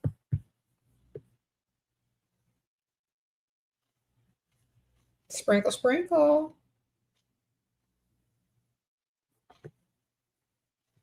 You need to tell him straight up, you're not coming. It's over. Goodbye. Have fun. He cares. You got to run in front of your age. You're 19 and still wouldn't. Okay, girl, good for you.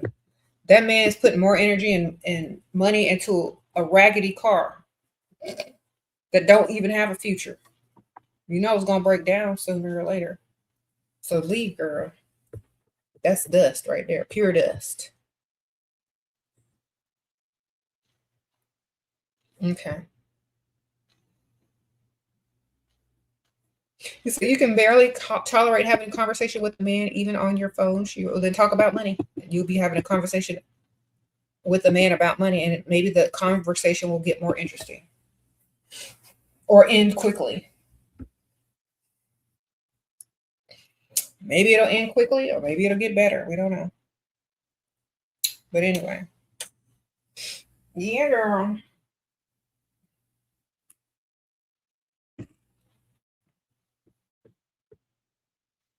He said his car loses value every year. Like what? Anyway, how do you find out if a man is a provider before going on a date with him instead of asking as they always? Okay, you need to ask him for something before you get to the date. Only way to find out a man is a provider is if they provide. That's the word provider means they provide. So they either have to buy you a gift, send you a gift, they need to pay for a bill or something. That's the only way you're going to know that they're a provider. They could be a potential provider. But the only way you're ever going to know if they're a provider for sure is if they provide something for you. Okay? Some guys will be like, here, I'm sending you some Cash App money before the date. That means, do whatever you want with it. Go get makeup, hair, whatever. So I'll just send it to you. What's your Cash App? Do you have a Zelle? You don't have to ask. They'll just give. Or if you mention something that's expensive and they'll ask you, hey, what's your Cash App? That's a provider. Oh, thank you, Maria. Speaking of Cash App, Maria just sent me a Cash App. Hey, girl, sprinkle. Let me see what Maria is talking about. Thank you, ma'am. She's so nice. She sent me a little gummy bear. Thank you, girl. So, yes, you just mention things that they can help you out with. You mention things you're saving up for. You mention things that you might want or trying to get, and they will fill in the blanks if they like you times 10. So, for example, let's say this man is excited because he's met the woman of his dreams, and he likes you 10 times more. And you mention, oh my gosh, I had to pay Aunt Ethel's mortgage this month, and now I'm trying to figure out how to pay mine. And then he said, well, how much is your mortgage? Then he's going to be like, well, maybe I need to do this to impress her, to let her know that I'm serious about her, So it's all about how much they like you and how much they want to impress you because they like you. Men that don't want to impress you and they don't like you, they're just going to try to rush to the mattress. They're not going to want to provide much. They're going to want to provide something quick, fast, and hurry, 3 free meals. You know what I'm saying? Then they're trying to roll around. No, they need to want to actually help you in real life, and they need to care about your well-being. That's a provider. They provide provisions and protection. They want to protect you against poverty, so they're going to provide. They want to protect you because you protected Aunt Ethel, and that's not your job, but you did it anyway. So now they want to return the favor and protect you to make you think that they are a provider, and they got your back. And so you can relax and be in your feminine in their presence. You're not going to be all tensed up on the date, financially worried about your stuff, and you're not going to be able to pay attention to their stupid jokes that they're going to tell you. You're not even going to be able to laugh at it because you're worried about how you're going to get your mortgage after Aunt Ethel took your money, even though she doesn't even exist. He doesn't know that. But he doesn't want to take the risk or the chance. So he's just going to get rid of the financial obstacle that you put in his path to prove that he's a provider. And so you can take him more seriously than you would Free Food Freddy, who's just there to be seen in public with you and buy you a free meal and think if he buys 2 more, you're going to roll around with him. He actually cares about your well-being, not being seen in public with you and rolling around with you after 3 days. There's a difference. Okay. So I hope y'all understand that. You just start mentioning things in advance while you're on the phone, while you're texting. Oh, I'm so sorry. I missed your call. I was on the phone with Aunt Ethel. I had to help her pay her mortgage this month. Now I got to save up and figure out how I'm going to pay mine. That's the type of conversations you have with a man to prove, have him prove himself as a provider type. It doesn't have to be that large of a, amount of money. If he don't got it, you can say it's something else, like light bill, water, something, whatever he got and he can come off of with ease enough to impress you. That's what you need. That's what you mention. That's what you suggest. Okay. Okay.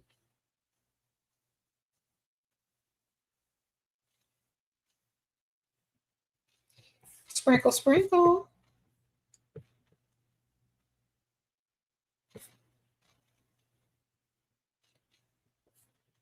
Is it okay to talk about wanting to be provided for to close friends or keep? Girl, don't tell nobody nothing, especially no pygmisha friends. Why do you need to talk to somebody about it? That's just a standard that you have. That should be the only standard, honestly. It shouldn't even be a conversation. That should be automatic. Any man you deal with should be a provider. Why do you need to talk to people about it? You know what I'm saying? If you need to talk to people about it, come in here and talk in the comments. But you don't need to be talking to people about it. Okay. People will be mad at you just for wanting more for yourself.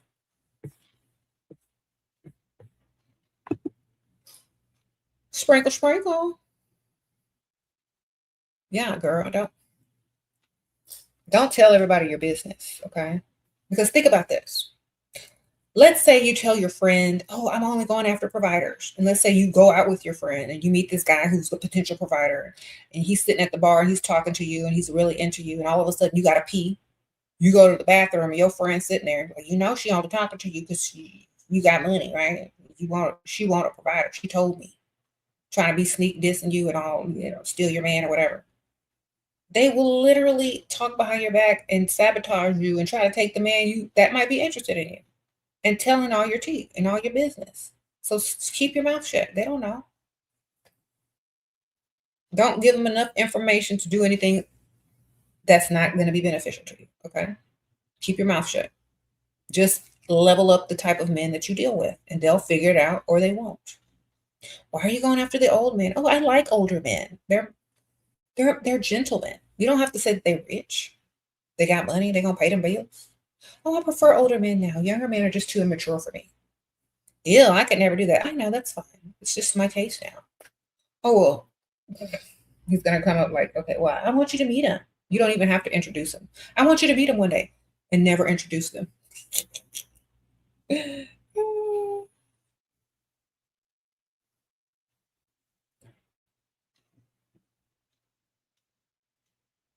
Yeah, don't tell people your business, especially if you know that they're not on the same mindset.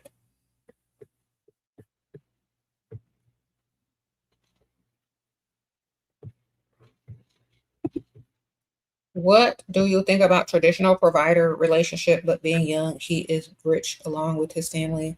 We are 21. We are engaged, but I always get we are too young comments. I'm not marrying nobody until I'm over the age of 25 when your brain is fully developed. Your brain ain't fully developed.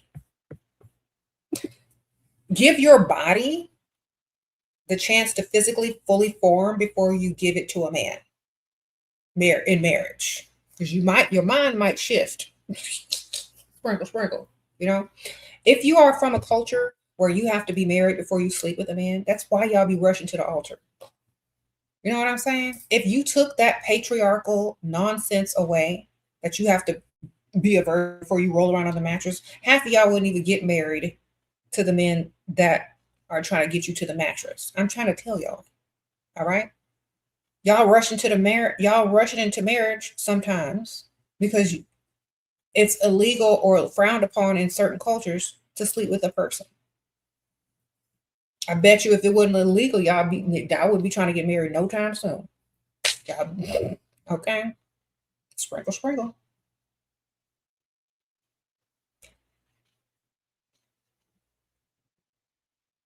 You said frontal lobe isn't fully developed. It's not. You said in Catholic culture, it's also frowned upon, but it's not really illegal. You can do it and lie and ask for forgiveness. Who cares? Nobody cares. No one follows the patriarchal stuff anymore anyway, unless legally it's frowned upon. And you legally have consequences. Most people will just roll around and be like, I didn't do nothing.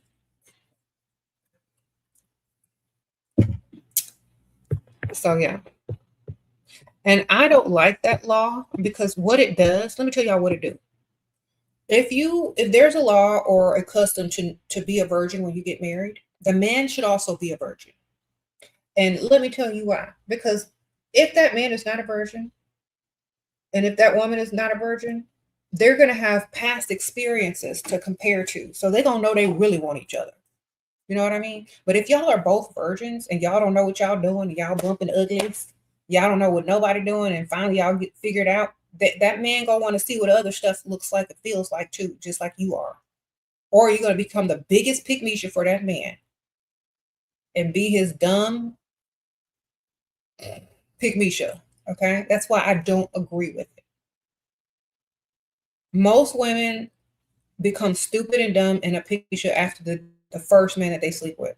And most men, after they sleep with their first woman, they want to go see what everybody else is doing and feels like. Okay. Y'all are probably going to, and the man will definitely cheat if he ain't had nothing before. So that's what I'm saying. Yeah. It's an old, dumb tradition that was created by the patriarchy because as a wife, you are property. And think about this. In some religions, they say like when the man dies, he goes to heaven and gets 72 virgins, right? But if the woman dies, she goes to heaven. If she don't got a man, she get a husband. Why she get a husband? Why she can't get 72 male virgins? Why do the man get sex and the woman get a husband to look after? Different, right? So, in my opinion, people should be able to do what they want before they say long term to somebody they got to spend a long time with. You should know exactly what's the happenings. Okay? And one should not be subject to be a pygmy because she ain't rolled around on the mattress before.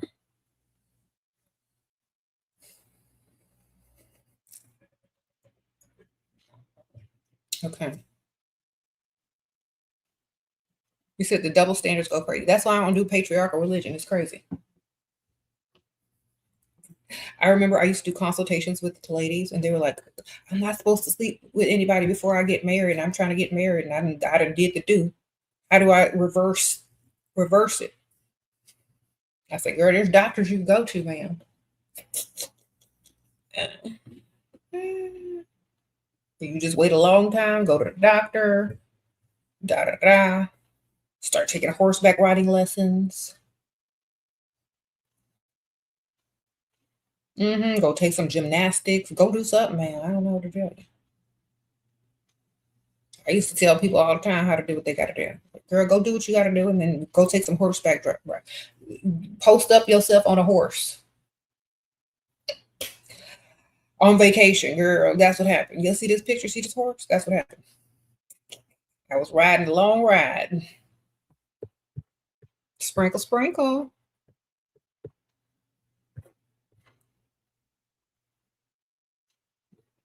All right.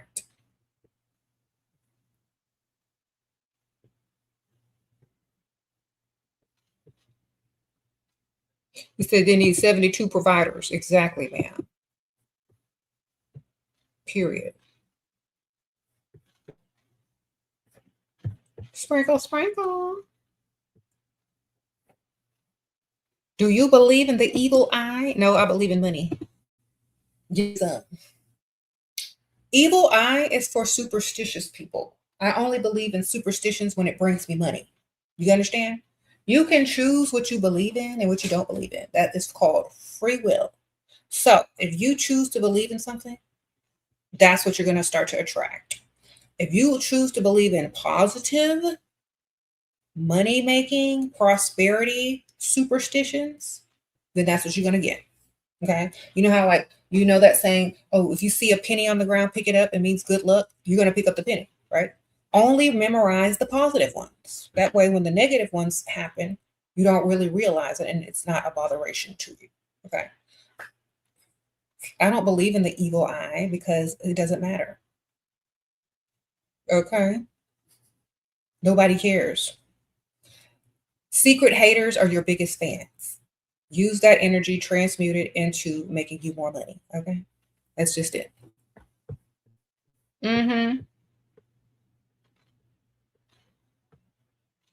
It ain't real, baby. It's just a way to keep you worried and stressed. Okay. It's just things to keep you stressed. It's just things to keep you worried. It's just things to control you and your mind and other people. Now you can use those techniques to other people who are dumb enough to believe them. You can use them to your advantage. But if you don't believe in them, they're simply powerless to you. They only work if you believe. Okay. Okay. Sprinkle, sprinkle. You said it's a way to blame people for your failure. Sometimes you need somebody to blame, or you need something to blame. But if you don't believe in it, it doesn't matter. Nobody cares. Okay. Sprinkle, sprinkle. Oh. Anyway.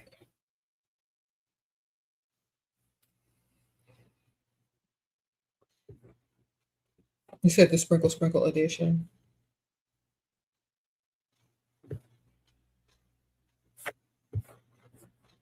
Da, da, da, da, da, da. You said, do rich men only like skinny women with no hips? I don't know, ma'am. I don't know every rich man. There's lots of different types of rich men. Get in where you fit in. You know? Get in where you fit in. Not every rich man is going to like you. Not every broke man is going to like you. Get in where you fit in. You know?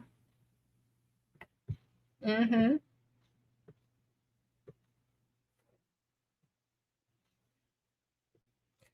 Rich man only likes skinny. Oh, I already read that one. Yeah, just get in where you fit in, man.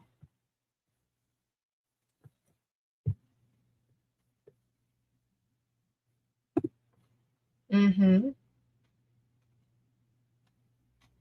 There are rich men out here that like hips and dips and all of that.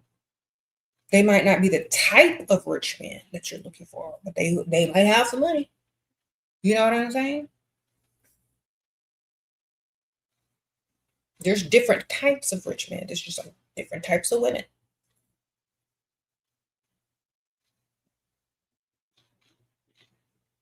Mm-hmm.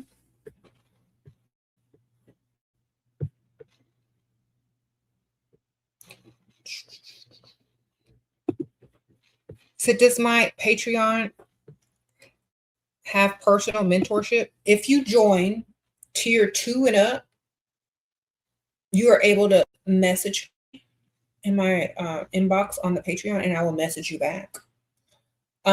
If you sign up for the highest tier, which is the VIP mail out tier, you get a letter from me each month, or like a card, just a card, and then you have access to the virtual meet and greets every month if you want to be included. So it's on camera and everything. That's yeah. And usually it's a small group for about like less than like 6 people. Okay. What do you do if you walk into most bars that are high end near me and they seem to be a little bit empty? Go at the correct time. Sprinkle, sprinkle. You're there at the wrong time. Mm-hmm. What time are you going? Ask the people that work there what's their busiest time, and then go back.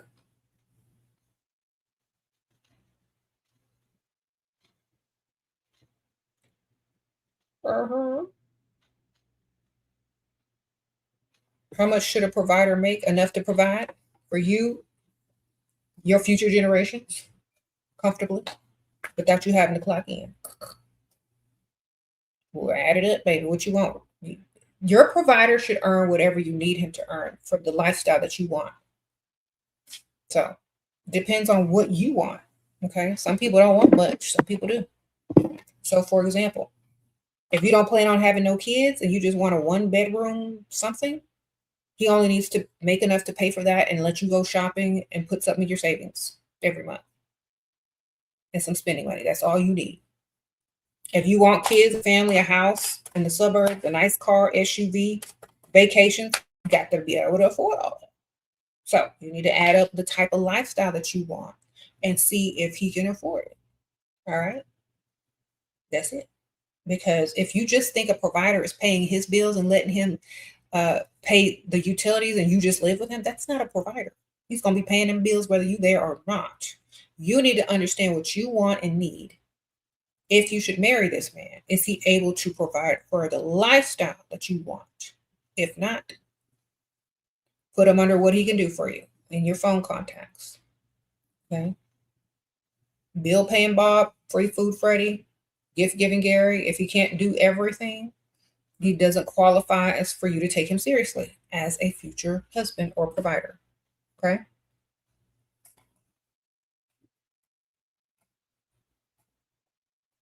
All right. So let's say your dream house is what? What's your dream house cost? 1 million, 2 million? How much? 500,000? What kind of dream house do you? Do you even want to live in a house? Do you want kids? You know how much it costs to have kids? Add all that up. Can he get it? Can he afford it?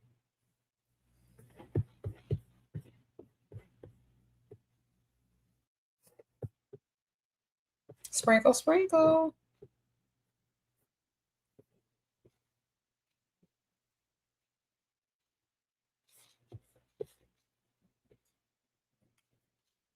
You said you don't want to break your celibacy for a man, but you want a provider marriage. Then get a lavender marriage. Get a gay man. You don't want to sleep with you anyway, girl. There's guys out there that are gay that want to get married to women for some reason. Find it. You don't want to break your celibacy for a man? Go find somebody without no equipment that don't work, or go find you a gay man. Okay? They ain't gonna want to roll around with you either, girl, or they can't roll around with you. Either way. So there's a solution to all your issues. You just need to understand what you're looking for. So you can go be somebody's beard. You can go be somebody's arm candy. That stuff don't work below the waist no more. You know what I'm saying?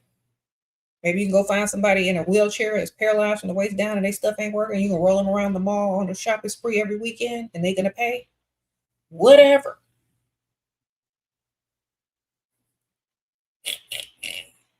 There's the answer. Just got to put it.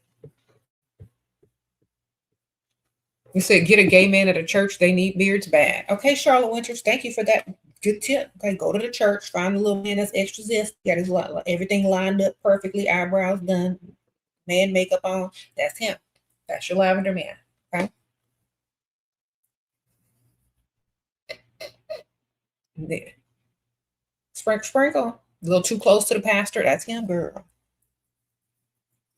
He need to be the head deacon, so he need a wife. Okay. Tell him you're gonna keep his secrets if you keep paying. All right. Keep them bills paid, keep that shopping going. Because you know he's gonna want you to look good if you're gonna be on his arm. You got to stay dressed too.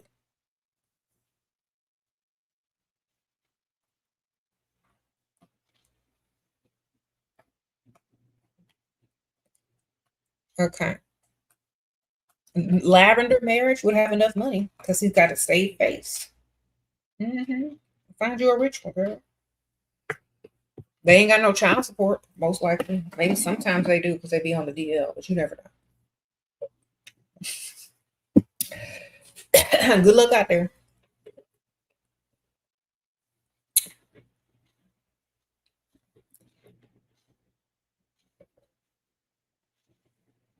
Do I advise y'all to go out alone for a drink? Yes, I do, but not in a hotel bar. All right. And more when I get back. Okay, because I gotta take another break. I'm gonna give y'all a little dating tips. Hi, sprinkle, sprinkle. Welcome to the channel. I'm Sheraseven, and we're going to be going over some guidelines today for when you go out on a date. So, first guideline is make sure your date is taking you to somewhere nice in the nice area of town, preferably where there's valet parking. Because if you're going to have on a beautiful outfit, a beautiful dress, and some heels, you don't need to be walking through any parking lot, getting your hair messed up, messing up your heels, and things like that. So preferably somewhere with valet parking is the type of place that should be suggested on a date. Sprinkle, sprinkle. Another thing that I suggest when dating is wear something fabulous. Wear something that he's always going to remember. Wear something that's going to turn heads. Okay. I suggest going to House of CB London and picking out a few dresses, a few outfits, some shoes, and all that kind of stuff, because they have really classy date night outfits. Or if you're going to be dating during the day, they have really cute casual and formal, as well as, you know, sexy, classy type of dresses. I'm wearing one of them right now with the cute little feather jacket. I have a few more that I can show you as a suggestion. So you want them to think romance. You want them to think feminine. So you should pick something with, you know, a feminine color, a feminine pattern, and just to get them thinking about romance. So rose pattern is really pretty. This beautiful dress with the little velvet rose burnout, and it has like a bralette on the inside and this little draping part over the top. So it's just a little peak of cleavage. It's a midi dress, so it goes like a little bit past your knee. It's very like flowy, but still fitted. So you're going to be able to still be sexy and classy and turn heads at the same time. This is one of my favorites. So I'm probably going to wear this one on my anniversary this year. Another dress, if you like to be mysterious and sexy and give off that sexy vibe, but yet still classy, this beautiful lace dress with the built-in bra. Of course, this is all, you know, the best thing ever when you have a built-in bra. The little eyelash fringe at the bottom. This is a fitted dress. It does have stretch. And it's also House of CB London. Y'all probably seen me wearing this in some of my pictures on Instagram. But yes, definitely get you a sexy dress, a beautiful dress, so that when you go out in public with this man, he's going to feel like he's all that. All heads are going to turn to look at you, and he's going to feel very important and very lucky to be by your side. So always want to make them feel like that on your date. So dress classy. Okay, this one is funny. So don't eat too much on the date. The reason why is because, first of all, if you're wearing a nice dress, you don't want to spill too much on it. You don't want to, you know, eat so much where you start getting tired and stop paying attention to what he's saying, so that you know how to get his money later. Ladies, you already know that. Okay, so you got to pay close attention to all the things that he's saying, so you know how to get that money later. So you don't want to, you know, get lethargic. Also, you still want to look good in your dress when you get up to walk out. Also, if you have another date that evening, then you also need to make sure that you are not so full that you can't go out to dinner again, or at least go out for some, you know, appetizers or something. You need to be able to breathe in your dress. And also, if you do have another date, because you probably have a roster, as most of the sprinkles. Hey, y'all. If y'all want to buy them dresses, I still have them. This one is still tags on it. Haven't worn that. These are too big for me now. So if y'all liked what y'all saw, I might sell them on Poshmark or something. I don't know. But I do have them dresses. All right. So this one I have not worn. The tags are still on it. You see that? Still has that ring on there. It's proof that it has not been worn. It's really pretty. It's a high slit satin hot pink dress with the boning inside of it by House of CB. And it is, I think it's a large, I think, but it's really fitted. So I'll say it's more like a medium. You could be larger, medium. All right. And then I have the dress that y'all see on my YouTube channel. This one, and I'm wearing like a fur coat with it. I think I've worn this dress 2 times. It zips up in the back. This one it can fit like extra large. It's stretchy too, and it has a built-in bra. That's from House of CB London. And then this is my favorite one though. It's too big for me now, so I'm sad, but I can't fit it anymore. It also has a built-in bra, and like this, but this goes over it, like this. And it's a beautiful midi velvet burnout dress. And it's like, there's another layer underneath it. It's really pretty. Like, I wish I could still fit this. I'm mad. But it's too big for me now. And I just sit it in my closet. And I think I've worn this 3 times. Yeah. It's really pretty. I might put these on my Poshmark and sell it. I might sell that black one, because it is like a souvenir from me, since it is my picture channel. So we'll see. But yeah, House of CB London is the brand. All 3. That's what I was showing y'all in the video, like when I took my break. Sorry.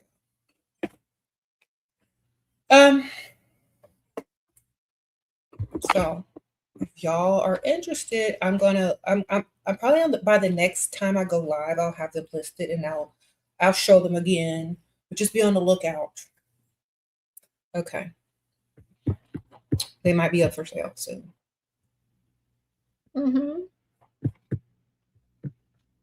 And also, like, if y'all like that style of dress, like built-in bras and corsets, House of CB has a lot of those types of dresses. So you don't really have to wear like a bunch of stuff underneath it. And yeah, they also have casual clothes too, like some. So go check them out. They sent me all that stuff for free. They were so sweet. They were like one of the first brands to reach out to me and send me like free clothes. They sent me a bunch of dresses. They sent me a bunch of like sweatsuits. They sent me a fur coat, a fake fur coat. They sent me a oversized blazer with, like, y'all see me wearing it on the video, with like feathers. They sent me so much stuff, so I still like shout them out every once in a while. But yeah, their dresses are beautiful, but I lost weight, so I can't fit them anymore. So I gotta pass them on to some other worthy women so they can go get their cuteness on. You said vegan, not fake. Okay, yeah, faux fur. Yeah, fake vegan faux fur.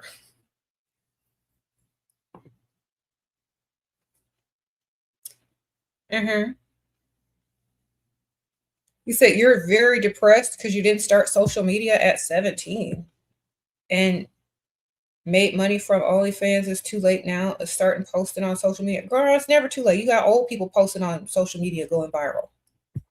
What you doing? You got people that get on social media and blow up quick. Sometimes it takes years. Sometimes you just blow up quick. It just don't matter. Sometimes you can be on social media for a decade and then blow up 10 years later, like I did. Just keep going. If you like it, you're going to do it. Do it because you like it. Don't do it to try to blow up. But sometimes it just happens. And it's easier to blow up now than it used to be. So have fun. Start whenever.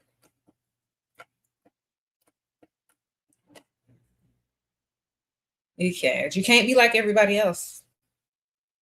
You gotta have your own unique style. That's for sure. You can't. She says she's 21 now. 17. She said she was sad she didn't start at 17. But you grown. You got time.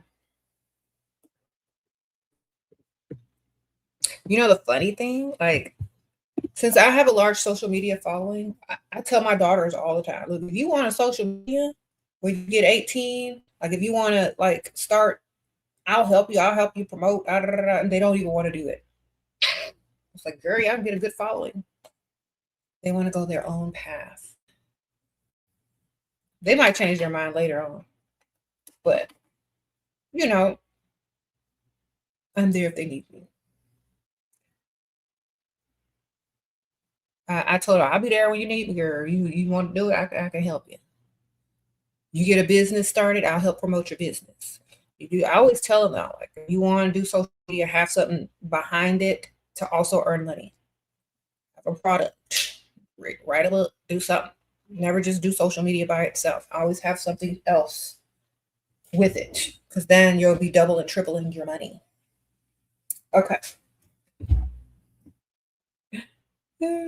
Yeah, double and triple them. Like, write a book, get a product, start a business, and then I'll help you build. Mm-hmm. Hee hee. Thank you, ma'am. Sprinkle.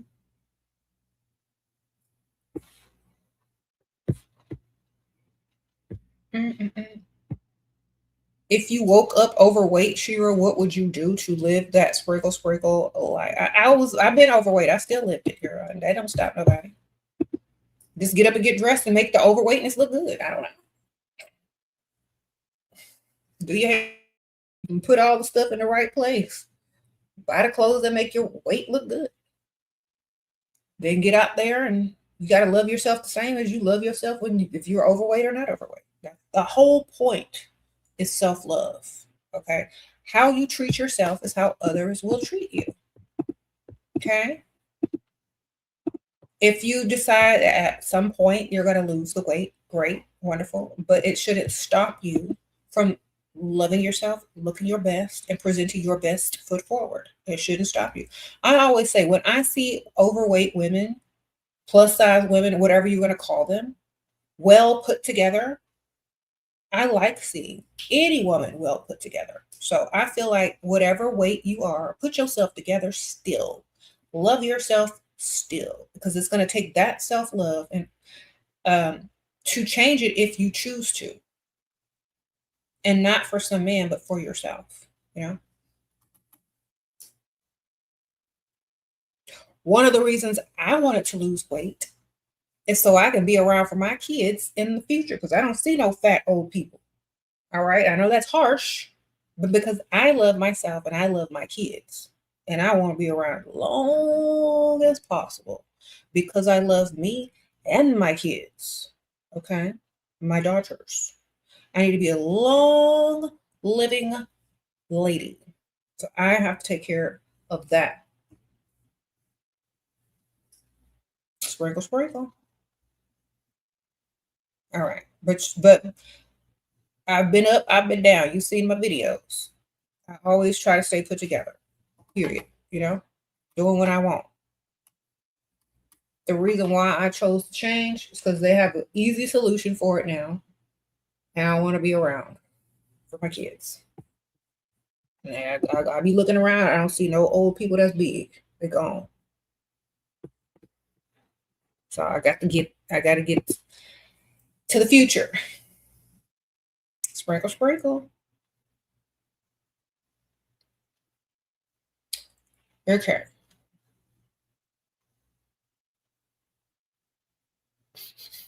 Yeah, you said I slimmed down quite a bit. Yeah, I did. Girl. I went from what you saw, like the dresses, though, like I was wearing a 12 and a 14 when I was fitting into that out those dresses. Now I'm a 6 in the waist and like an 8 or a 10 on top. But like because I have boobs and stuff, but yeah. Sprinkle, sprinkle.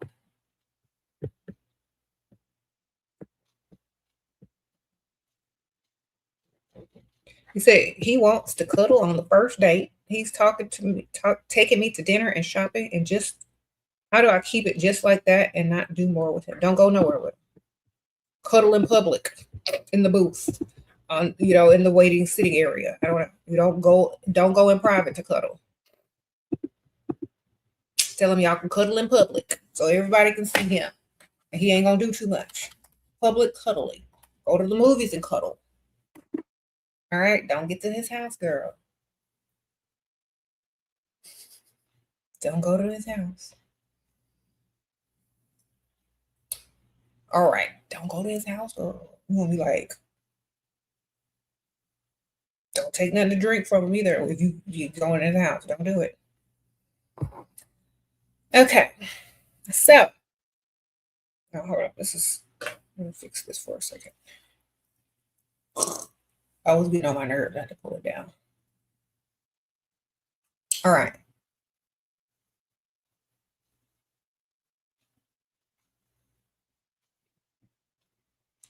What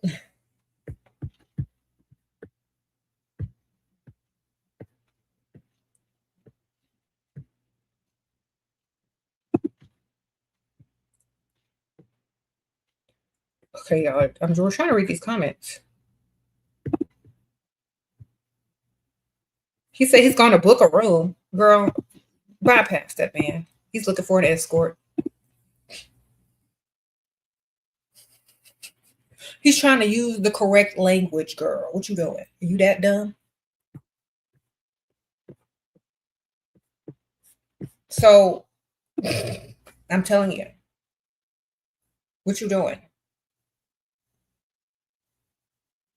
This is what you do. You go get the food, you go get the shopping, and then you ditch them. It's like, oh, I'm sorry, Aunt Ethel is calling. I ain't gonna make it to the cuddles. I'll be done. All right. Next. Please don't be so dumb, y'all. Please don't be that dumb. I know y'all smarter than that. If I don't even know, if some man asked me to cuddle, I would laugh in his face. Boy, cuddle? Men don't even like cuddling. What are you talking about? They like rolling around on a mattress. They don't, you know what I'm saying? What are you talking about? You can cuddle in the booth at the restaurant. You can cuddle at the movie theater. Don't go to no hotel room to cuddle after one dinner date. Be smart, ladies. That's not very smart at all. Come on.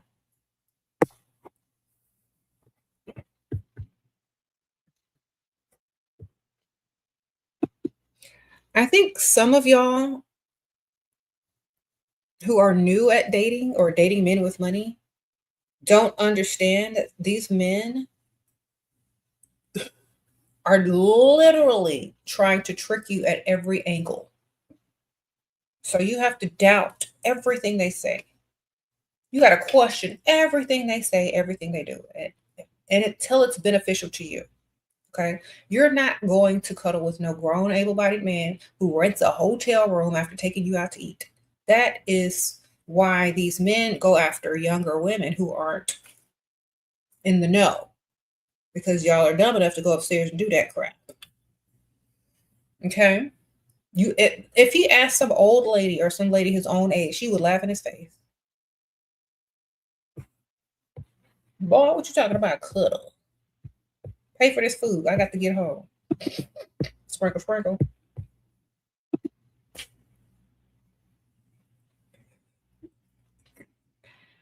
All right.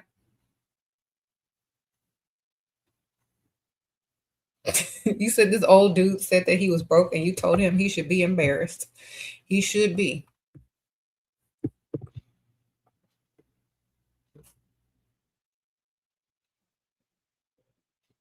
You said you would let him and you need money right now, forget the room? Y'all are silly. Girl, ain't that's why you need to have your own money so you could tell them and laugh in people's face and just get the money they spent or the money that they invested in you. You know what I'm saying? You should never need money from a man. You should just accept and want money from a man, but you should never need it, baby.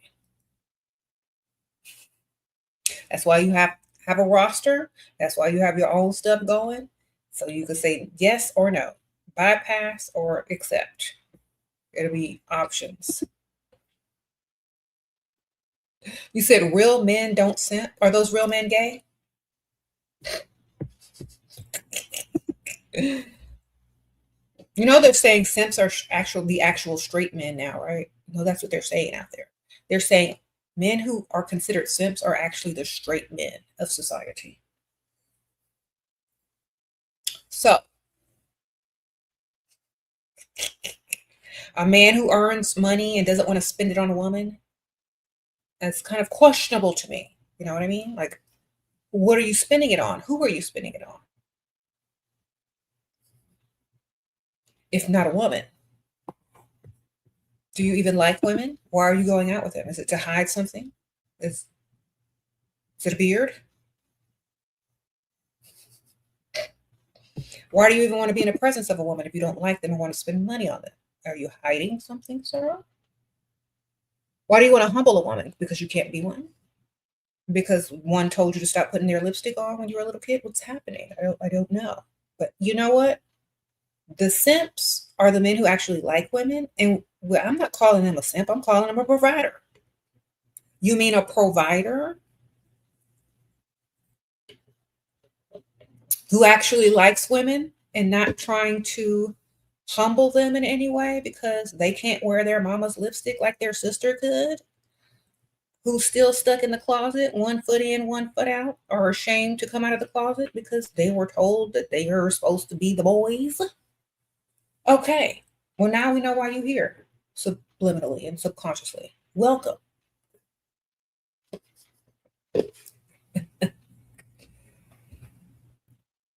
The real straight men are what y'all label them as simps because they actually like women. They don't want to be women and they don't want to humble women.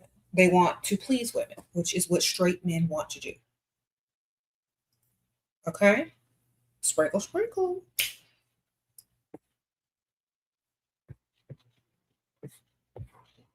So the next time one of y'all dusty, one foot in, DL in and out the closet, come over here talking about simps and all this kind of stuff, I'm going to tell you what it is. Y'all out here looking for answers in women's chats, so I gave it to you.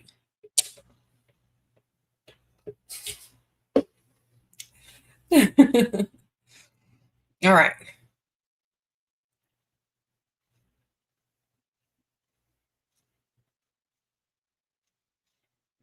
You said real women want natural money. Exactly. Real men want natural women, and we want natural money. So figure it out.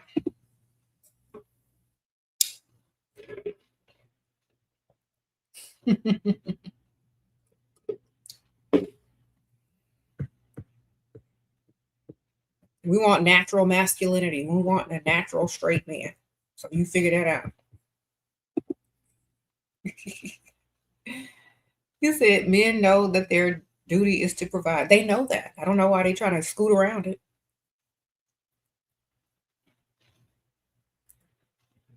You said Russian men will give you money to buy clothes and makeup for the date. Okay, Quincy.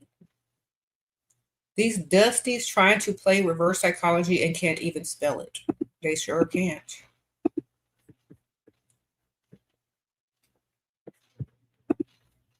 Okay.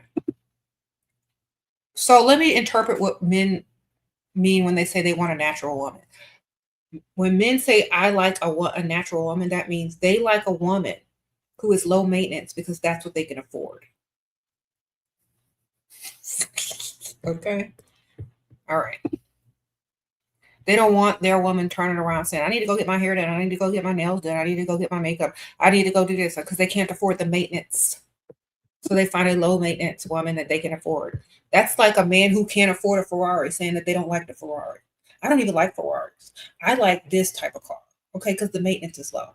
It gets you to A to B and you don't have to pretend like you don't want the Ferrari. Okay. Thank you. Weirdly cats. Sprinkle, sprinkle.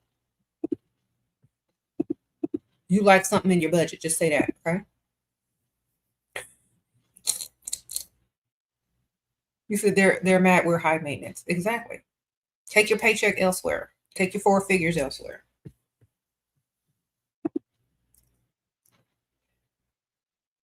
Okay.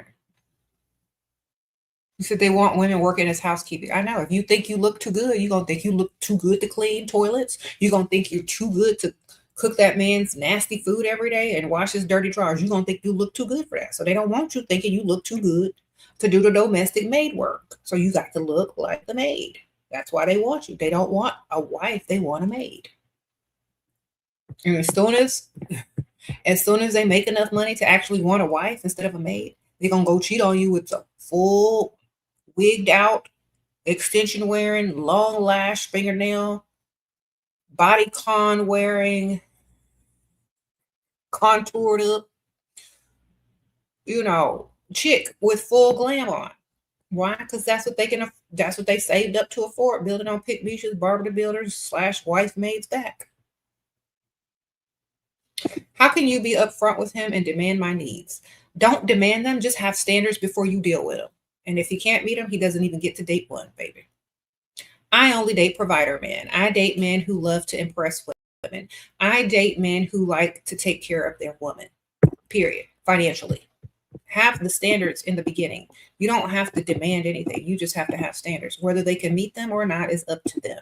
You don't demand anything. You tell them what your standards are and let them choose. Okay? They can walk away or they can pay. Sprinkle, sprinkle.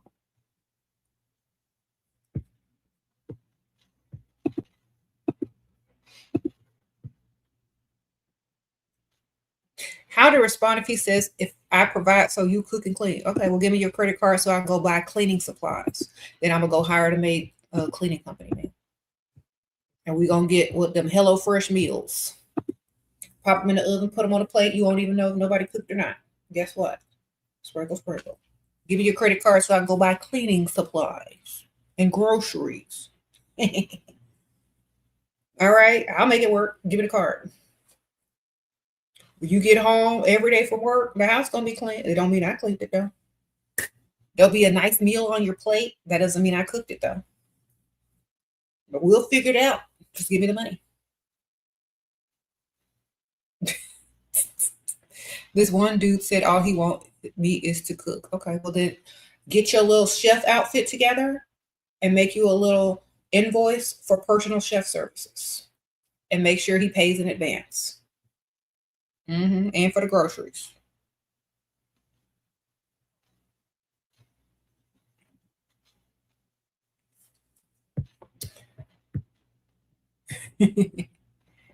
It's $35 a week for delivery laundry service.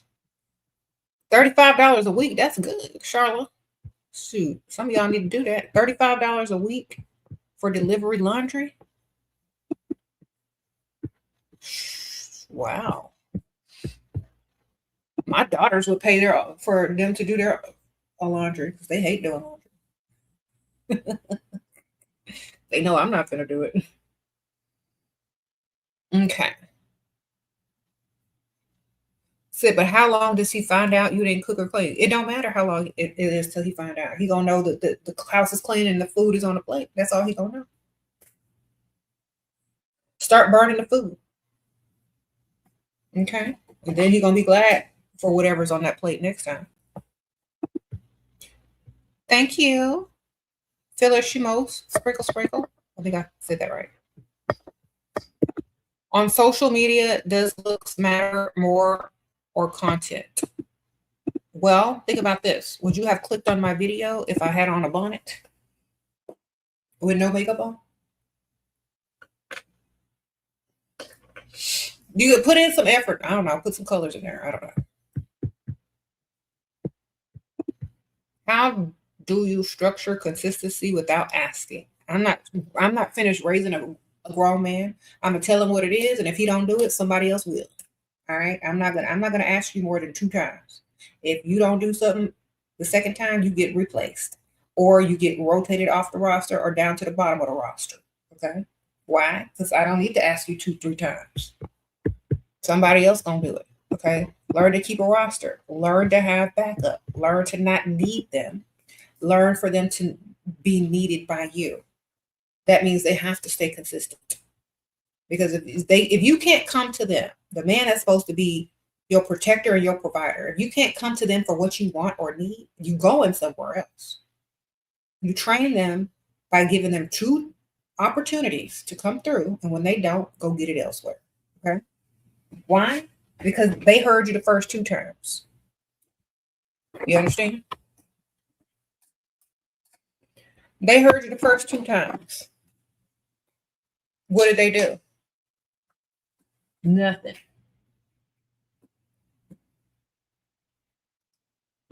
So obviously they're telling you to go find it elsewhere. That's what I heard. Go find it elsewhere.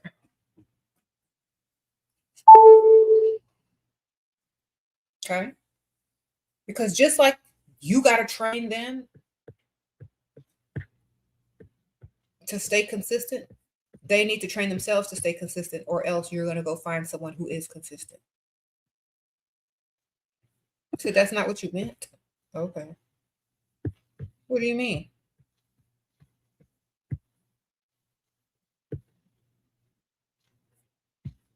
Okay,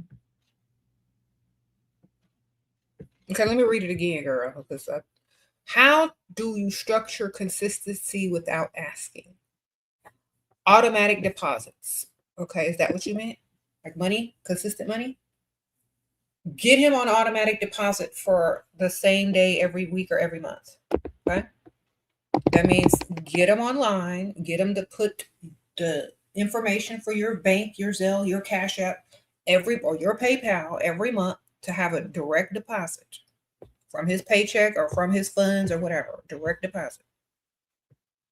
Okay. That's it. Direct deposit. You said the Dusties are conversing. Good for them. Maybe they can figure out how to get dust free. Maybe y'all put y'all's Dusties head together and find something to do besides figure out if you want to stay in the closet or not.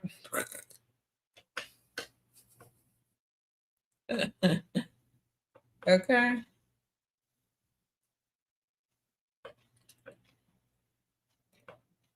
You mean the alphas don't provide for low value women? Sir, why don't you and that other alpha and that other dusty alpha get together and provide for each other? Because that's what y'all are getting at.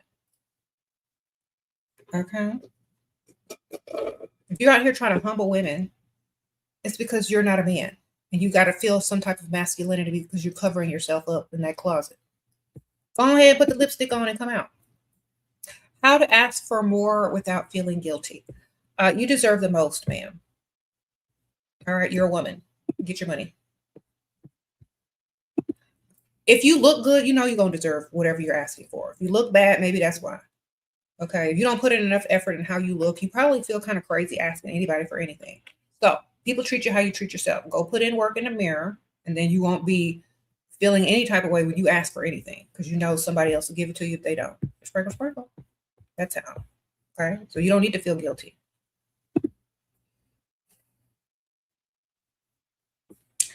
Men are providers, women are receivers. There's no guilt involved. Know your worth, know your value. And get to where you don't feel guilty for asking for anything because you look so good and put so much effort into yourself. Okay, that's it. If I look like who did it and why and had on a bonnet, no makeup on, in a muumuu, I would feel bad for asking anybody for money, even a charity.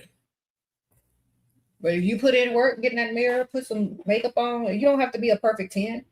Just, put that energy into yourself. You won't feel guilty for asking for anything. Main character energy. Yeah, looks are important. No matter what people tell you, they lie. Unless you on the phone, looks are important. Unless you got AI, looks are important. Can't go outside with AI on, though. Not yet, anyway. They probably gonna start making them AI necklaces where it's gonna have like a beam of light, a holograph that come up on your face and make you look better. Until they come out with that, do something. Okay? I want to see you without that hologram necklace on. You just trying to humble women. Let us keep our holograph necklaces on. That's just going to be like, the holograph necklace is going to take over the makeup. I like a woman with no holograph necklace on. Well, why you be following all them holograph necklaces women online then? Why you roll around with them? That's what you're going to be talking. That's what we're going to be saying in the future. So until then, put that makeup on. All right, hold on. I missed the super chat 1 second. Tips for starting a YouTube channel. Get up and start. And keep going every day and be consistent. But get on every day, be consistent. Keep going no matter what.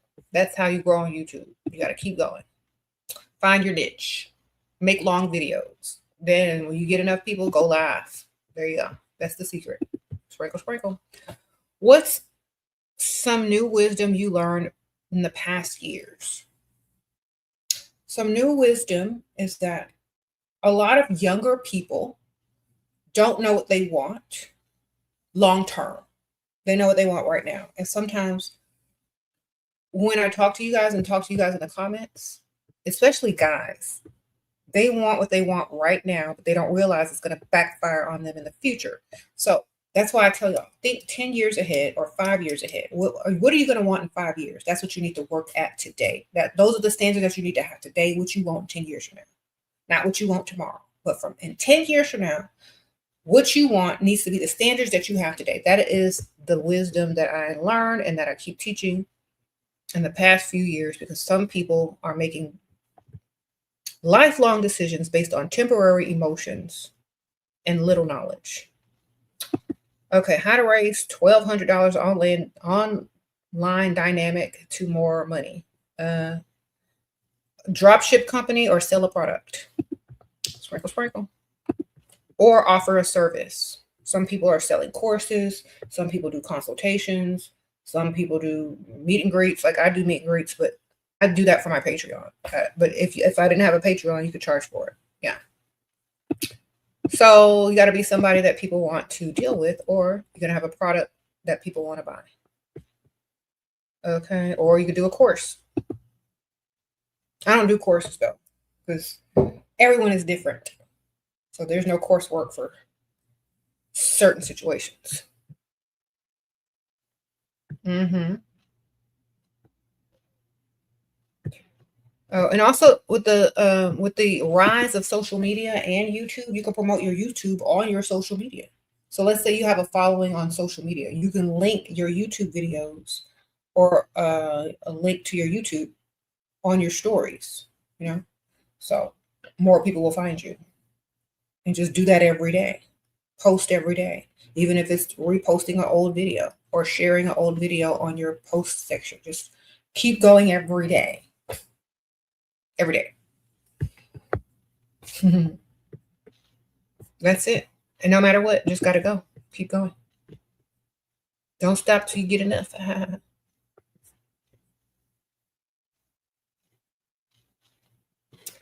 Okay. You said you notice many women want to become you. Should you just block them or let them watch and try to copy? Man, why do y'all care about what people are doing?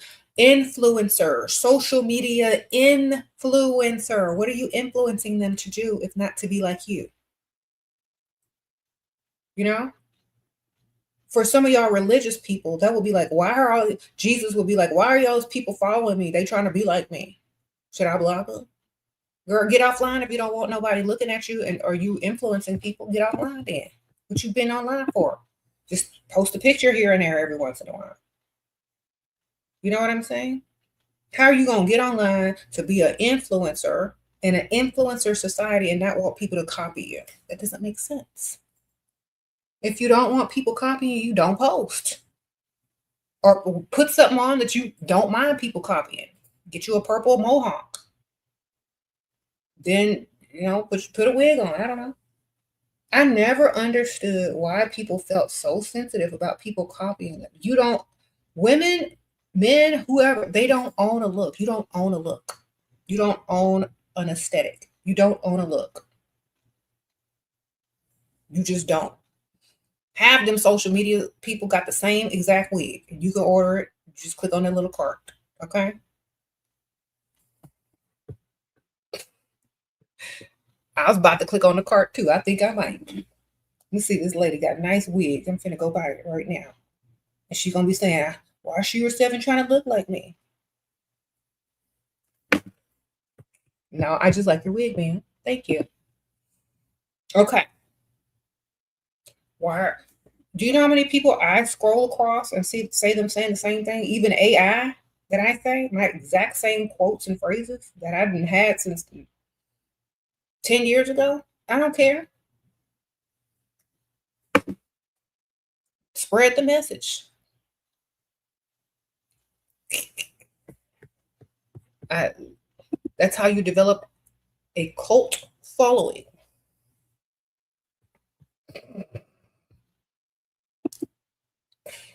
All right.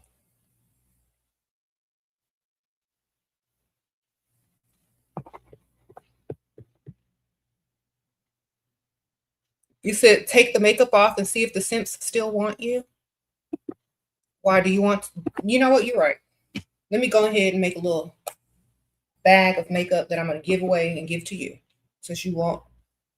I know it's hard walking around with no makeup on, and you mad that women have makeup.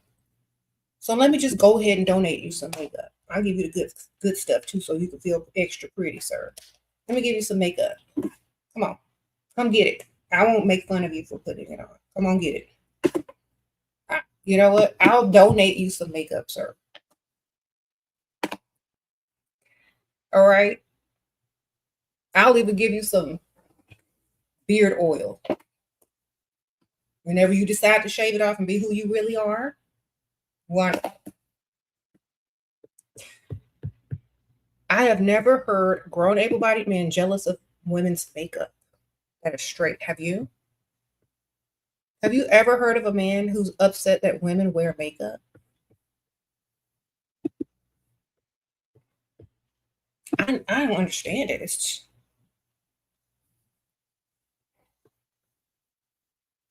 Look, I don't know how many times you got beat as a child for trying to put on your mama's lipstick, but look here.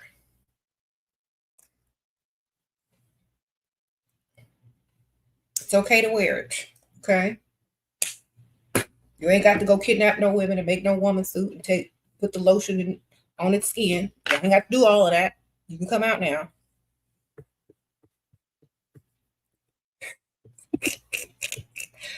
Any branding tips for YouTube? Girl, I don't know. I'm not a brander. I just make what I like, and hopefully other people like it. I don't overthink things. That's one thing I don't do. I don't overthink stuff. If I like it, it looks good, I'm putting it out. I don't care. I don't really have a brand. I create my own unique whatever, because a brand is just already been done. You know what I'm saying? I just stay consistent. Having a brand sometimes backfires, okay, because people get tired of it. There's no creativity behind it. It's just blah.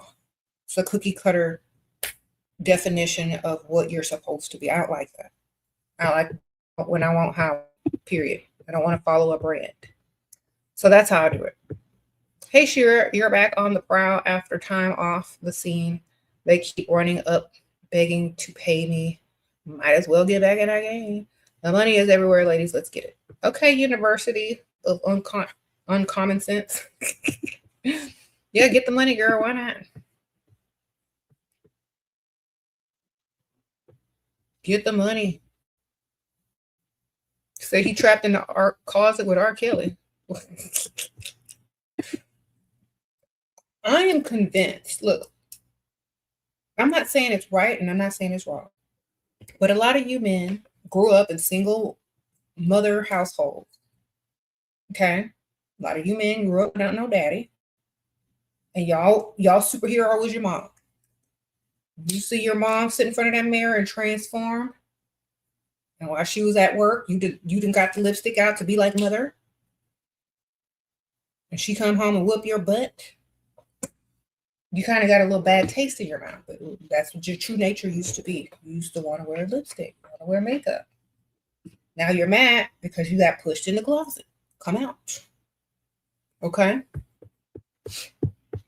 Don't come in here and just get mad and mean mug on women and get jealous of makeup and get jealous of hair and try to humble women because you can't be a woman. If you are really a masculine man, you would be amongst men. Most men who are in the closet or on the DL don't want to get clocked by straight men, so they come over here with women. All right?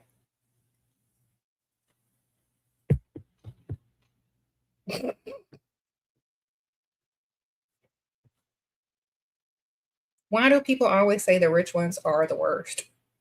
Because they have many options and they don't chase behind you like some dependent dusty that need a place to live, baby. Rich men aren't the worst if you are worse than them. Okay? If you keep them standards high, a rich man gonna do whatever you need him to do. And you gonna have options too. Remember that. Some of y'all don't realize y'all are dealing with poverty mind when y'all are in these poverty relationships. And then you go and compare poverty mind with a man that has plenty money and options. You need to have plenty options as well. So you don't have to say, oh, rich men are worse. They don't call you. They don't need you. Of course they don't. They want you. Dusties need you to pay half the rent and for shelter and whatever else they need you for, to roll around on the mattress after they pay, 2 for $20 at Applebee's. I don't know. it's different. They have options, and so should you. That's why you need to level up. And so a rich man is going to be afraid to lose you if he knows that you can go to his counterpart that makes more money. You can go to his boss. You can go to his friend that makes just as much money. You know what I'm saying? Be on that level.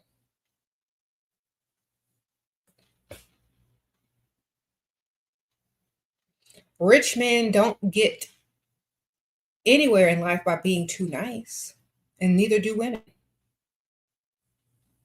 So you need to be just as evil. Sprinkle, sprinkle.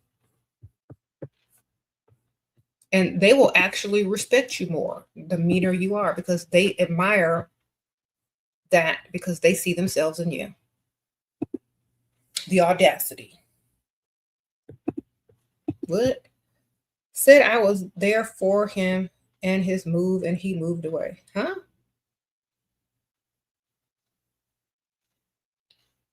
I don't even know what that means, but that's why you don't be there. You just be there for the money. Sprinkle, sprinkle. That's another thing that rich men respect. People that like money.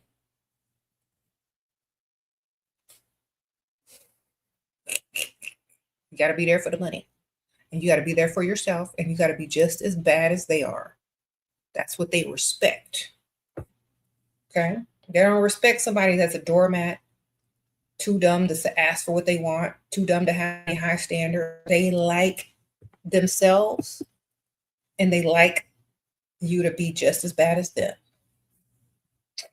Okay? Sprinkle, sprinkle.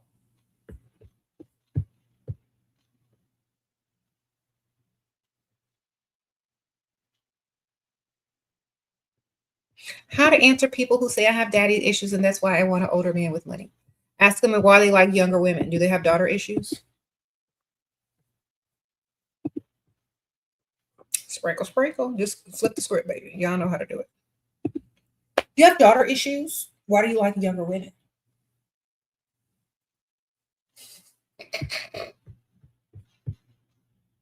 Ask Donald Trump.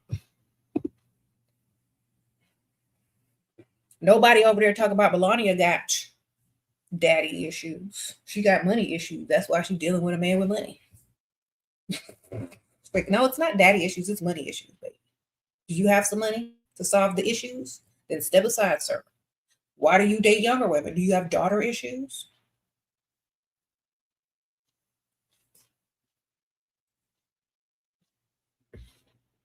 Yeah, I think we're just so programmed, not me, but some of y'all are so programmed by patriarchal society. Y'all don't see the obvious. Y'all only see the one side that they tell you to see. Y'all don't see that other side. So open your eyes, ma'am. Wake up.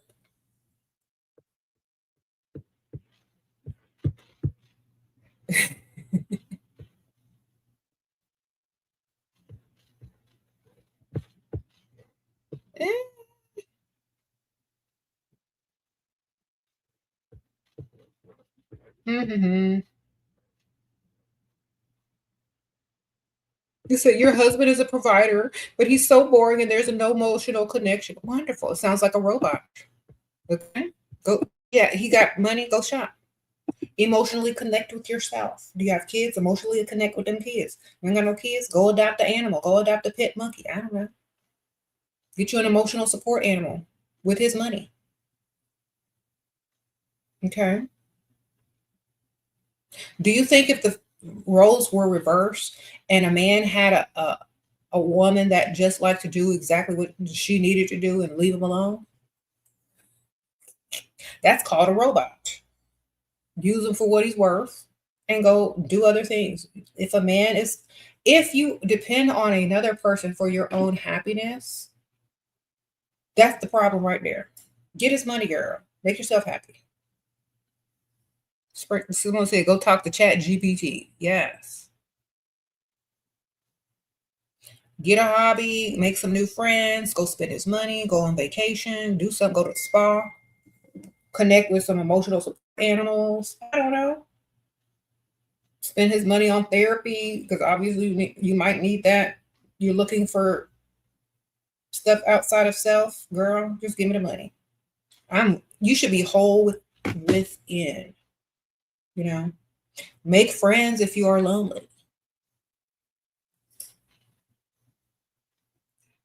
You just spend more of his money. Yeah, go make a friend, girl. Go get you a bestie and go y'all go to the spa. Get y'all a friends massage since you don't want to go to the spa and get couples massage. Go take your bestie on his dime. Go on a girls trip. Have fun, girl. Don't nobody care about him. All he there to do is supply the money. He know his job, so good for him. If you want an emotional connection with a man that is emotionally detached, that doesn't make any sense. Okay. Something wrong with him. Just get his money, girl.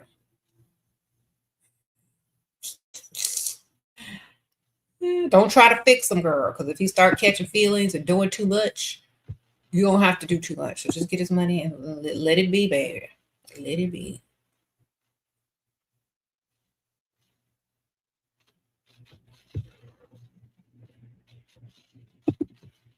Your provider stopped me from working, but it's trying to buy me a car in my name.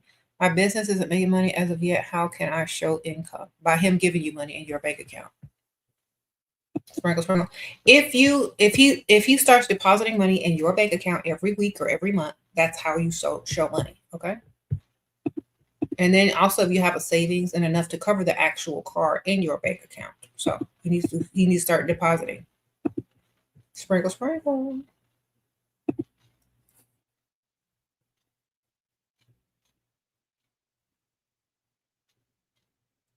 Mm-hmm. Until then, you can lease a car, and then when you're trying to buy it, then you'll have enough in the accounts deposit to show. Okay, sprinkle, sprinkle. I gotta go in a few minutes.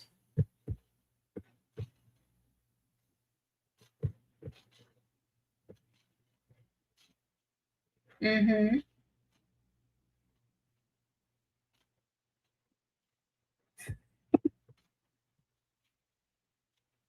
Thank you. You said strategy to get more money without rolling around. Make them think you're gonna roll around in the future, and you never will. Talk about that wonderful, magical day that will never occur. Then ask them for whatever you want. After you make a date that you'll never make it to, because Aunt Ethel is going to need you that day, and you're going to have to take a rain check. I tell y'all this every time. Like,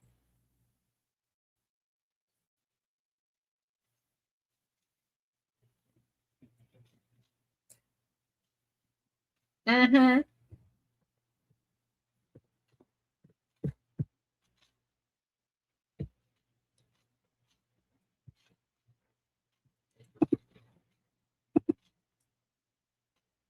And you know what y'all really crave? Some of y'all that are craving connection and emotion, y'all are craving intimacy that's not connected to the physical.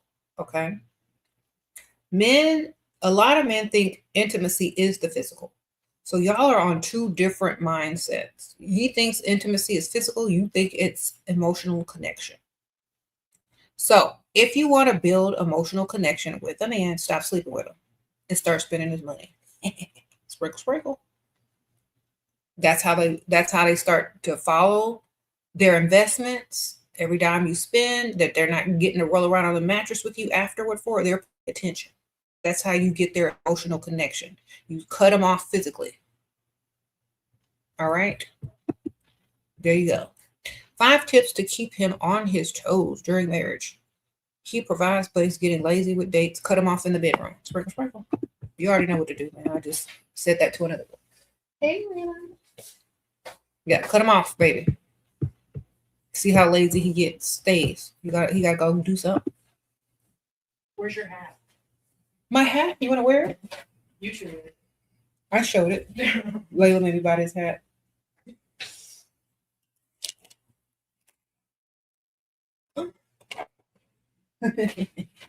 Girl, I might wear it tomorrow.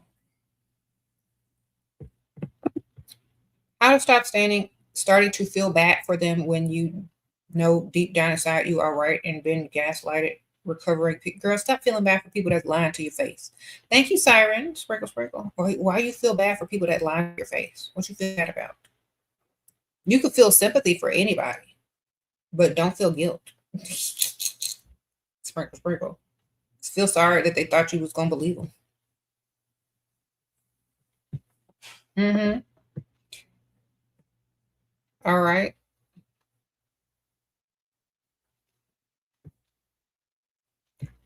Sprinkle, sprinkle.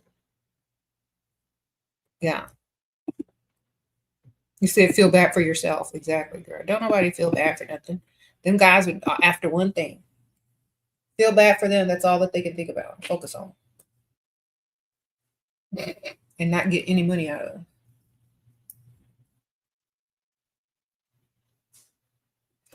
Your super chat. Let me see. Doo-doo-doo-doo. Your provider stop you from. I already answered this. Pay attention, man. You know what I told him? I said let him leave you a car and deposit money into your accounts for a couple of months. That's how you show income. Lease if you need a car right away, have him lease you a car and have automatic deposits put in your account each month from him, and that shows money going into your account for months. You might have to do it for up to 3 months. I don't know what their limit is. Okay. You said, why do most people call this prostitution? Because there's no supply without the demand. And it's not prostitution. It's valuing yourself and not giving yourself up for free. Okay. Because people aren't handing out free food on the street. What do they call that? A grocery store. Okay. You could grow food outside for free. You could grow food in a garden. But when you want to eat something that's good and delectable, do you go to a restaurant and say food is free outside, growing in the streets, growing in the field? No. Nothing is free. Okay. Unless you going out and planting and cooking your own food and living off the grid, maybe that's free. You said it's such entitlement mindset. Exactly. Nothing is supposed to be free. If you got to sit up there and pay for water,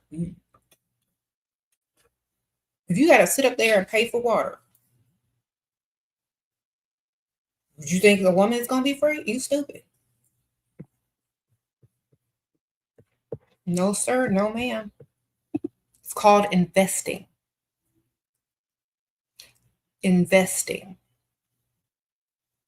Because you're not even exchanging. You got to invest. If someone is a working woman or a SW, they are exchanging services. When you're out there dating, they're investing in you long term because you ain't gonna roll around right after you get any type of money. They're gonna have to keep investing until you deem them worthy. That's not prostitution. That's dating with standards. A man who goes out on the stroll and says, hey, baby, how much? And she tells him, and she gets in the car and do whatever they got to do. That's prostitution. Okay. If a woman wants a man to invest in her time, energy, and well-being, that's standards. That's the difference. Okay. So if you're used to Pick Misha rolling around after 3 dinners, if you're used to the chick on the corner that's going to do what you need her to do for $40, say that. But at the end of the day, somebody's woman is getting your money as a man because there is no supply without demand.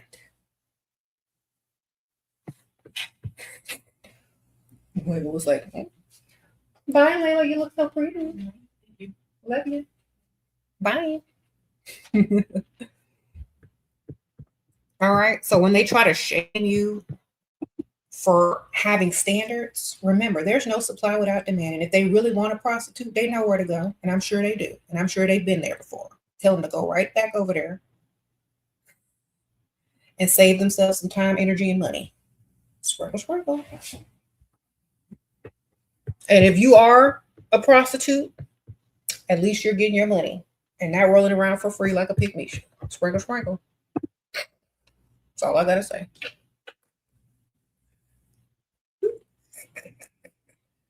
All right. I do not care.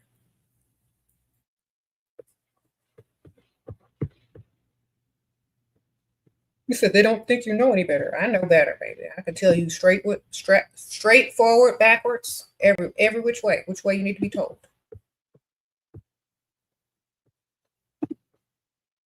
You said stay off the dating apps. Exactly. If men are out there looking for stuff, tell them good luck. I hope you find something for free out there. In fact, when they start talking trash to you, this is how you dismiss them. May you find the free, and then put the cat emoji that you seek. Okay. May you find the fancy free feline that you seek.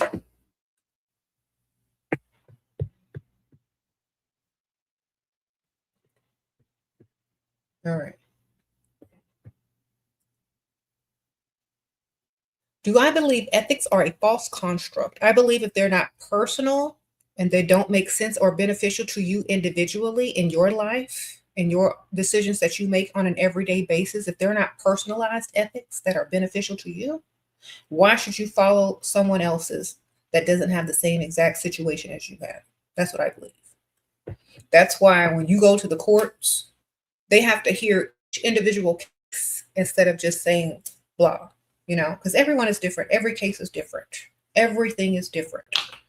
There is no cookie cutter, broad explanation for why people do what they do. Okay.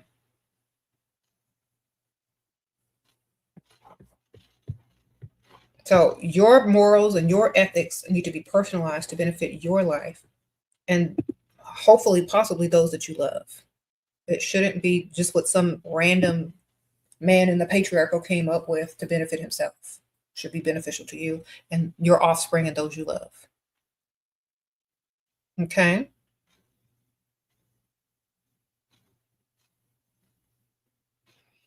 You said, what's the safest way for a man to send me money? Cash App? Venmo? PayPal?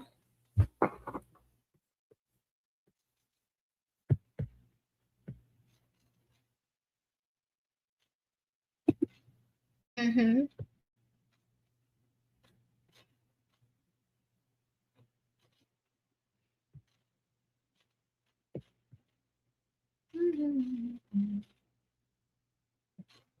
Okay. You said the ethics and morals are made to keep people in line. Yeah, most people will agree on the same type of morals that have decent morals themselves. But the ones that are meant to keep you down are not the ones that you need to be following. Okay. Sprinkle, sprinkle. Sold. I'm trying real estate. He made me build him. What? Said I'm trying to build real estate and he make me build him. Girl, what? No. Never build a man. Okay.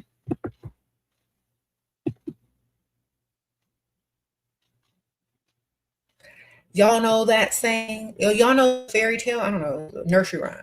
Humpty Dumpty. Think of your Dusty as Humpty Dumpty. Humpty Dumpty sat on a wall. Humpty Dumpty had a great fall. Nowhere in that situation did Pygmy come to help build him and put him back together. Because all the king's horses and all the king's men couldn't even put Humpty back together again. He got to put himself back together, man. Leave that fool on the ground where he at and move along. Sprinkle, sprinkle. Mm-mm. They got to want to do it themselves.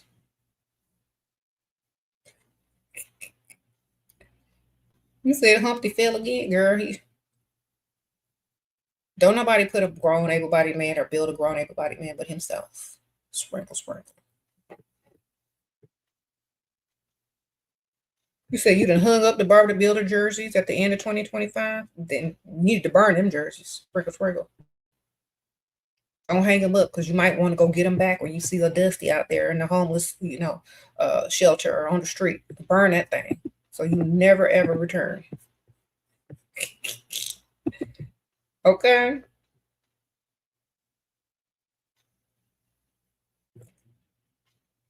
You said the desire to achieve must always come from within. You can't wait for them. Exactly. You can't want it for them. Exactly. Don't build no dust. Don't build no man. They got to build themselves. Otherwise, they don't deserve to be there. Right? Because they're not going to know how to keep it, and they're not going to appreciate you. And they're going to try to take the credit themselves because of male ego and the patriarchy. So don't do it.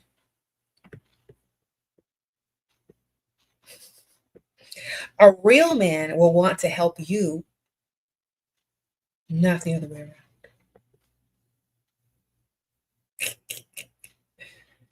Okay. When he asks you to cook and clean, do it and be terrible at it. Make it more messy. And say you cleaned. All the mirrors are streaked really bad.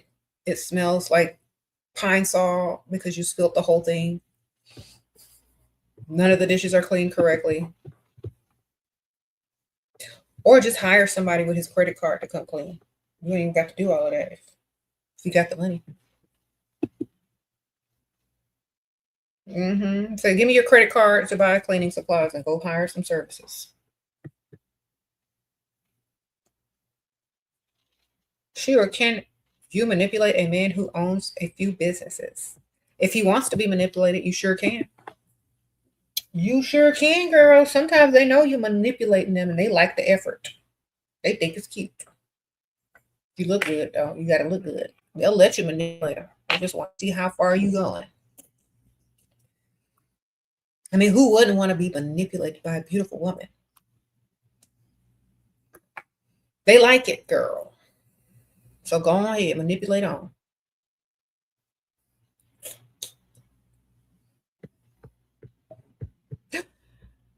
They just want to see how far you gonna go.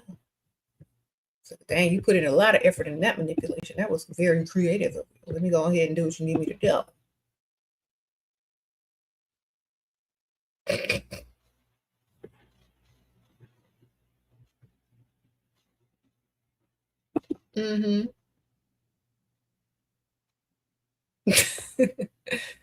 You said Cleopatra did exactly. See, do what you need them to do. Like manipulate them. They know that you're manipulating them. They like it.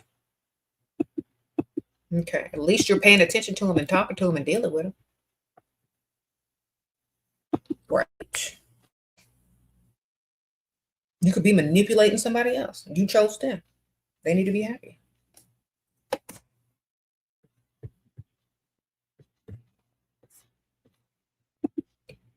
What?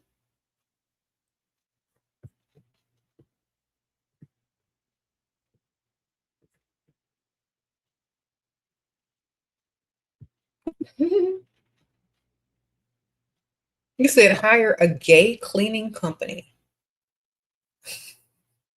I didn't even know they had those. They specifically say they're a gay or LGBTQ company. Girl, I need to see what that is. My search history gonna be funny messing with y'all questions. LGBTQ. Just kidding.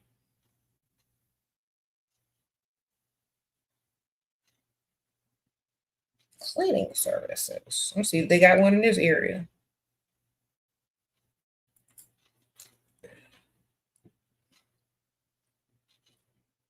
And okay. Okay. They're owned or friendly. LGBTQ plus owned or friendly services. Official Pride commercial. Janitorial services. What? Y&L cleaning services.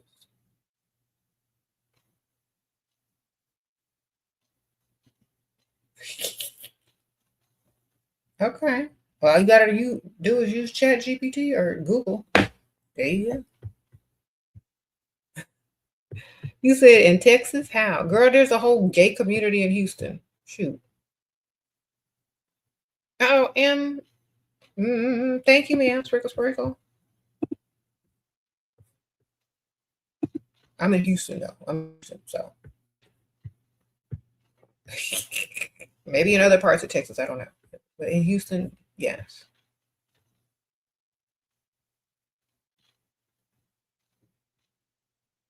You said you have a boyfriend that provides for you by you doing Uber, but he's not going anywhere beyond that. What should I do?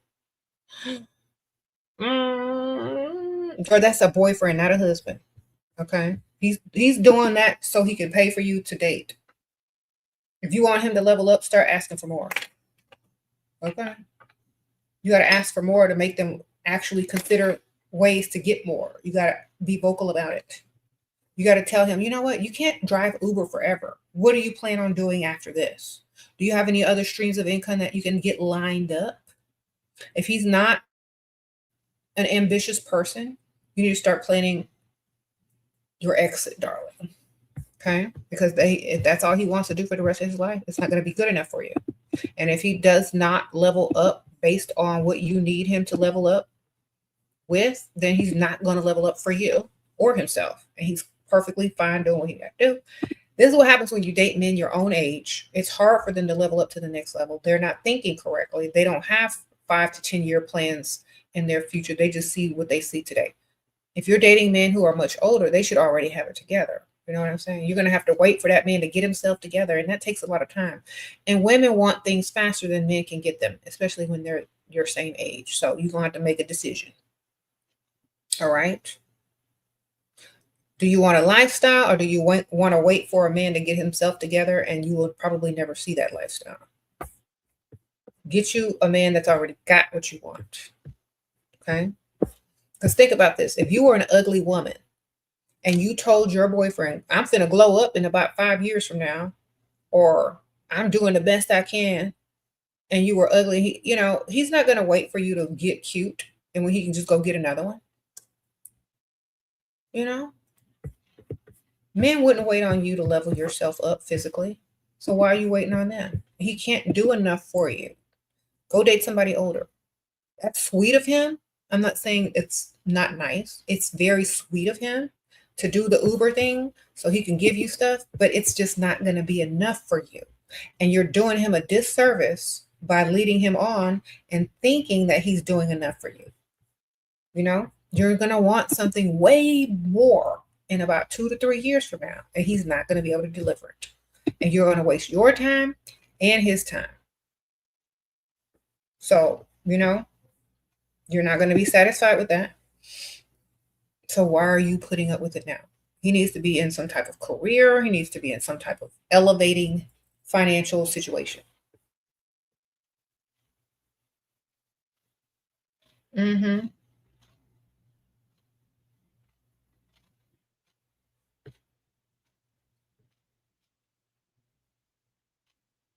You said Pursuit of Happiness is your boyfriend's favorite movie. Okay, well, you need to pursue some money. Right. You said tell him to drive himself to a better job. Why don't he tell him to go buy him a limo and then rent the limo? I mean, that's the next obvious option, right? Tell him to save up his little Uber checks, buy him a limo and lease it out, rent it out, do whatever. He can make more money in a limo than an Uber. And then buy him another limo, et cetera, et cetera. Just tell him to start a limo service or something like that. But then sometimes women are afraid when their men get successful that they won't want them anymore. So ask yourself this. If your boyfriend ever became successful, would he still date you? So sometimes that's the dilemma also with dating men who are younger or same age who are trying to thrive in their career. Sometimes women don't want them to level up too much financially because they're afraid they're going to get replaced. So we don't do that. Go get what's already made, Deal with a man who already got what you want. Much easier.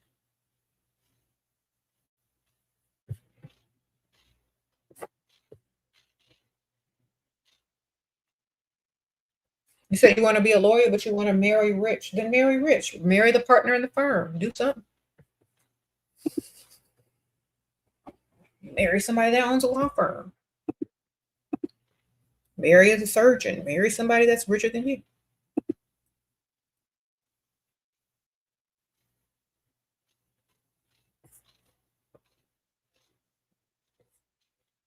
You said here in Europe, taxi drivers make a lot. Okay.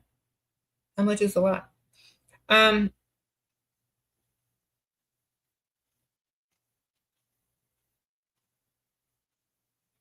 time for a daily dose of Shira. Hey, why a lot of men are choosing Pick Misha just not to do a lot of work for her. They're not choosing her, they're settling for her. There's a difference. Okay. The woman that they want, they can't afford. So they'll take Pick Misha until they can, or they'll take Pick Misha because they can't have the woman they can afford. So Pick Misha will get the prize of a Dusty. You understand?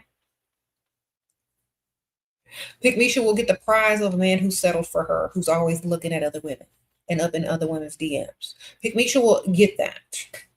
Okay. Pick Misha will get the man that don't even want her. Think about it. SD proposed, but put land in my name. You're nervous. Good for you, ma'am. Why are you nervous, girl? Go start looking at venues, dresses. If you are nervous, have a long engagement. Okay.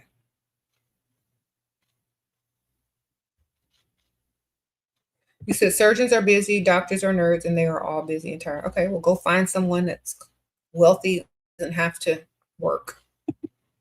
Okay, go find an older guy who's retired and got all his money, or go find an independently wealthy man that doesn't have to go to the office. There you go.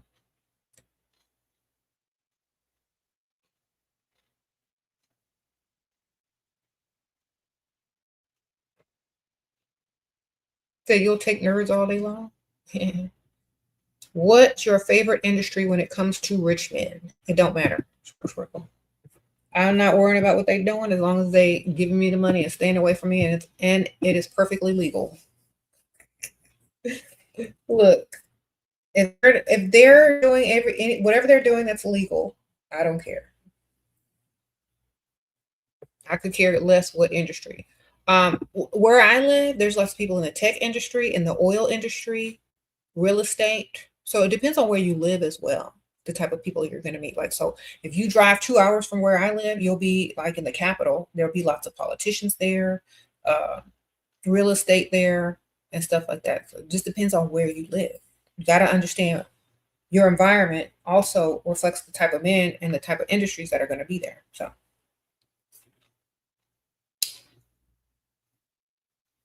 okay. Like where I live, there's a huge selection of men with money that do so many different things. We got landowners, ranchers, farmers, tech companies, oil, real estate, finance, you know, restaurateurs, whatever, people that own restaurants, grocery store chains. Girl.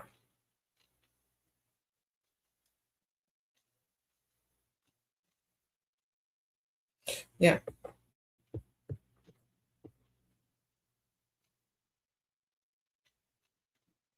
There's a lots of billionaires in Texas. There's lots of billionaires in Houston too. There's billionaires and millionaires everywhere. You just got to look them up. I think I did this on another video. I looked up billionaires and put in your city. They're going to give you their picture, their name, how they got rich. That's all you need to do. Ask, and then you ask where billionaires and millionaires hang out, and then go over there. Sometimes they give you specific restaurants and places. Just don't, like, y'all need to use the search bar and chat GPT for what it's for to get this money. All right, you can literally figure it out. Just type it in. You know what they look like too. Like, oh my gosh, I've seen that person before. Or maybe they'll even tell you like the city that they live in or the area they live in. So you might bump into it. Okay. You're like, okay, where do the billionaires live? Okay. Basically, you type in billionaires in your city, then all the billionaires will come up, or most of them. Then you'll see pictures of why they are billionaires. Then you can take that person's name and say, what neighborhood does such and such live in? It's going to have the neighborhood or where they live or where they reside or where then you go hang out over there in the vicinity. You might run into them, girl. Sprinkle, sprinkle. It's all about research. It's all about environment. It's all about putting yourself in the correct places.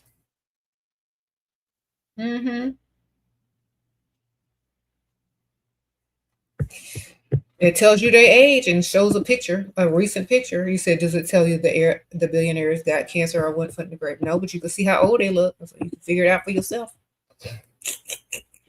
I did that. I was looking, I'm like, recent photo, and then you put in their name. When you see the 1 foot in the grave on the photo, you'll know, okay? Because sometimes they'll show a picture of them when they were slightly younger, but that's not how old they are today. You got to put recent photo and put in their name, then it's going to show somebody looking like a crypt keeper. And you're like, that's the one.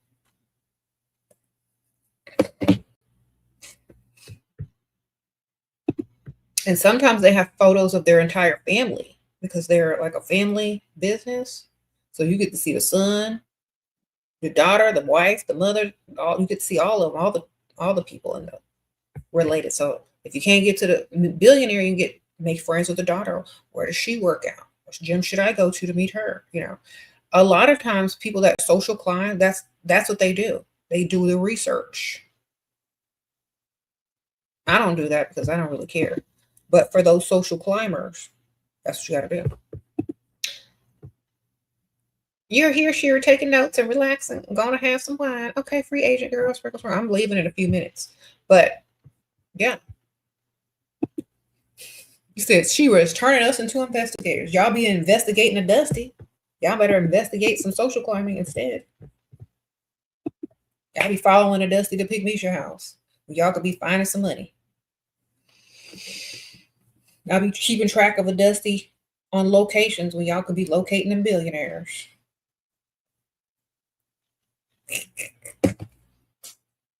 So you got to play dumb.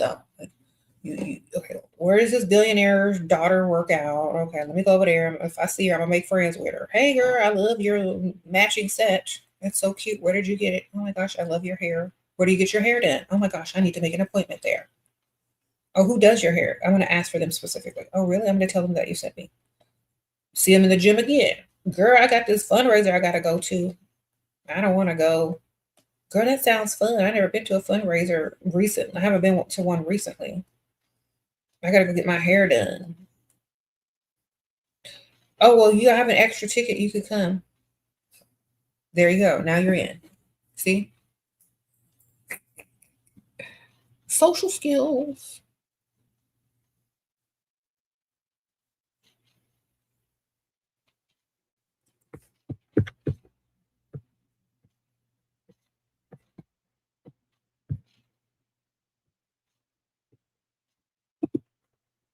How do you ask a man to provide without looking desperate for money? Okay, ma'am, a woman is never desperate for money. She deserves money. She's a woman. If you don't look like the type of woman a man will give money to or spend money on, that's what you need to go work on. Okay, because a lot of people don't realize this. Men will hand over money faster to a woman that they find attractive versus a woman they don't find attractive. So go get attractive before you ask for anything. Okay, get in that mirror, do what you need to do, and then mention things, suggest things, let him come to his own conclusion. He might offer you whatever it is you're needing or, tiptoeing around. Okay.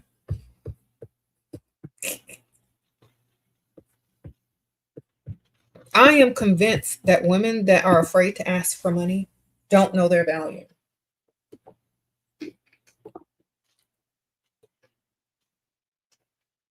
Or hint around about needing something, dropping clues and hints.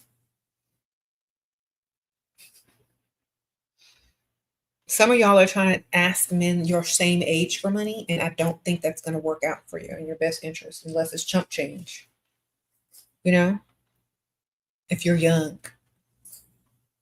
Okay. What? All right. Sprinkle, sprinkle. I gotta go, y'all.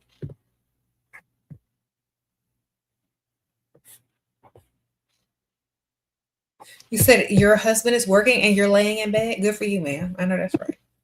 Relax.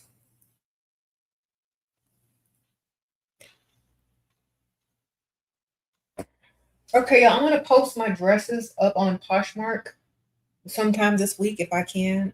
Those House of CB dresses you see right there. If somebody wants to possibly purchase them in the future, I will make an announcement or post it on the YouTube post area when I get them up if y'all are interested.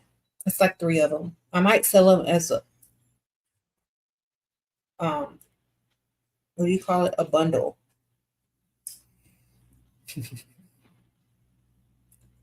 Maybe. We'll see.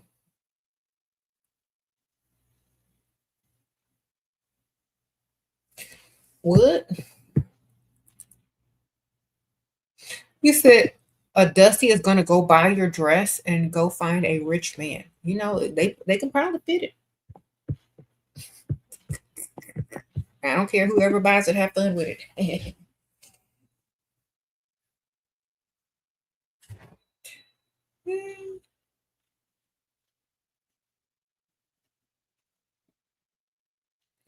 I will drop the link to my Poshmark when I post it because I don't have anything posted there yet to be purchased. I have to go back in there and, you know, click a few things on there because I shut it down temporarily because I'm not selling anything on there anymore, but I still have my account. So I'm going to like open it back up. There's no link yet. Okay. Yeah, there's so many ways to make money.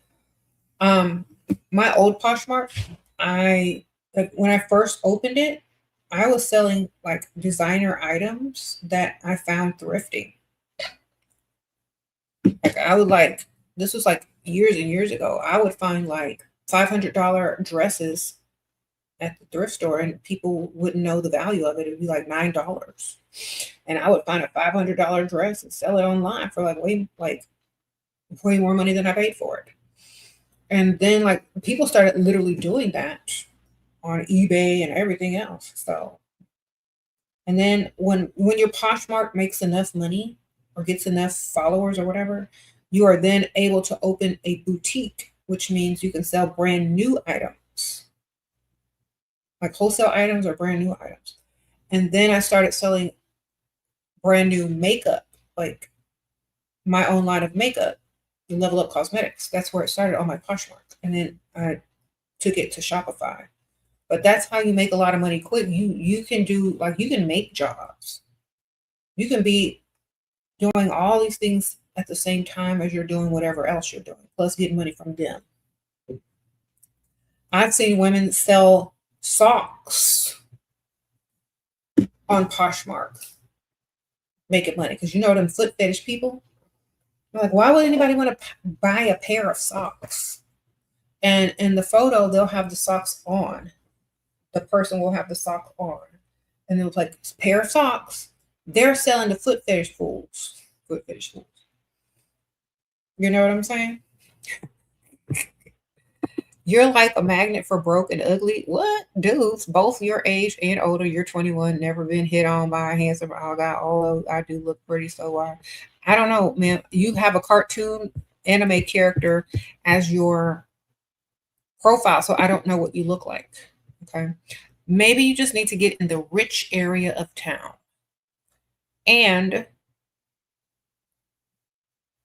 maybe they'll just be rich, ugly dudes or just rich dudes from there on out. Okay. Working harder to make your B&B business work, leveling up every day because you're scared to be replaced by provider when he levels up financially. Girl, you just need to have a roster. Sprinkle, sprinkle. If you can't do better than him now, you see what I'm saying? That's why you don't need rosters. If you can do better than your man on your roster right now, you winning. Go test it out. The men do it all the time. That's why all those married men are in the bars. They're seeing if they can do better than the wife at home. Y'all need to be out there doing the same thing. If you scared, if you sitting over there living in fear every day of your life that your provider is going to replace you, you better go see if you can replace him and do better.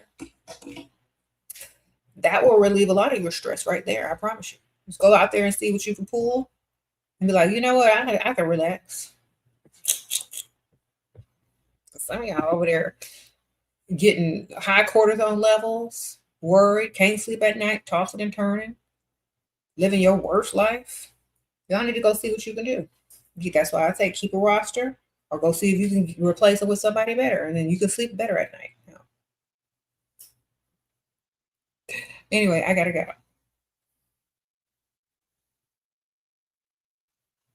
You said a man is only as handsome as his wallet. That's right.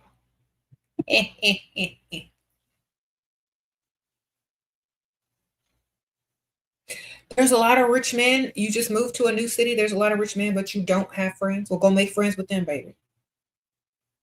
Go sit next to them. They'll make friends with you quick. Sprinkle, sprinkle. Go to the nice bar in the nice area of town. Go sit down. A bunch of rich men. They'll friend you. You said you live together. That don't matter. Don't husbands live with wives?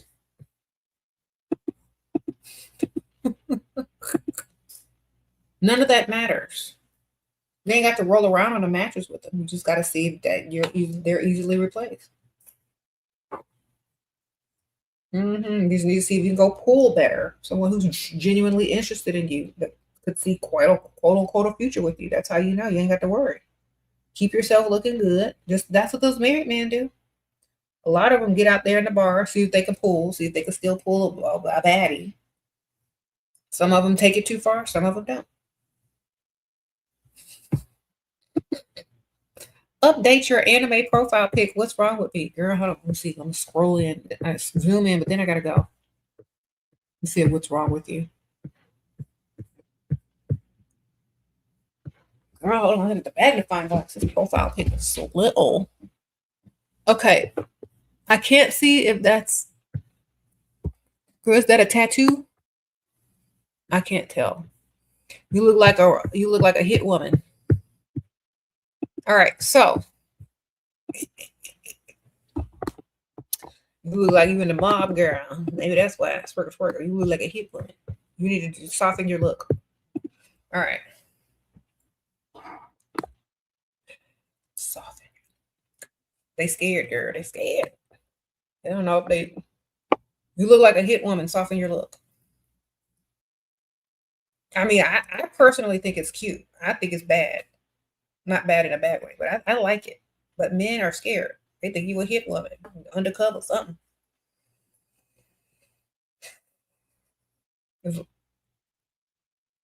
A hit woman. You look like a hit woman.